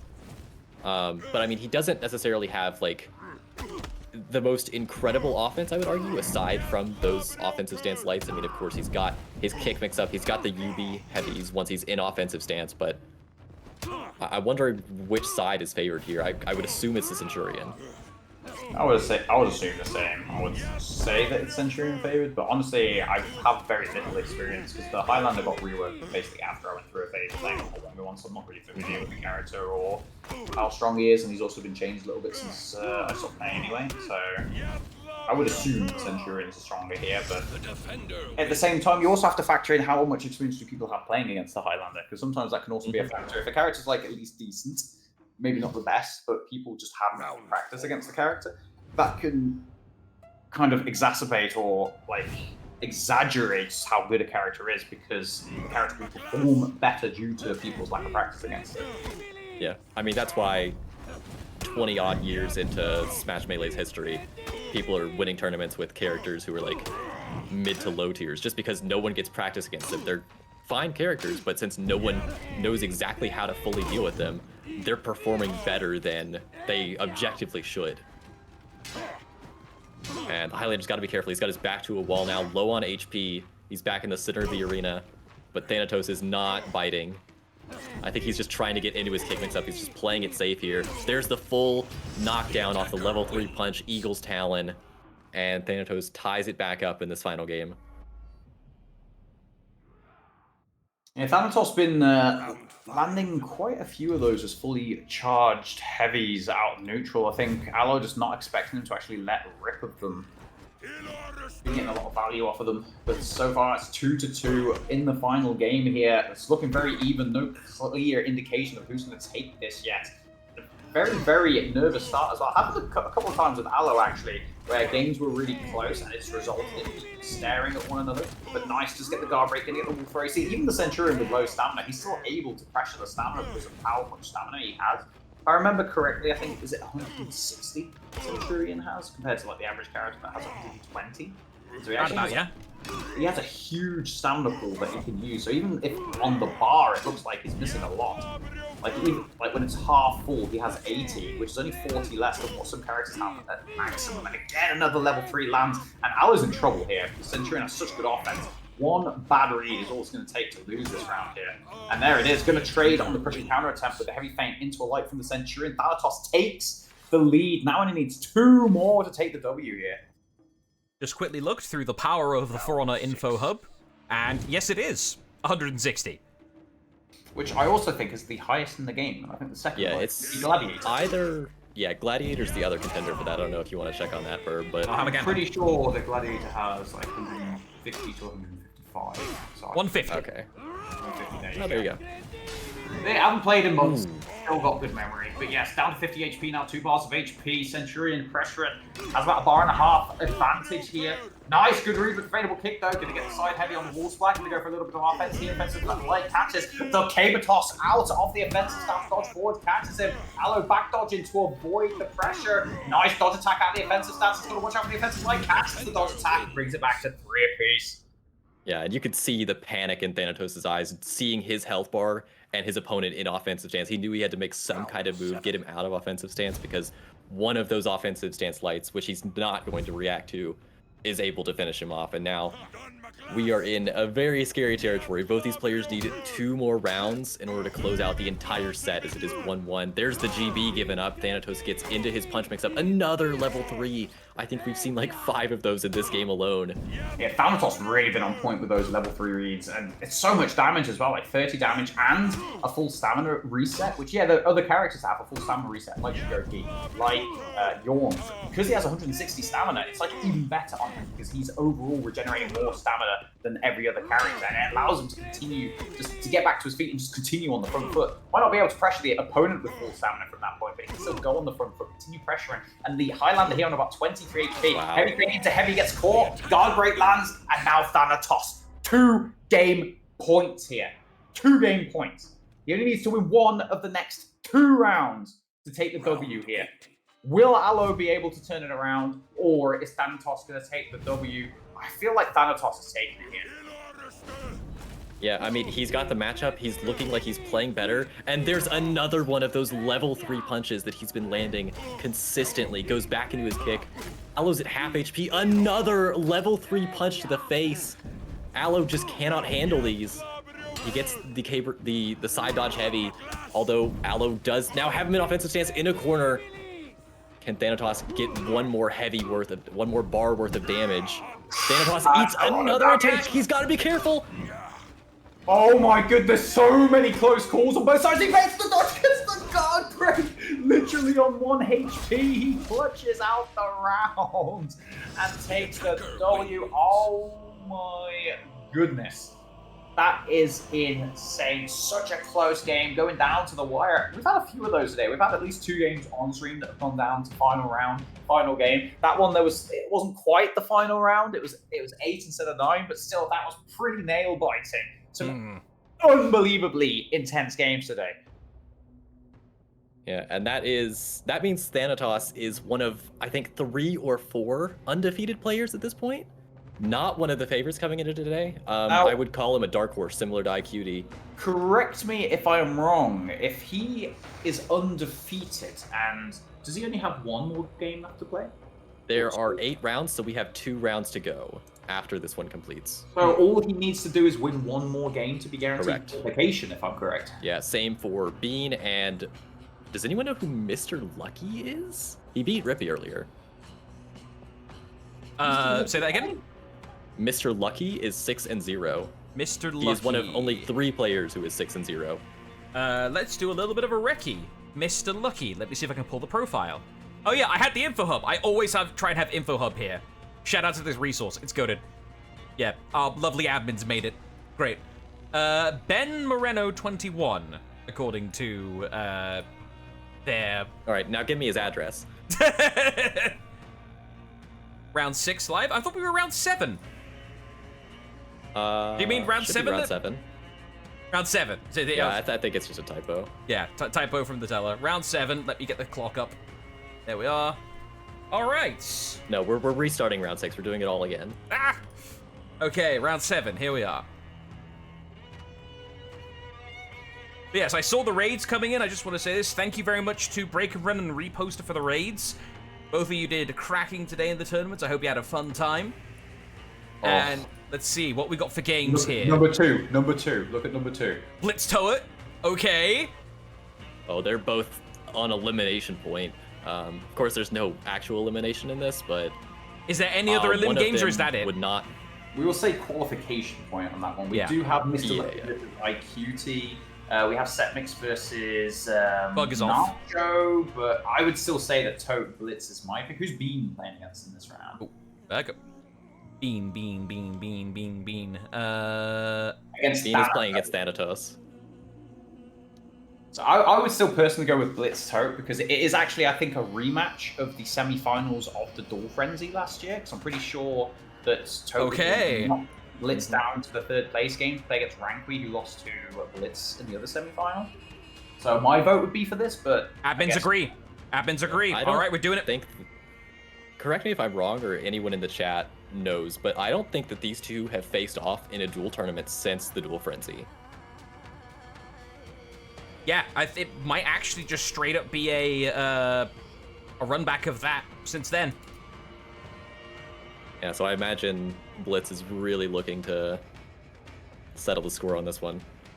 Okay. Also, please no spam in chat, thank you. Keep it neat. All right.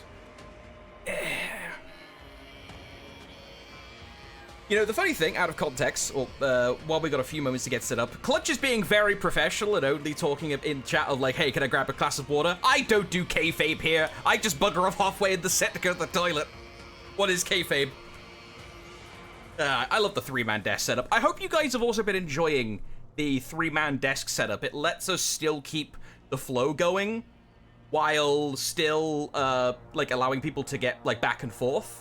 I hope you guys have noticed a bit of an uptick in energy levels on the broadcast as of late. The 3-man format we've been messing with has been particularly helpful in that regard, and I hope that has translated over. Welcome back, Clutch. Thank you. You know, Clutch, I don't do like kayfabe here. I don't have a 4th wall. If you just want to say BRB, you can. Sure, if you don't mind me. I just thought it would add to the professionalism of the stream. Oh, in like, if this was like main channel, sure, but like over here on Dojo, like when I'm in charge of production, nah, who needs a 4th wall? Sick. Next time I'll just butt in and be like, yo, Verb, I need to go. Whoa, cut it. Let's not go too crazy here. Hey, you said it, dude. You said it. It's not my fault. Quick, it's a game to distract you. The king of reads. I forgot. It's been like a couple hours and I forgot that was his name. Yeah. Oh, this is going to be an interesting matchup. I'm unsure on how Battle Blitz can react to bringing offense. I'm assuming he can, just because he's got really good reactions.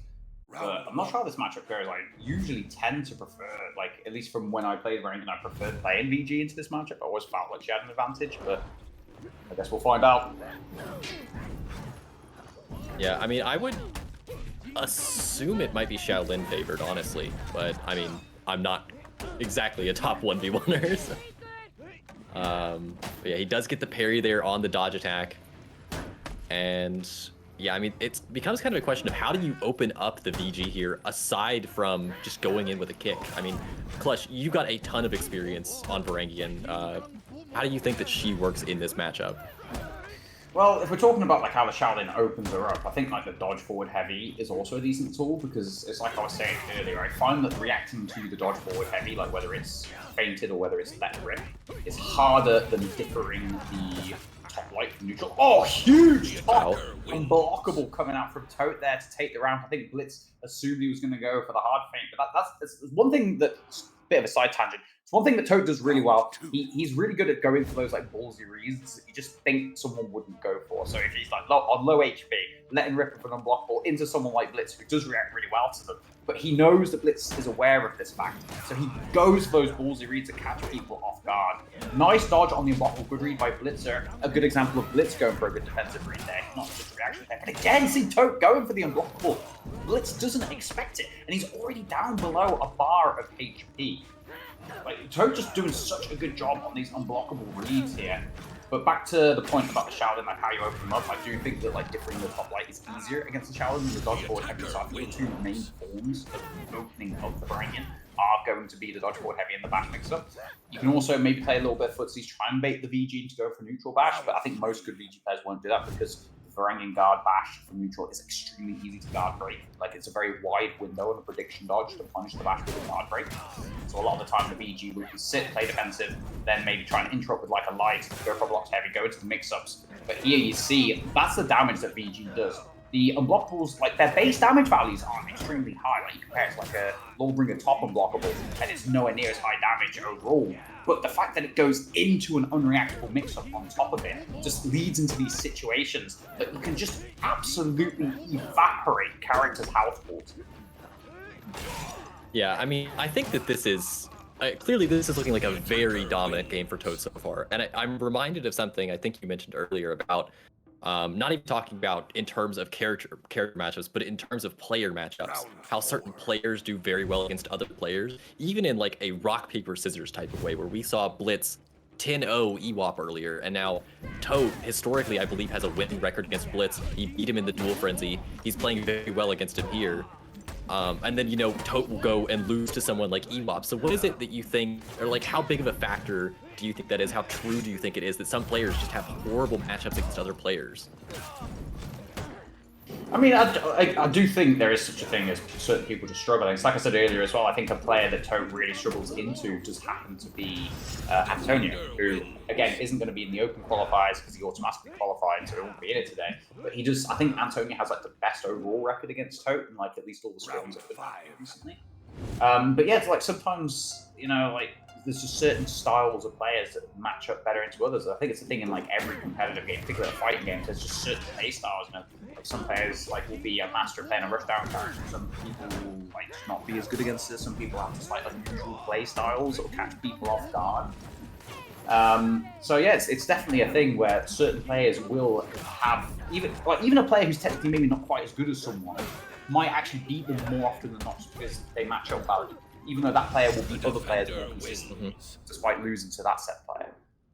Yeah, absolutely. And I know like there are some cases in like you mentioned other fighting games and how this happens with players who like have good and bad matchups against each other, not even just based on characters. And I know there's some games and some situations where players will play two different opponents who play the same characters, and they will one player will pick two different characters to play against each of them just because they have strengths that oppose the other players.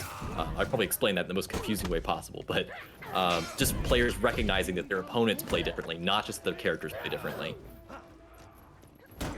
I don't know what you mean, but again, like, see, this is it. Like, you've got a 140 HP character who has, is it like 27, 29 damage unblockables, if I'm not mistaken? Is it 27 sides, 29 top? I think so. I think it's 29 top, 27 sides on 140 HP character that also goes into the unreactable mix-ups. Like, Varangian just has the potential to absolutely obliterate your HP pool. And another thing about the character as well is that, yes, the full block is really, really punishable. Like, it's got a huge guard break window on a failed full block. But the window's open for so long. You saw in that round, I don't even think Tote meant to full block, but because the window was so wide, he ended up punishing Blitz anyway and hit into the windows because it was active for so long. It is 29, by the way, but yeah, Tote, he's dropped a couple rounds, but he's still up 4-2. And there we go, another one of those top-heavy finishers you were talking about just lands on Blitz. And he's going to get right back into the UV pressure once again, but Blitz is having none of it. Goes for the zone. He wants to take this round for himself, get back in this match. There we go. He does it with the undodgeable top-heavy. He needs 2 more rounds to close out this game. Round 8. Yeah, Blitz, again, he's a very experienced player. He's not going to be crumbling under the pressure. So despite being down 2-4, he's not going to be sweating. He's going to stick to his game plan. He's going to be doing the same thing. But yeah, the VG just put out such high damage. But Sharon's somewhat similar in the sense that if he can get in chain, if he can land a single, like either a heat kick or like an unblockable heavy, and then go into the sweep, just off of a couple of reads, Sharon also has the potential to shred his opponent. Yeah, and Blitz, speaking, shredding his opponent. Okay, well, he immediately used the crushing counter there. But, I mean, he's doing really well in this round. And he's just trying to get one more read in to finish off Tote. But if Tote wants to sit back and play defensive, of course, he's not known for having the greatest reactions. I know he does have good reactions, but he likes those reads. And it's just not going to hold up in that situation. Blitz takes it to a 9th round here. He's done really well. I meant to say quickly as well previously about the unblockable heavies, why they seem to be so hard to react to for a lot of people on VGs. I think it's literally just the timing on the heavies. Instead of the usual 800, 900, 700, they're actually 866 MS on sides, 933 on top. And at least when it comes to how I react to unblockables, I tend to get used to like how long the indicators are on screen. Get used to when they've been on the screen for too long, like past the game window, and I react to it that way. And that's what makes those heavies so difficult, is that the windows for that are slightly different. So it can be really off-putting. And I think that's why some people really struggle with them. But this round is literally neck and neck right now, and whoever wins this is taking it. Ballsy Reed going for the top right there. Oh, but another Ballsy Reed did not play out for Blitz. He's the 27, gets the kick. This is huge. Will he go? No. No dodge attacks, no punish. Oh, what the light parry punish!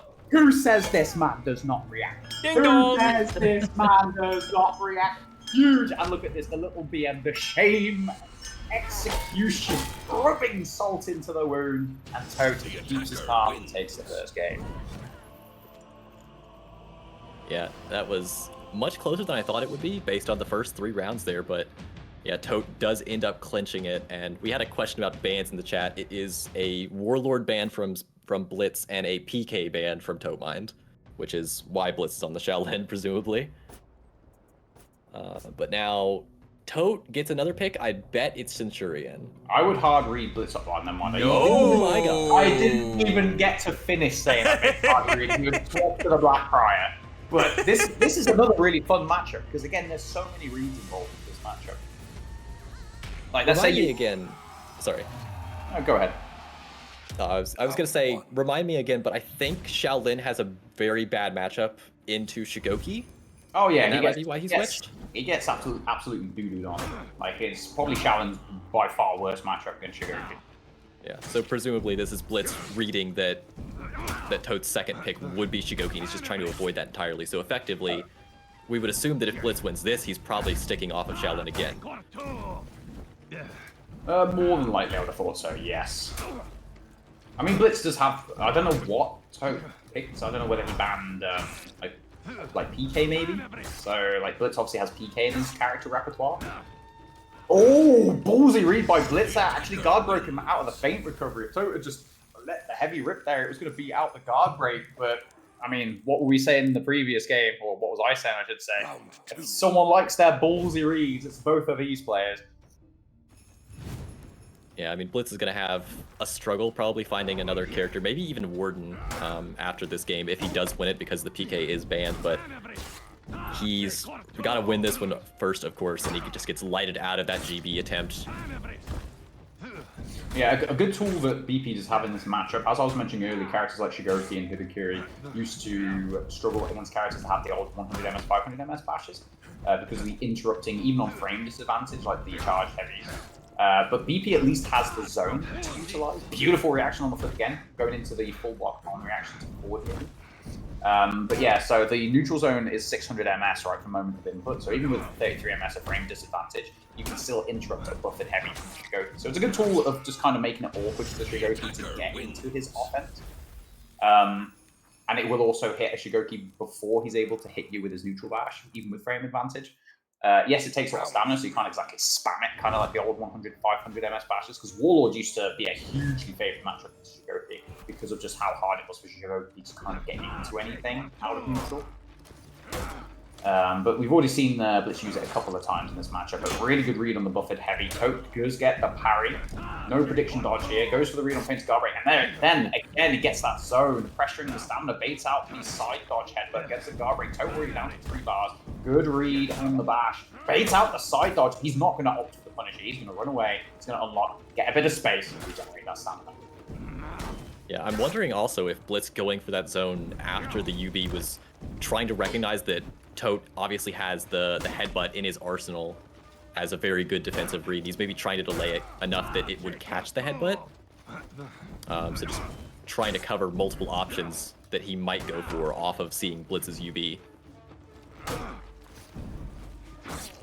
Very tight round here. Good read on him letting Rippy be undodgeable though. Good reaction. Doesn't quite kill him. Oh, but the parry on the light Blitzer. Just looking like he's locked in with this matchup. Yeah, and nerves of steel to just go for the dodge light and not follow with anything. He didn't go into bash, heavy, full block, anything. He waited, assuming that Tote wasn't going to do anything, and he was correct.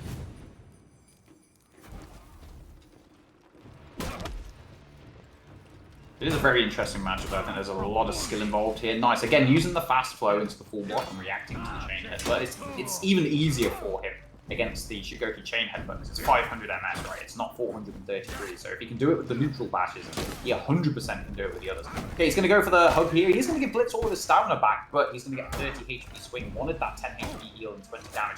Oi, and again, the Shigoki now has effectively 160 HP in this round, which is absolutely disgusting on this character, considering how much damage he does so deal and how good his offense can be. One of the reasons why the Shigoki is so strong. Yeah, no, Blitz actually, despite him having so much HP he gained, has him on the ropes. He's got to watch his own stamina. Does eat the chain heavy, but the bash lands, and Blitz worked his way through all of that health he lost and gave up, and is now up 4-0. Needs one more round to even out the set. And that's what's crazy is, like, he won that round still with, like, about 2 bars of HP, even with Tote effectively having 160 HP in that round, which is crazy.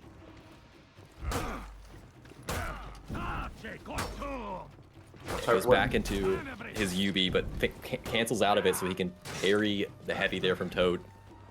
And now he's got Tote. Oh my god, he just GBs into that charged heavy. Doesn't manage his stamina though, he zones himself out of stam. Oh, good reactions on the unblockable there. Tote doing everything he can to try and pressure him. Oh my goodness! Yo! What a read from Tote! I don't think he expected him to do that. I think he wanted to prediction dodge. He broke him. This round's over. Oh my goodness. Maybe this is a turning point. Maybe this could be a massive reverse swing. The mental damage. Nah, that was... The round was mentally lost as soon as the hug happened. Oh my goodness. He said, GG, we're going next. I can't win this one. That was actually insane. Okay, now the question is, can Blitz reset after that? Because he just needs one more round to even this out.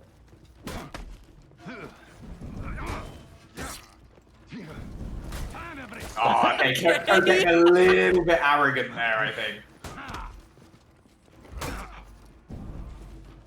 Yeah, he does have Blitz on the wall though, which is where the Shigoki likes to be. Of course, he doesn't really have the stamp. Yeah, Blitz is backing away from the wall now. He doesn't want to be hanging out over there. And he goes back into his offense. Gotta be careful here is Tote. He's at 2 bars of HP. Blitz is gonna regen a stam, and Tote wants to punish him, but he eats the flip for it. Now Blitz is out of stamina. This is getting scary, Clutch. He gets the guard break. He doesn't have enough damage to kill him off of that, but they're both on around about the same. Like, one bad read on a guard break here. Wow. Let's rip the heavy. What a ballsy read. I mean, to be fair, that's a good read by Tote because he knows that Blitz has gone for a couple of those like ballsy reads into the feint recovery on the heavies. So Tote, I think, made the read there. Like, I'm going to let my heavy rip because I think he's going to guard break me. And it was the right read. That's 2 rounds in a row. Imagine the scenes if the prediction super giga hard read Shigoki hook from neutral is the marking point of the turnaround here, but Blitz has already reduced him down to about 80 HP here in the space of like 5 seconds, so it's not looking good. Ooh, Blitz puts himself out of stamina, but he's got such a massive HP lead, he might still be alright. Yeah, he gets all his stamina back. Blitz is feeling fine in this round so far. Tote's Playing a little bit scared here. He's low on stamina. He's trying to just defend himself, get his stamina back. He's got Blitz near a wall now. That's where he'd like to be. Gets the parry on the light. He can go for the hug. That's He's huge. Gonna give up all That's the gonna, stam. that's going to put him at a top heavy range. So if he gets light parried, he will not die. Although he is back within that range now. He's within one bash range as well. And there it is. Prediction dodge. Going to get zoned out of it. Tote made a little bit of a comeback, but too little, too late. Blitz are going to take this, and it's going to be interesting. I think. Do we have the bans for this matchup? It is Warlord and PK. So Blitz is going to have to maybe go Warden? Or what else do you think he might pull out here?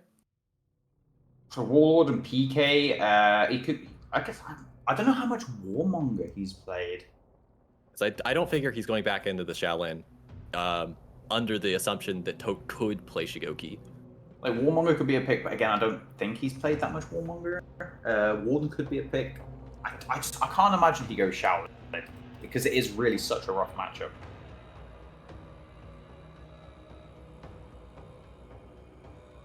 All right, so we're just going to wait for the game 3 in the set to be underway here shortly. Looks like they may be taking an extra second just to get things set up. Understandable, we are in hour 5 of the game, and there is a decent time difference. You know, with Tote specifically, he's actually an hour ahead.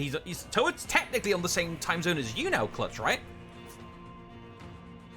What was that? Sorry. Tote's on the same time zone as you now, right? Like Yeah, he lives in Germany, and I am now in Croatia. So yeah. So what's the time for you? It is 10:52 p.m. So just shy of 11. So yeah, we are getting in towards the wee hours. However, for Honor gamers, especially at tournament level, it is not exactly unfamiliar territory, but energy levels do start becoming a factor at about hour 5. Round 1. Yeah, it looks like Tote has switched from the Shigoki off of the Centurion, maybe making the counter read that Blitz wasn't going to play Shaolin so that he could hop off of Shigoki onto Centurion, and then Blitz on Zerker. What do you think of that? I get a feeling that this is because Tote is known for not having like insane UB reactions, so he's assuming that like the top UB in chain plus the 400 MS lights will be enough for him to take the round here. But I'm still not a huge fan of this pick, because I think despite Tote's reactions maybe not being quite as good, I still think that there had to have been better picks than Zerker. Zerk seems like a deep pull from the roster.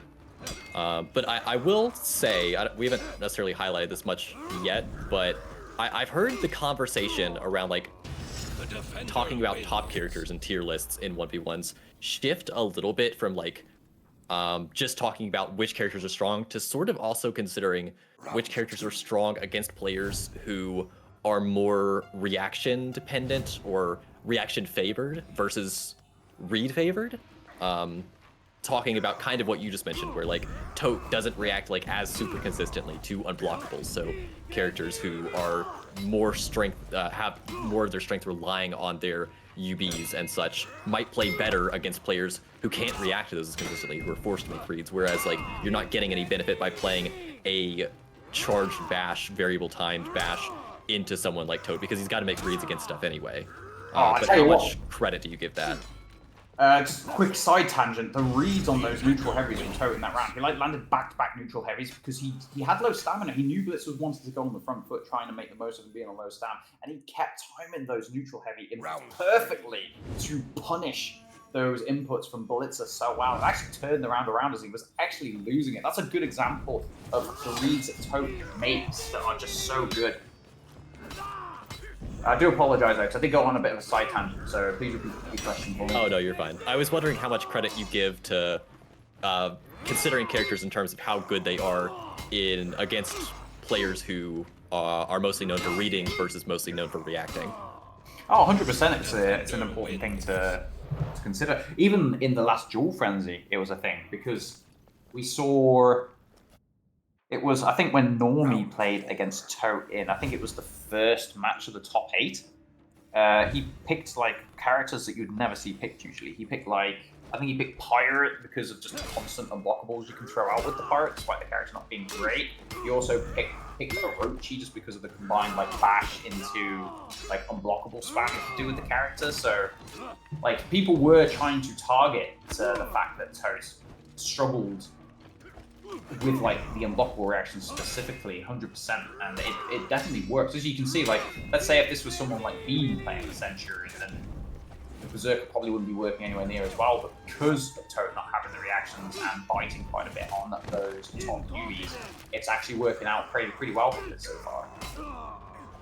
Ooh, let's just lands that chain heavy. And he's up 3-1 now in the set. And as a reminder, this is potentially putting one of these players out of contention for this week's, today's qualifier. We have another qualifier tomorrow. But yeah, if you take a second loss, you cannot qualify. So this is scary for each of these players who each have a loss currently.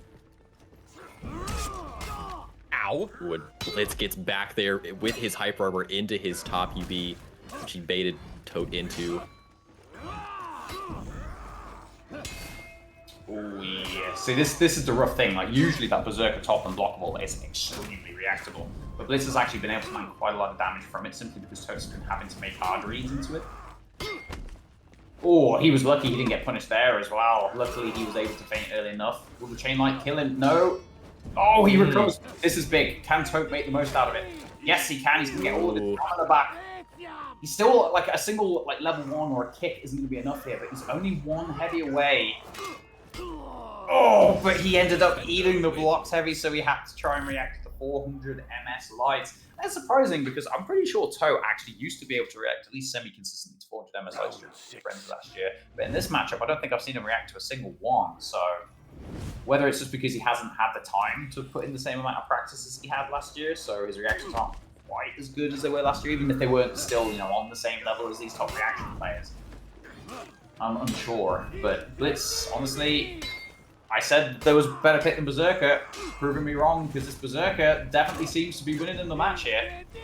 Yeah, I mean, thinking about it after the fact, I would think he would pull out a Centurion, who he played quite a bit of, especially recently, and knowing Centurion's strength in ones, I figured that might happen, but no, Blitz takes the set on Zerker, possibly valuing Zerker's offense specifically against Tote Mine, who isn't going to be able to react quite as well as other top reaction players. And Tote takes his second loss in the tournament. He will have to come back tomorrow to try to qualify. Tote's definitely, you know, he's not out for good. Simply, he won't be able to qualify today, so I'm sure we'll probably see him back tomorrow unless he's got plans. But I think in total are 4 open qualifiers, which I think are today, tomorrow, and then next Saturday and Sunday. Correct, yeah. All right. Let us go back to the brackets and find out what's going on in round 7 of 8. That match we've just seen. What matches are still in the go?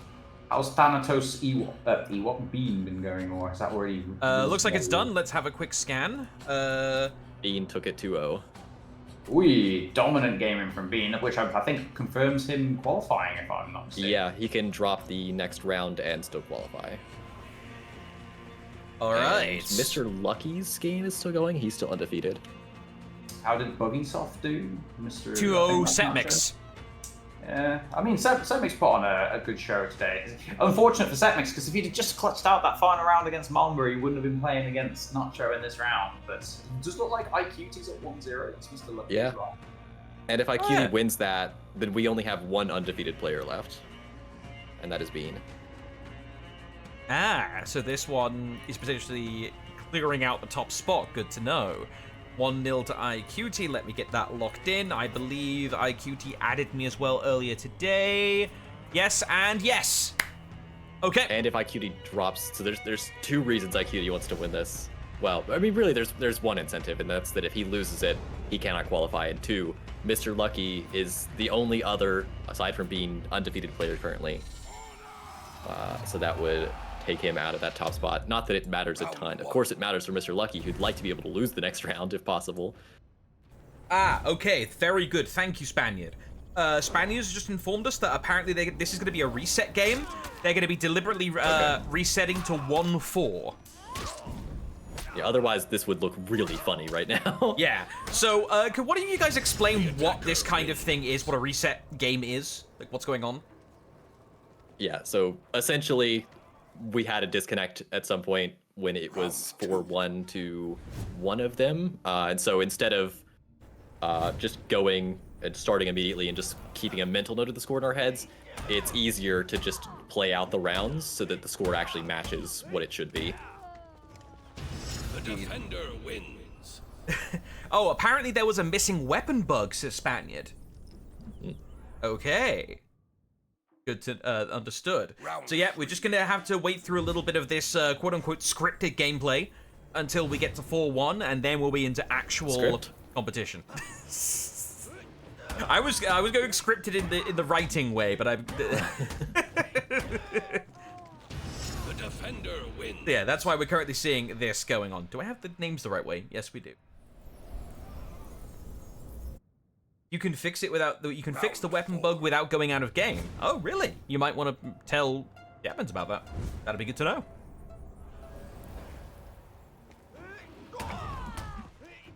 All right, what do you think of this gameplay so far, Verb?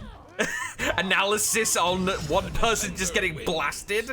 Talking about the optimal combos to kill somebody from 100 to 0 as quickly as possible. Oh yeah, unironically, there is a tiny little bit of like meta in being able to do these kind of reset games. This happens at Evo a couple of times where there'll be like a console crash or something on stage, so they want to get back to that point. So you need to know like your best Jin way to kill someone to reset like twice to get to the third round.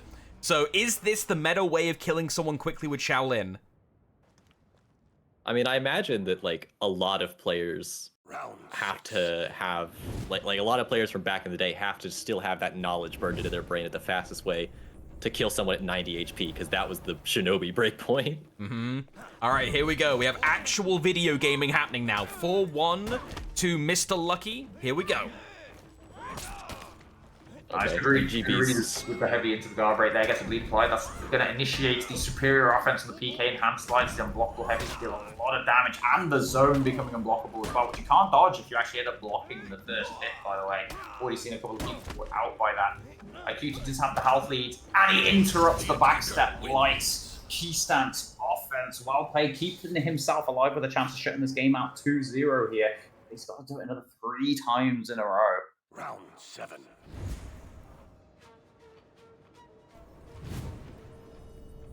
Yeah. Also, people spreading information in chat, unrelated to the match, about how to fix the no weapon bug, which is interesting. I didn't know that either. But yeah, Mr. Lucky going back into his kick mix up. GB's IQD out of his side heavy, knowing that that's the way this PK wants to get into her bleeds. She's got many ways to do it, as Clutch mentioned earlier, but that is one of the more efficient from neutral. And he takes the game, and that's going to set us to a 3rd game in this set. Indeed. All right. We are going to not final round, but we could get there potentially. It could final game. Final game. But will it be final round? We'll have to find out. Who is that? We're watching Ikuti versus Mr. Lucky right now, Kamikira, unless you're referring to someone in chat. What would y'all rank Nuxia and Peacekeeper in a Duel's tier list? With the zone change, that might shake things up a little bit to Nuxia, but I would imagine Peacekeeper still edges out a little bit? I'd imagine it's fairly close. I would say, with like how good PK's offense is in combination with how overtuned her damage is, I would definitely say like PK's up there. I'd say at least top 5. She's really strong. But Nuxia, her offense is still good. You know, her traps are still putting out a lot of damage. She still has a lot of threat. But with her like guard break read punishes, like being nerfed as hard as they were, I think she's probably slipped down a bit.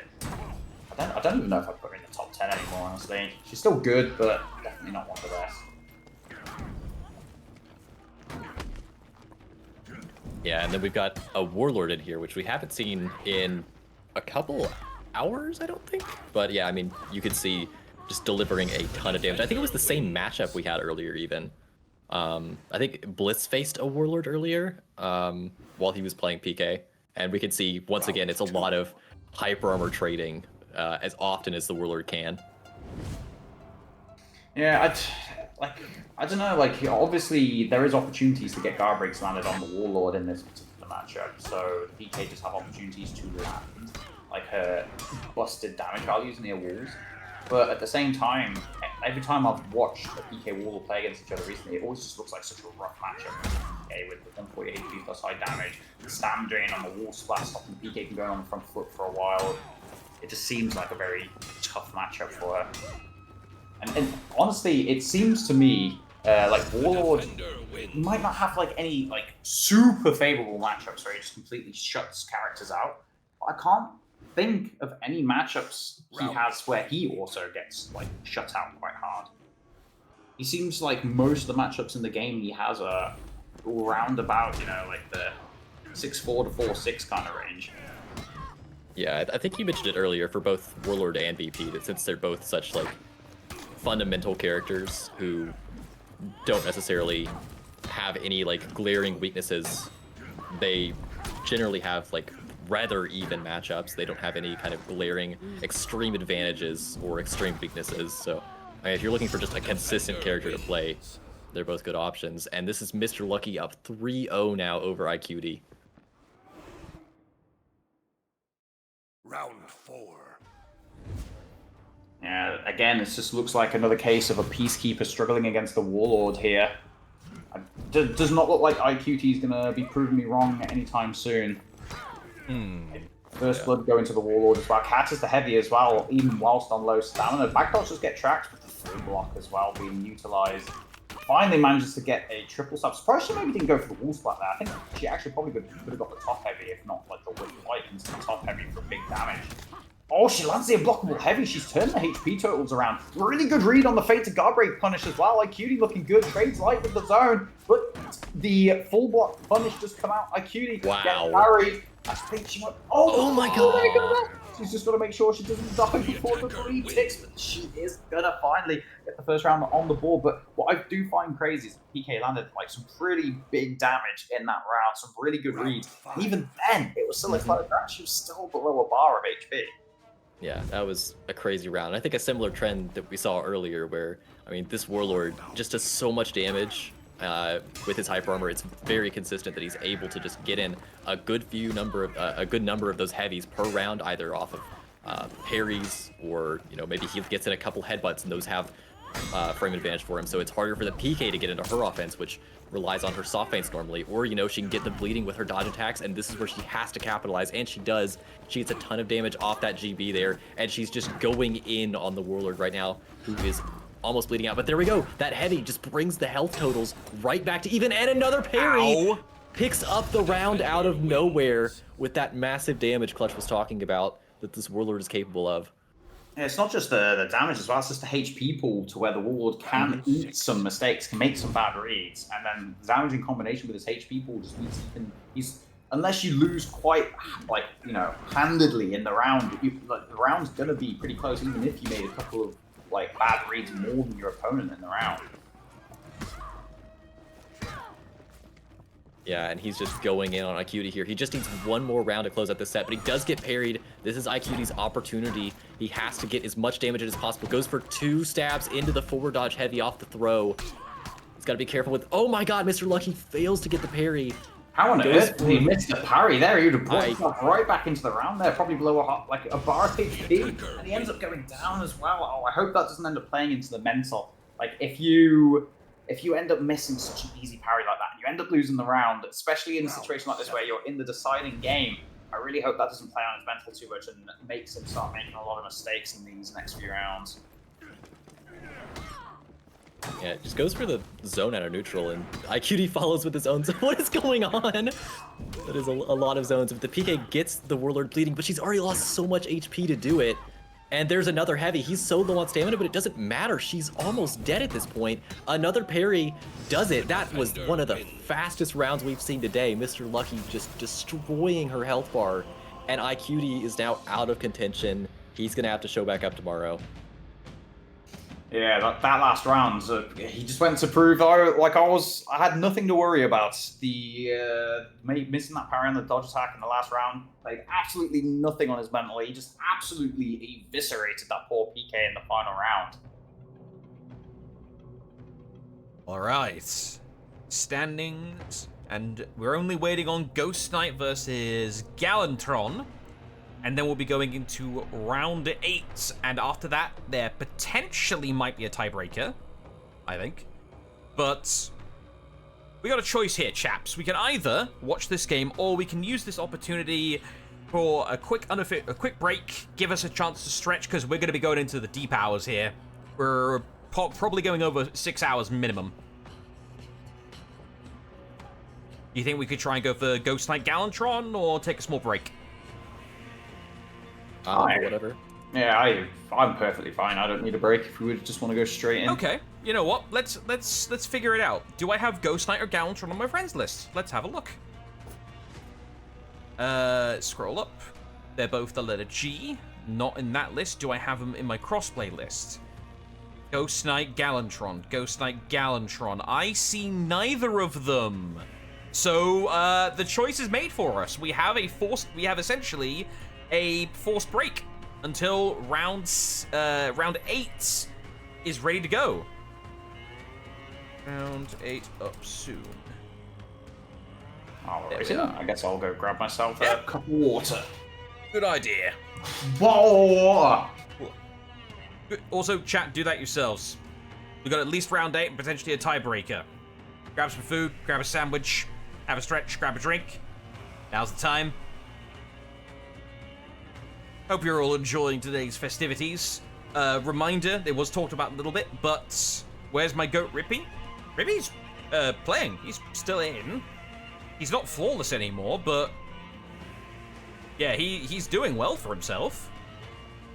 He's like, here. But yes, what was I gonna say? Next, tomorrow, the lineup, unless this changes, I believe it's gonna be Jones on production. And yeah, that'll be a mix-up. We're gonna have the 1-2 punch of Mr. Kyle and Rippy on the 1s and 2s for tomorrow. So that's gonna be an NA bench primarily. That's gonna be a fun one, bringing the NA angle this time. Yeah, we're taking over. And I can't wait to be trapped in a VC with Rippy for 7 hours. That's gonna be a great day. Pain and suffering on an unimaginable scale for you. Mm-hmm. I have returned. Rippy immediately in chat upon hearing that. He knows, Jones. He knows.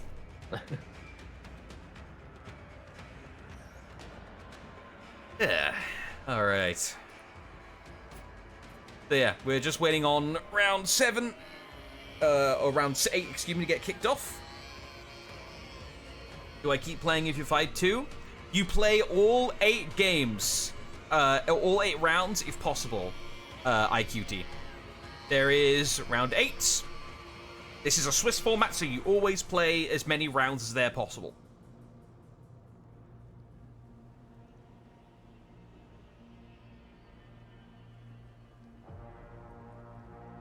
It's kind of the same format as a tabletop gaming tournament, like a Warhammer tournament, if you've ever been there. British bottle of water. Do you mind? I will shoot you. That's what I was doing during the break. Just clipping me saying that? No, that was Clutch, actually. Oh, that was Clutch. Okay. Tote, it's everyone who has 1 loss, so you're out, buddy.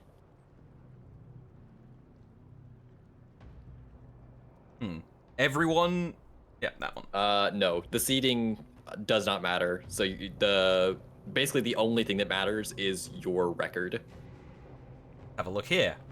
So, Bean and Lucky are flawless. Buggers off, Aloe, Thanatos, Mamba. It says 40 people in close qualifier? I don't know about that. That is an admin question.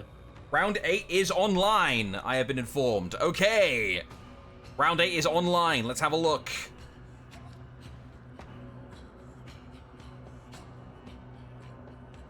So, I think there's only really one match we're looking at here, right? And that's, where are they? I mean, honestly, whoever Bean is playing, that matchup doesn't matter. Yeah, it would be Mr. Lucky because they're both undefeated. I mean, we could watch that, but they're both undefeated, so they're both getting in regardless. So we might, I mean, we'll wait on admin override, but we might want to see a match that decides who gets in. Okay. if there's a good one. I'll do a scroll and we'll have a look. Tote, Mastruko. We've got Set Mix Lags. Thanatos versus Rev could be a good game. We've got Nacho versus Rippy is also a good game. Blitz Piggy. Yeah. Blitz Piggy sounds good. Rippy Nacho, like you said. Mamba Aloe. Bisharo Sushi Rider. Oh, Mamba Aloe's good. That's my vote. Mamba Aloe? That's my vote, personally. Your opinion, Clutch? Oh, I'm going to go with... I want to see Thanatos versus Rev, actually. Thanatos Rev, okay. Thanatos Rev, Aloe, Mamba. We're gonna need either chat vote or admin override. Okay, chat, start yelling. Which one of those matches do you want to see? Celtic wants Rippy, but I think Rippy's got 2 losses already. I'll check. Yeah, I think, Rippy in the standing is not able to. No, Rippy's 6-1, so we could watch that one. Interesting. So, do we do another Rippy game?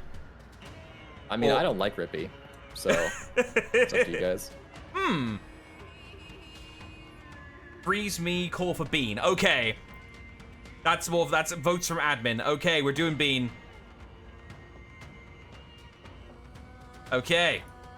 We find Bean. Span, so wait, hang on. Span says Mamba Rippy. Oh, Naka Rippy. It's still 2-1 on the admin. Nacho versus Rippy. Nacho Rippy. Yeah, it's 2-1 admins. So yeah, Bean. Nacho Rippy are having to restart their stuff as well. Ah, okay. Okay, so it's Bean then. It's decided.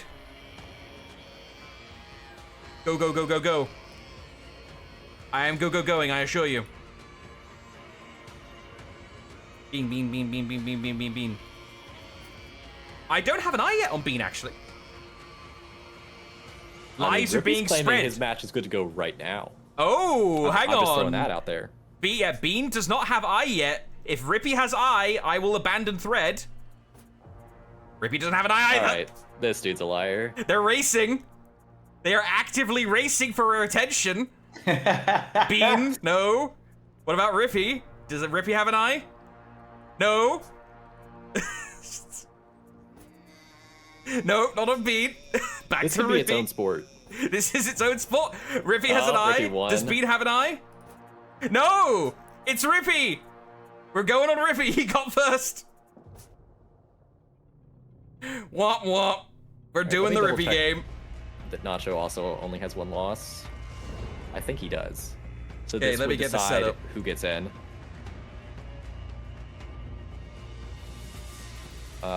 Yeah, they're both 6-1. Loser of this does not qualify today. Wait, hang on.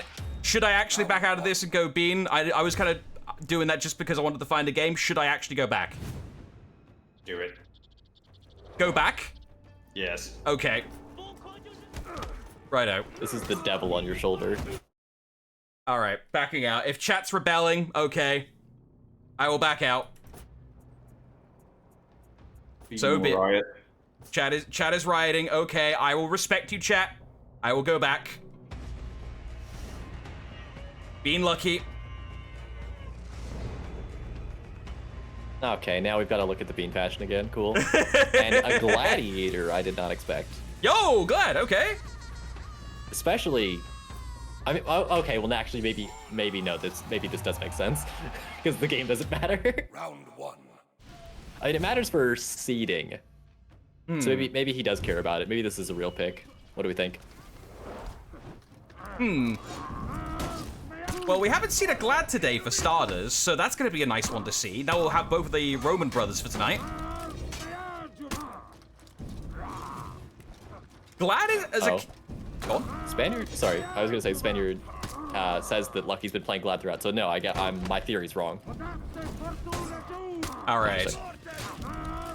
It's quite ballsy of a read to go for a toast out of neutral on Bean, I have to admit. Maybe too ballsy. Why is that? Oh, because the toe stab is a lot more punishable than the zone at the same speed. Yeah, it's less stamina, but and it's extremely reactable. Ah. Whoa! Oh my god. Out of stamina GB hit? Let's go! You know, Betty kind of getting out red. Nice dodge. Oh, Oh, he can kill him. oh, the wall splatters down the stamina heavy for the kill. Well played, but I mean, considering he's playing Gladiator, he put up a good fight in that round. Round 2. Okay. All right, here we go back in with the Gladiator. I wonder if the skewer is going to see much use in this at all. Like just the in-chain skewer. What do you think? I mean, even with how good like bead reactions are, sometimes you're still going to be able to, you know, smack it. It's just, yeah, I think a lot of the time, like, Lucky is going to be trying to hope to maybe get a health lead with interrupting, like a button press, like let's say the neutral zone. It's still a really good like interruption tool if he tries to go for like, you know, like a dodge forward bash, or he tries to go for like a heavy out neutral, etc. And then try and play. Oh, never mind. There you go. Skewer just connected. I'm pretty sure. Have they nerfed the damage of the Skewer yet, or is it still like absolutely busted? I believe I think it's still very crazy. good. No, I'm thinking about it. There's definitely not been a recent Glad skewer nerf. Yeah, Glad hasn't been touched too much in the patch notes for a while, actually. Like, except for a little while back, Glad's been relatively untouched. I will say that the Gladiator deflect probably won't be getting a ton of value out of this matchup because obviously Lawbringer can change the high ground heavy. Interesting with Garbray there, but this is what Lucky wants. He wants to get the health lead. Oh, never mind. I was going to say he wants the health lead so he can play out of neutral, interrupt with the zone, just continuously pressure out of neutral and interrupt offense. But he just immediately lost the health lead. He built up a nice side heavy. Actually catches the forward dodge. He's got the health lead again now. Nice, good read by Bean. I'm assuming in this matchup it has to be a read punish on the zone. Like if they feint, you can go for the side dodge bash, and then if you make the read, they're going to go for the side dodge bash. You have to let the second half of the zone rip on the Gladiator to interrupt. But does manage to get his first round on the board with the Gladiator against the Lawbringer, which is impressive in its own right. Round 4. Yeah, I mean, the skewer, I don't imagine it's going to be landing a ton just because it is Bean, but I mean, we saw it land there, and when it does, like Clutch mentioned, it is an absolute ton of damage. But of course, you're fighting into an LB health bar, which is a fair bit bigger than a Glad health bar. And I mean, you've got to get in all the damage you can. There we go, catches the dodge with his own GB. And Lucky's got to be careful with his stamina. Bean's going in, realizing that he doesn't have a ton of stamina to defend himself with. Gets the side dodge shove into his mix. And now Mr. Lucky is getting mixed again. Just about 2 bars of HP, gets parried. And this is looking really close, Clutch. Yeah, I was surprised Lucky did end up building quite a big health lead, but Beans managed to bring it back, but does retake it actually. Nice little toe stab. Beanie didn't dodge it. Below 1 bar of HP now. Lucky playing it out of neutral, does get bashed. High HP totals pretty much equalized here. They're both neck and neck. Gets a little bit of chip on the heavy. Nice parry on the skewer. Not going to be able to kill with that, but I think Bean is still out of range. Oh, back step into the top 400 MS Light. Does end up punishing the whip punish attempt. Good read by Mr. Bean there. Going to reestablish 2-round cushion. Looking pretty comfortable in this matchup currently.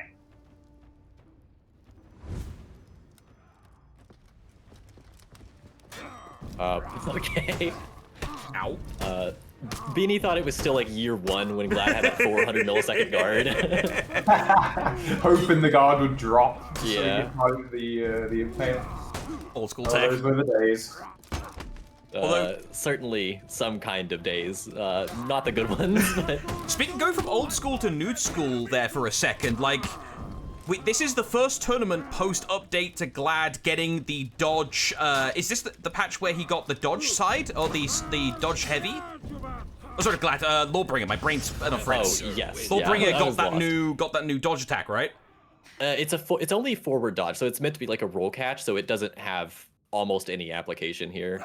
Finally, yeah. so many years we went without a Lawbringer with the dodge forward attack. We finally have one. 2024 goated year, let's go. But yeah, I mean, maybe if the Glad tries to do like a dodge and then a roll because he sees the dodge was the wrong read, we could see it come into play. But for now, we're just seeing some of the regular Lawbringer schmicks right now from Bean, at least of the modern day. Yeah, Bean getting tons of mileage out of the top unblockable in this matchup. Lucky's bitten on so many of them. Maybe just not academied enough of it, just not used to it. Maybe he's not much of a reaction player in general, but he has really been struggling with that Lawbringer unblockable offense. Now he's on the last leg here. Looks like he's going to be dropping the round unless he pulls out an absolutely insane comeback in this round. Nice parry, gets dodge forward, like goes into the mix-up. Stewart just get parried. The zone is going to take him down, and Bean is going to go up 1-0. He wants to take today flawless. Yeah, I mean, some of those rounds were a little close, but that looked like a rather confident win there for Bean. Character swap. Is it predictable, or do you think he's got something in the bag? I mean, maybe we see Aphira, maybe we see something kind of funny because he's 7-0 right now and up a game. What were the bans in this match? I will go find them. Man, if I had the ability to actually do like really good like graphic design, I would totally make a ban UI or like a banning program like we had back in the day for like Smite. That you could just enter it into before they implemented it in the game. I would totally make something like that, just so we could see bans live. Because, like, ever since Conquest format and bans have become prevalent in the scene, they have become really important to how comp play has been. Even if you only get a ban each, like, those bans can be significant. So being able to... Go on. Sorry. No, I'm just rambling at that point. Go on. Okay, I was going to say Bean banned Warlord, and Mr. Lucky banned BP. Okay. Understood. Interesting. Yeah, okay, just go with the Aphira pick. I was maybe hoping for potentially a PK, but I don't know how much Bean's put into the character, so the Aphira isn't surprising. Centurion's going to be interesting. I always find this matchup interesting. Centurion has had a couple of changes, and Aphira's had a couple of nerfs back from the Duel Frenzy, and Aphira, I think, was generally considered favored into the Centurion matchup. So I'm unsure what the matchup is like now. All right. Good drip versus bad drip, but who will drown is the question. Lucky gets an excellent parry, perfect distancing for the follow-up knee. He needs to respond, and will respond with an excellent little parry to set things up. Very respectful so far, not wanting to press too many buttons. Oh, but the guard break does end up connecting. Good read on the bash, doesn't it? Actually goes for a back dodge, doesn't go for a side dodge, doesn't want to even try to get any punishes on the bash. Being good read. Gets baited into the dodge attack this time around. Nice pin by the Centurion. Nice baits the dodge, gets the light attack, goes into the level 1. Oh, look at the punish. Gets into the hyper armor, flips to avoid the level 3, gets the punish while beat. Another guard break on the heavy. Really impressive there. Just a fear of things. Any other character, well, basically any other character, get absolutely punched into oblivion by Centurion there, but not Aphira. Yeah, and a little bit of behind-the-scenes stuff, just, okay, Bean's messing around a little bit. But a little bit of behind-the-scenes stuff is Mr. Lucky did, Bean asked about Mr. Lucky's previous name, and said that he did recognize it, so there's not really any reason to be worried about that. Roger that. At people in chat. But Bean's... I'm guessing people were thinking he's related to yeah, a scripter that had Lucky on honor. Yeah, he was a notorious scripter. Yeah, so he doesn't play like he's a scripter at all. Especially in the Lawbringer matchup, we saw him fail a lot of reactions into the Lawbringer offense. We didn't see anything suspicious on interrupting guard breaks on too high of a consistency. So definitely doesn't seem suspicious. I think he's just a good player. Yeah, for sure. 1-1 in the set. Bean has advantage right now, but that may end up getting reduced if he gets caught in the face like that. Extra punch, make it nice. One more read. Oh, Bean tried to counter with a bash, but Lucky saw it coming. Now, Lucky's been really on point with the reads in the past rounds. Good interrupts with the lights, good reads on his bash punishes, catching the dodges with lights as well. Benny really finding it difficult, gets caught as well. He's going to be on 1 HP here. He's going to be one mix-up away from death. Nice parry. Will this be the start of a nice comeback here? Gets his own interrupts, but again, went for the undodgeable. Mr. Lucky's been pretty on point so far. Bean's gone for that mix-up. He's gone for the undodgeable heavy to try and punish the prediction dodge. But so far, I think Lucky's like 100% on parrying it. He's been doing a really good job, good reads on defense, and he's taking the lead.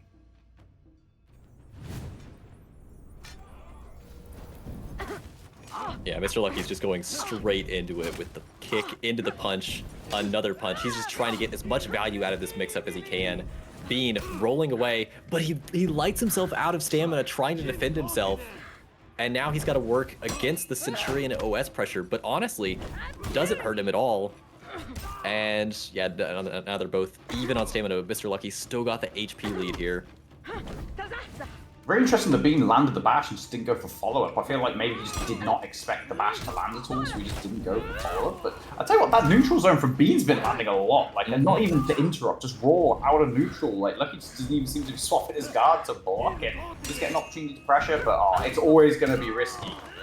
Trying to go for an unblockable heavy on Bean, but then it's even riskier when you decide to do it when you are on the perfect side to get wall splat off of the bash. So, here you go. How about a 35 damage heavy parry punish? Definitely not the right play to make there. Yeah, I mean, we've been talking all day about how, I mean, if you're not looking for something, it gets only harder to, okay, Jesus. It only gets harder to react to something that you're not looking at. So I figure that maybe now Mr. Lucky is going to pay a bit more attention to the zone, knowing that Bean likes to throw it.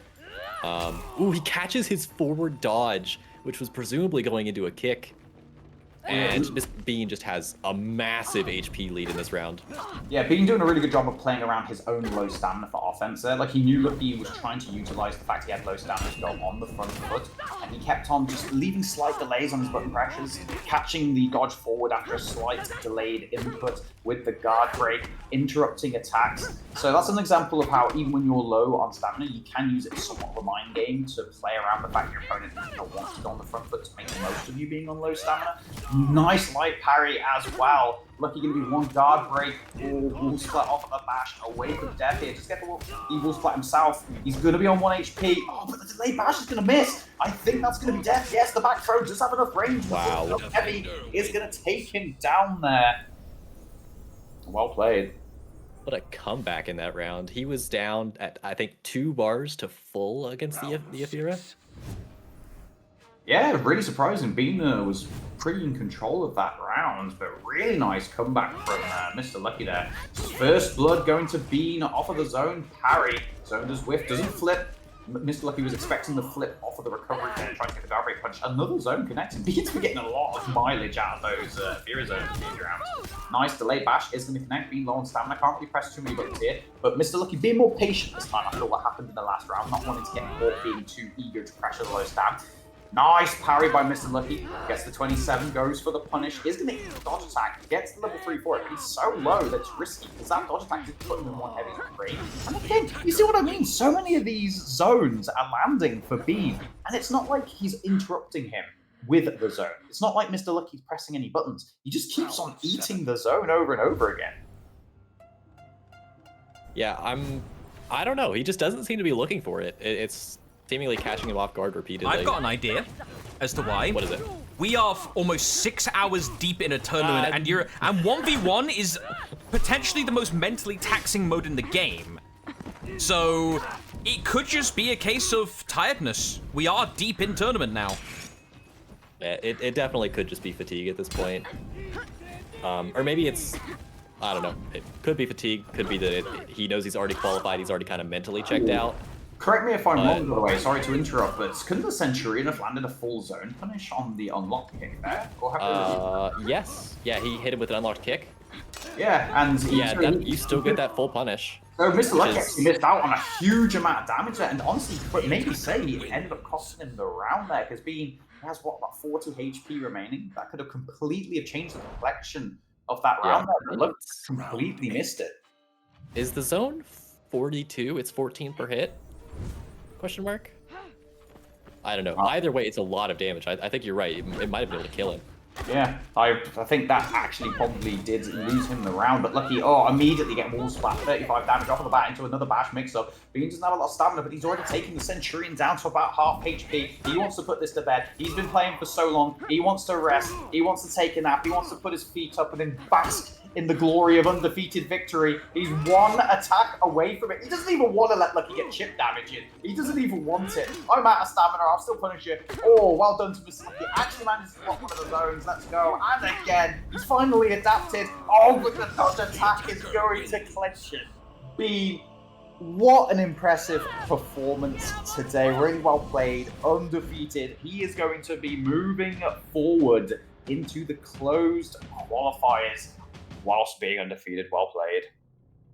Yeah, 8-0. I don't think he dropped a game because he beat Ewop 2-0 as well. Let's have a look. Standing. Yeah, we'd have to go back through 8. I'll do it actually, just for fun. I'm going back through all 8 rounds. Let's go.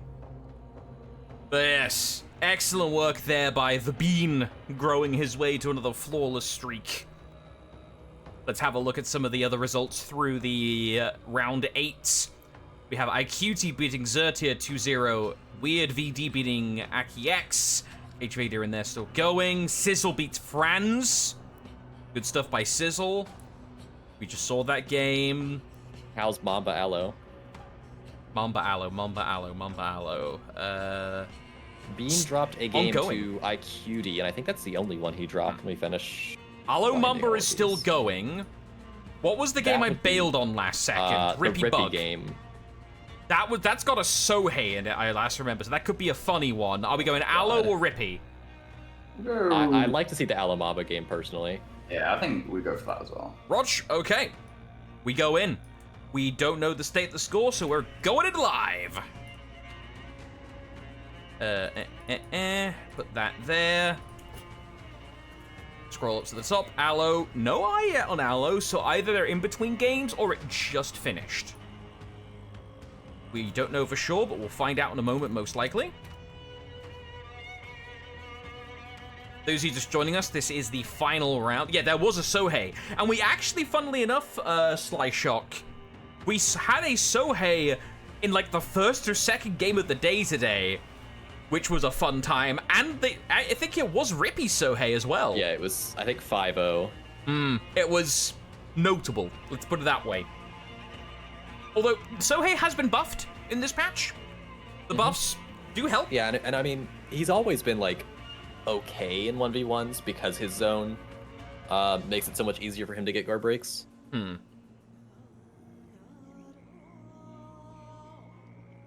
it is weird how that one turned out. 5-0, Frosty. It was a 5-0.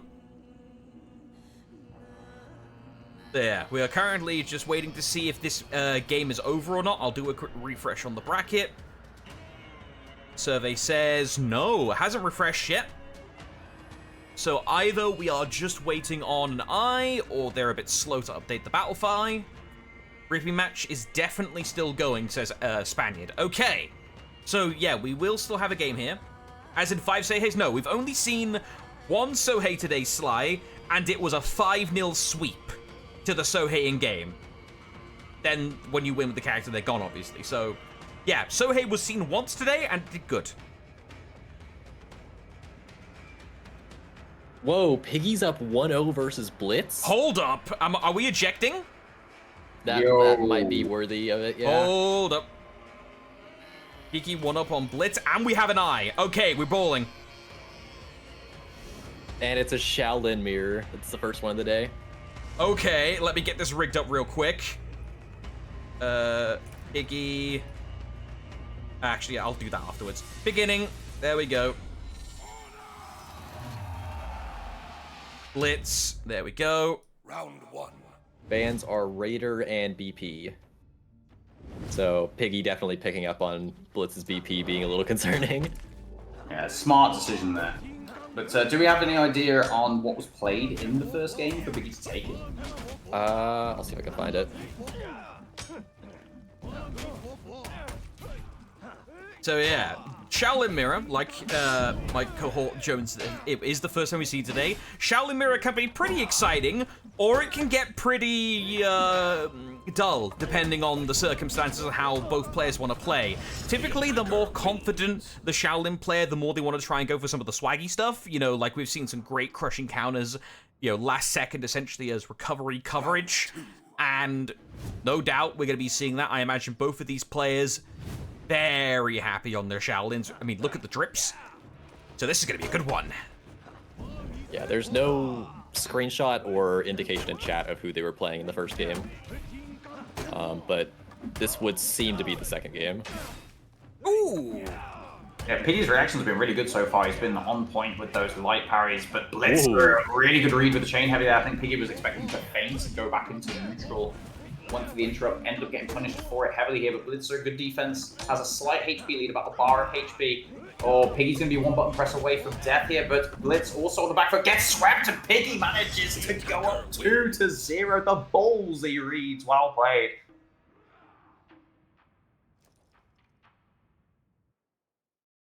Round 3. All right, and that is a strong start for Piggy. I think this is the first time we've watched him today. Yes. Yeah, and he's doing really well. Maybe update the score, by the way, up top. Oh, whoopsie, my bad. Yeah, I'll do that now. Yeah, what are we paying you for? I'm not paying, but... Pain and suffering on an unimaginable scale. It's 1-0 Piggy, right? Just confirming? Yes. Yes. Rosh, cool. Oh, Piggy extending his health lead, but will get reduced down to about equal HP. Blitzer on the front foot. Oh, didn't quite get the punish this time around on the key stand slide. Blitz with a slight HP lead now. Piggy one heavy away from death. Trying to interrupt Blitz's offense. Zone connects, and now even a light will be enough to kill him. Nice parry on the zone, though. Nice. Blitz does react to the bash this time around. Going to get his first win on the board. Good read on the bash. Gets the dodge attack. Brings it back. Maybe calming the nerves just a little bit there. Being 1-0 down, you definitely don't want to be going 3-0 down in the second game, especially when, if I'm not mistaken, Blitz does need to win this to qualify. Yeah, both of these players need this to qualify. I am sure Blitz has one loss. I believe Piggy has one loss. Otherwise, he has two, and they just happen to get paired together because of odd numbers. But anyway, we'll assume they both have one loss here. So winning is extremely important. It either gets you into the closed qualifier, or you have to come back for a different open qualifier to make it in. But Blitz is destroying so far in this round, making great reads while he's out of stamina.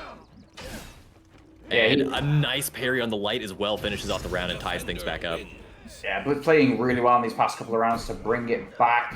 Maybe a little bit of a swing in that third round. It was a lot closer, but this one, Blitz was just on the front foot, was ahead the entire round. Really good reads, his reactions on point as well. It's going to be interesting to see if Piggy can make the adjustments needed to get back out ahead, or if Blitz is going to continue running away with it. First blood to Blitz, that nice interrupt, gets the double light, goes for the mix-up. Piggy doesn't get the punish. Nice! Blitzer baits out the dodge attack after punishing him a couple of times for the raw dodge with the fainted guard break. Piggy now down to just below 75 HP. Finally gets a little bit of damage on the board. Nice, gets the interrupt, good read. Piggy goes for the sweep, and again, Blitz gets caught with the sweep. Piggy bringing himself back into this round here. Actually has the health lead, baits out the bash. Blitzer wanted to try and catch the recovery after the dodge, but wasn't quick enough. Piggy's starting to get further and further ahead here. The sweep's going to connect again. He is still alive with 1 HP. Beautiful reactions on the forward MS light. The zone doesn't connect, but Piggy will return it, and he's going to take the lead. He definitely made the adjustments needed to get back out in front there. Round 6. All right. So, things are going decently well right now for both. Oh, hello. I think they had a reset. Ah, okay. Okay, so that would be a win for... That would be a win for Piggy? Yeah, so Blitz is out. Yep, so Blitzer has to play in another qualifier to get through. Wow, some big upsets today. All right. Understood. Let me go ahead and back us out before the spectator crashes. Yeah, I think this is just going back to different players playing a bit better against some players than others. I mean, he 10-0'd Ewop. And then lost to Piggy and Aloe, but... Yeah, I mean, still, it's really muddy. All of the top contenders can just take games off each other and then play another one. Like they could destroy one competitor and then lose to another. Really hard to tell who's going to take these, honestly. Okay, matches left outstanding. Damn, are these good players? Rippy Yes. Bug is off as the last one of those that matters, I think. Maybe Sharo's game matters? Oh, this one just reported in. Buggers off 1 against Rippy. 2-1. Oh, well played. Close game. Like, obviously Rippy might be the more known player, but Nuxia, as I said, I think he's actually taken a couple of 1v1 tournaments in the past year. He is a really good player, so not surprising at all that he was able to qualify. Yeah, and then Mamba lost 2-0 to Aloe. So he's in as well. Okay. But yes, to answer the question from chat, I Love Sally, are these players good? Yes, these are... No, nobody. This is an open qualifier right now, so this is the first 1v1 open qualifier of the day. There is a mix of like people coming in here for the first time just to see how it goes, and literally the best of the best of the best in our scene that are actively playing in here that like to play 1v1s. So it's a mix of people right now. It's open qualies, but it's a pleasure to have you nonetheless. I hope you've been enjoying watching for your first time. And we're winding down. We're in the last round. I'm not sure if there's going to be a tiebreaker round as well. I'll have to find out. But I think we could try and get a game going here. No, there won't be a tiebreaker round because it's just anyone with one loss gets through. Okay. So yeah, once we finish out round 8, it is over. No tiebreakers. Good to know, yeah. My brain is just so used to tiebreaker rounds from the other Swiss bracket legs that I just immediately assumed it was happening. Because my brain goes on patterns. Yeah, there will be tiebreakers for the closed qual because we have to get that down to 4. But for this, we're just taking anybody with one loss and then sending them into the death arena to hash it out until there's only 4 left. Yes. You was just here because why not? Well, good to have you here nonetheless, S. Straker. If I pronounce that correctly, probably not. Is the game crossplay? Yes, it is. It's the reason why actually my friends list is of stupid size. You see the icon here? That's for PC players or players on your same platform. It'll be like if you're on Xbox, your Xbox friends will come first. PlayStation it'll be PlayStation friends. But here is crossplay. So yeah, that actually is a thing. So crossplay tournaments make the game so much easier to do tournaments for. I distinctly remember back in the day, Into the Fray, when that was multi-platform, I literally had all 3, I had my 2 consoles and PC with a capture card that got sent to me, and we had to do it back to back to back. That was a whole thing. And like, in terms of how the community's mixed ever since, like, I mean, Clutch and Jones, you guys can elaborate for days on the differences back in the day between consolean and PC competitive and before it got merged, right?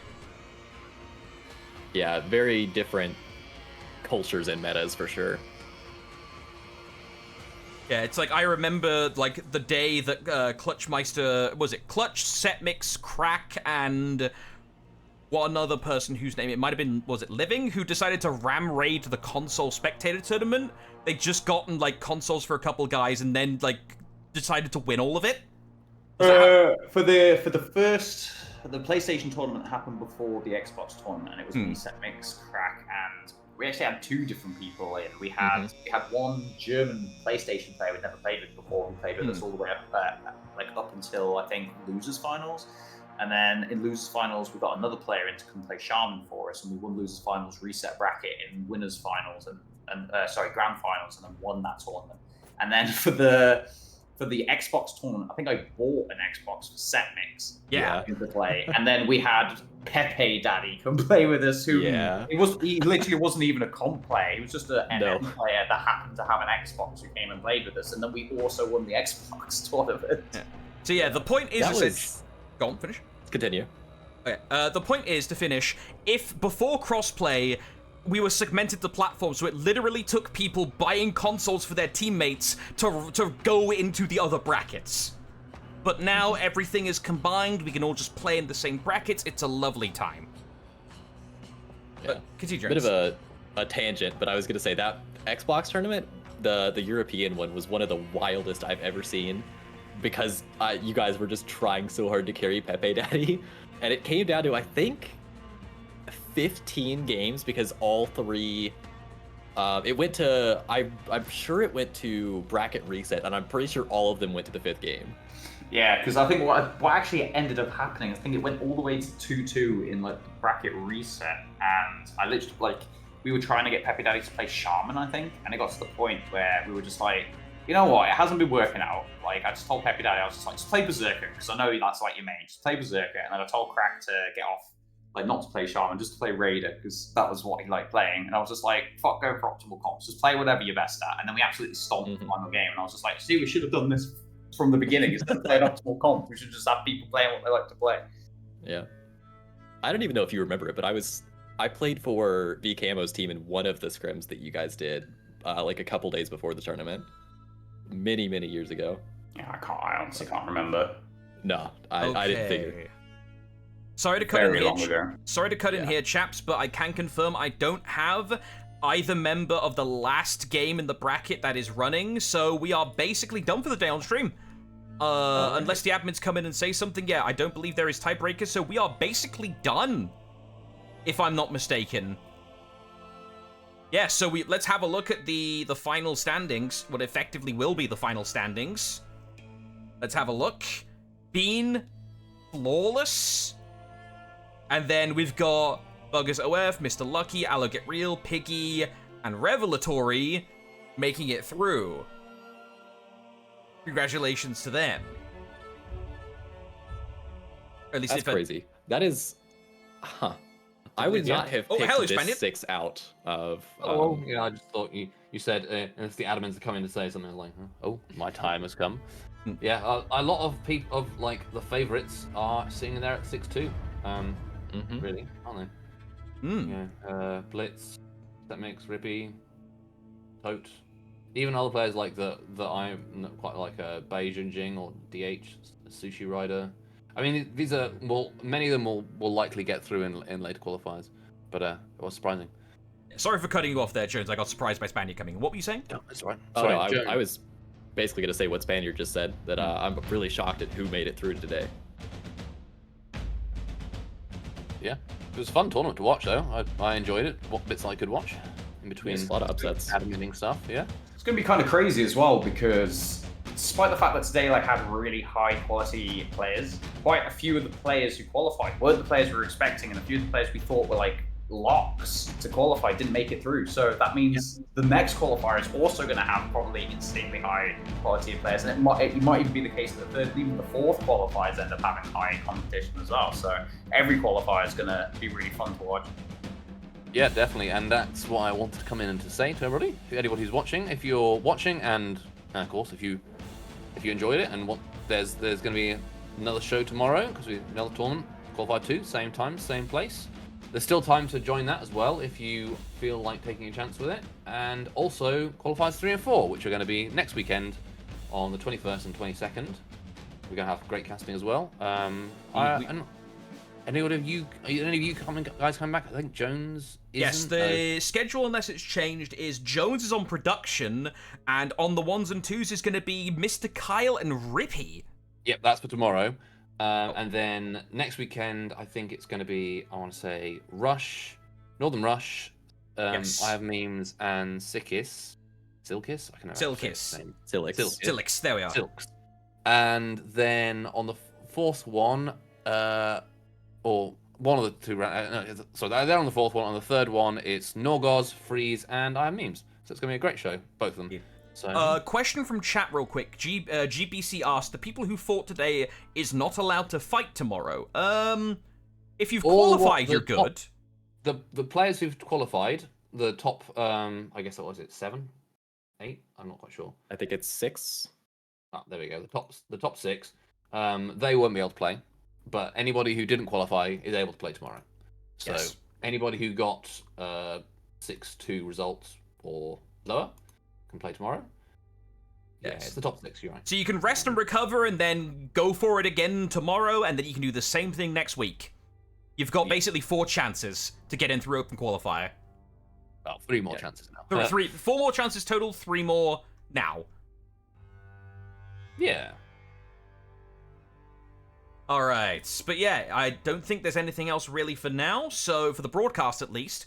So, any final sign-offs or anything to say as we close out for the day? Jones, Clutch, floor is yours. I'm all good. Yeah, all I've got to say is thank you for having me on. It's been a blast. Hope everyone enjoyed the commentary, and wishing you the best for tomorrow and the 3rd and 4th qualifiers. I'm looking forward to seeing who makes it. Alright, thank you all very much for being here. We appreciate your patronage. Hope you do enjoy the stream. And you can all go now. Bye.